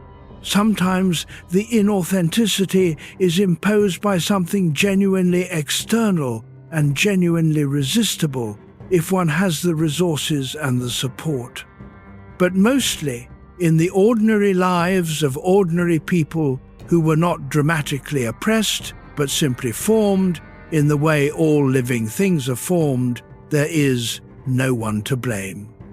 And the absence of a blameworthy agent makes the situation harder to get clear about, not easier. If there is no one to blame, what do you do with the recognition? Huxley's answer was, begin. Not from a position of grievance or outrage, from a position of curiosity. The curiosity of a person who has discovered something interesting about themselves and wants to understand it better. What is genuinely mine? What was borrowed? What would I choose if I could choose again, this time with better information? These questions do not require a crisis to motivate them. They do not require suffering or loss or the dramatic disruption that sometimes forces the examination. They require only the quality of attention, sustained, gentle, unhurried, that this particular hour makes available. The quiet hours are made for exactly this, not because they have some special quality that the daylight lacks, because the daylight has the performing self running at full capacity, managing and planning and maintaining, and the quiet hours have something slightly different. They have this: the weight of the body, the breath, the particular quality of attention that is available when the performance has, for tonight, largely finished its work. Begin there. Nothing dramatic, just begin. Chapter 38. Open Loop 2 Resolved. Continued. One further observation about the Perennial Core, because it is easy to misunderstand what Huxley was and was not claiming. He was not claiming that the Perennial Core, once contacted, produces a different and better life in any measurable external sense. He was not offering the attending awareness as a path to success or happiness in the conventional sense, or any particular outcome. What it produces is a different quality of relationship to whatever life is actually happening. The person who has contact with the ground, who can return to the attending awareness even briefly, even imperfectly, even in the middle of an ordinary and demanding day, is not protected from difficulty. They are not shielded from loss or failure or the ordinary miseries of a human life. What they have is a different relationship to those things, not a transcendent one, not an invulnerable one, simply more genuine, more accurately themselves in the encounter with whatever the encounter is. Marcus Aurelius, the Stoic emperor, was managing one of the most difficult jobs in human history, governing the Roman Empire at a time of plague and war and continuous crisis, and writing his private journal to remind himself daily of the quality of presence he was trying to maintain in the middle of it. He was not achieving equanimity, he was practicing it, imperfectly, continuously, without a rival. That is the honest description of what this work is. Not transformation, practice, not the destination, the direction. And the direction, maintained even imperfectly, even inconsistently, even in the middle of an ordinary Wednesday, changes something over time that cannot easily be named, but can, at certain very quiet moments, be clearly felt. Something like being here. Actually, genuinely here. That is the perennial core. It is here right now. Chapter 21. Montaigne in his tower continued. There is a line from the essays that Huxley returned to throughout his life. Montaigne wrote, "Each man bears the entire form of the human condition within him." Huxley found this radical in 1571 and still radical in 1960. The performing self's entire social function is to present a particular version of the self, a version appropriate to this specific role, this specific relationship, this specific cultural context. The performing self is always a subset, a curated version, the part that fits this particular context's requirements. Montaigne was insisting on the whole. Every person, in every particular social position, every particular cultural context, every particular moment in history, carries within them the full range of what it means to be human. The king and the beggar, Montaigne said, play their parts and then take the costumes off. Underneath the costumes, the same thing. This is not egalitarianism in the modern political sense, though it has egalitarian implications. It is an observation about the depth of the self. The performing self occupies a layer. Below that layer, something less particular, less socially defined, more recognizably the same across all the particulars.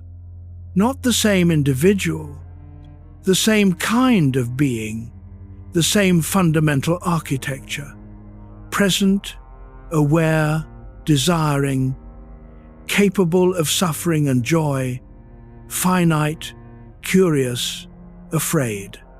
The performing self is real and important.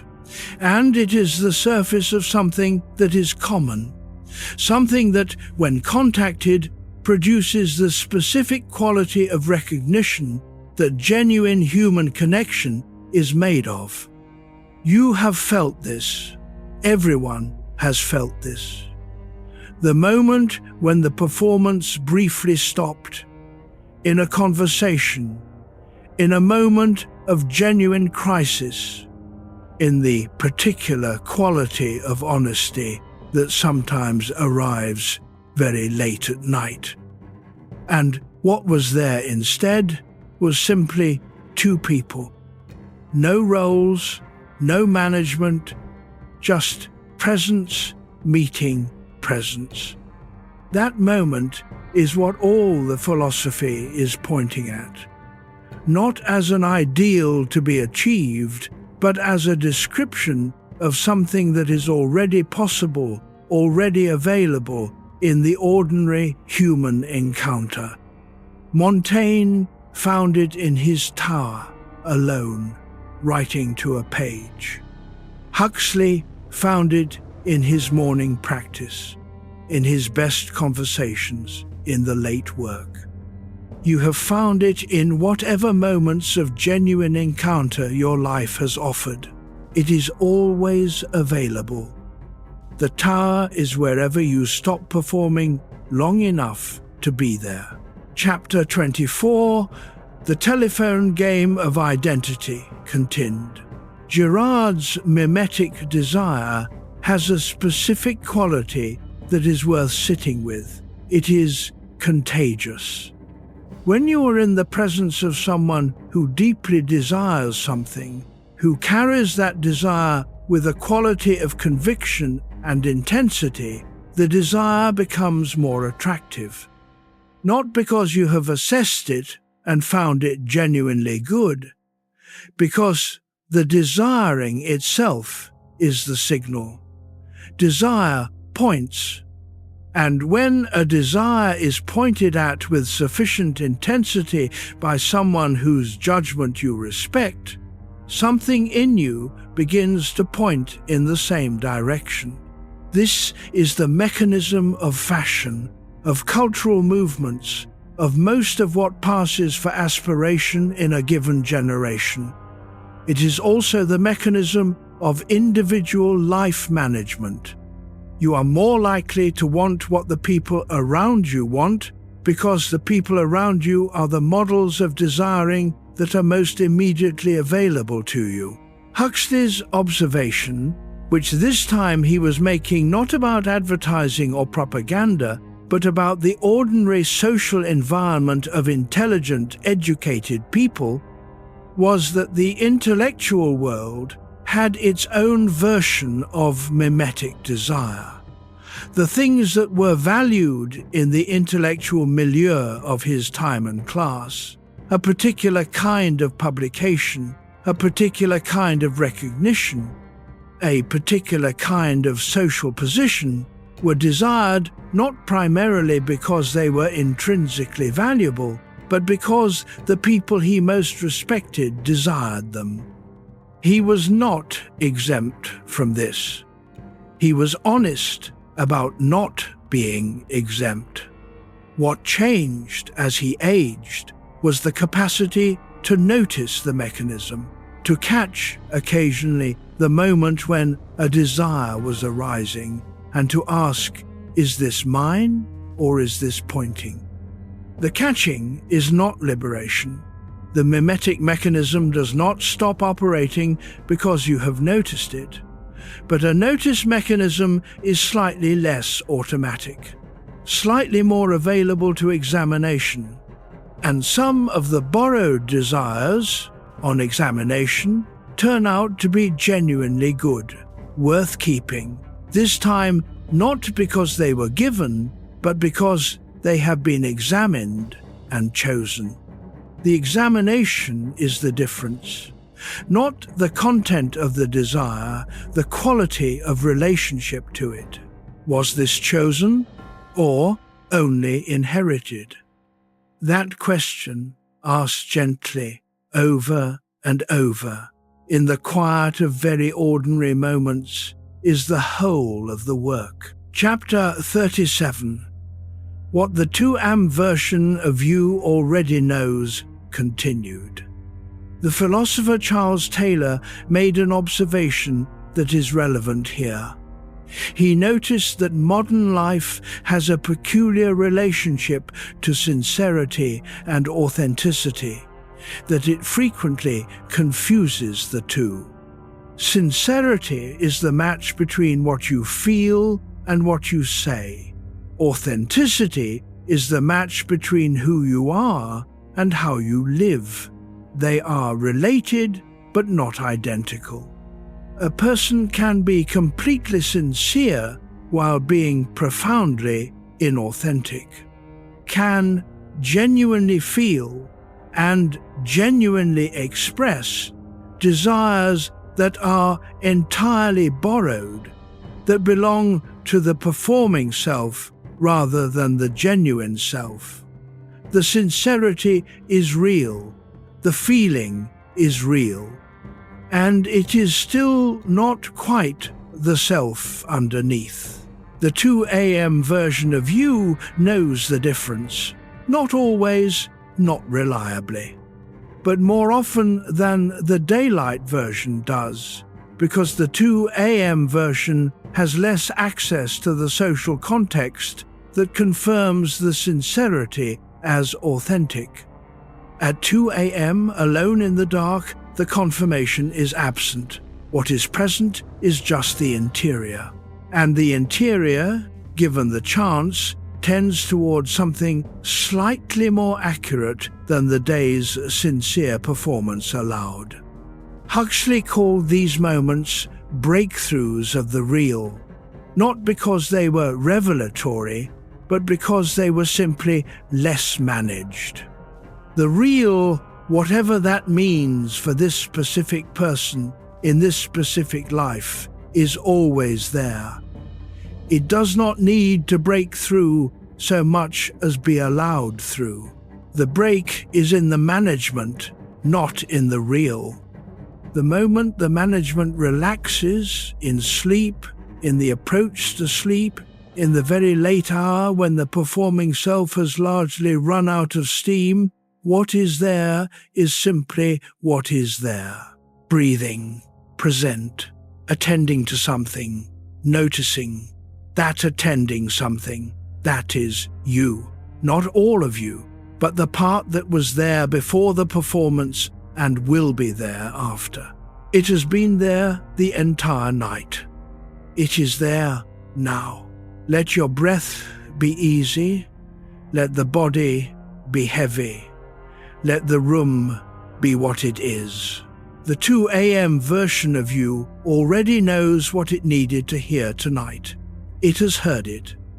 What comes next is sleep.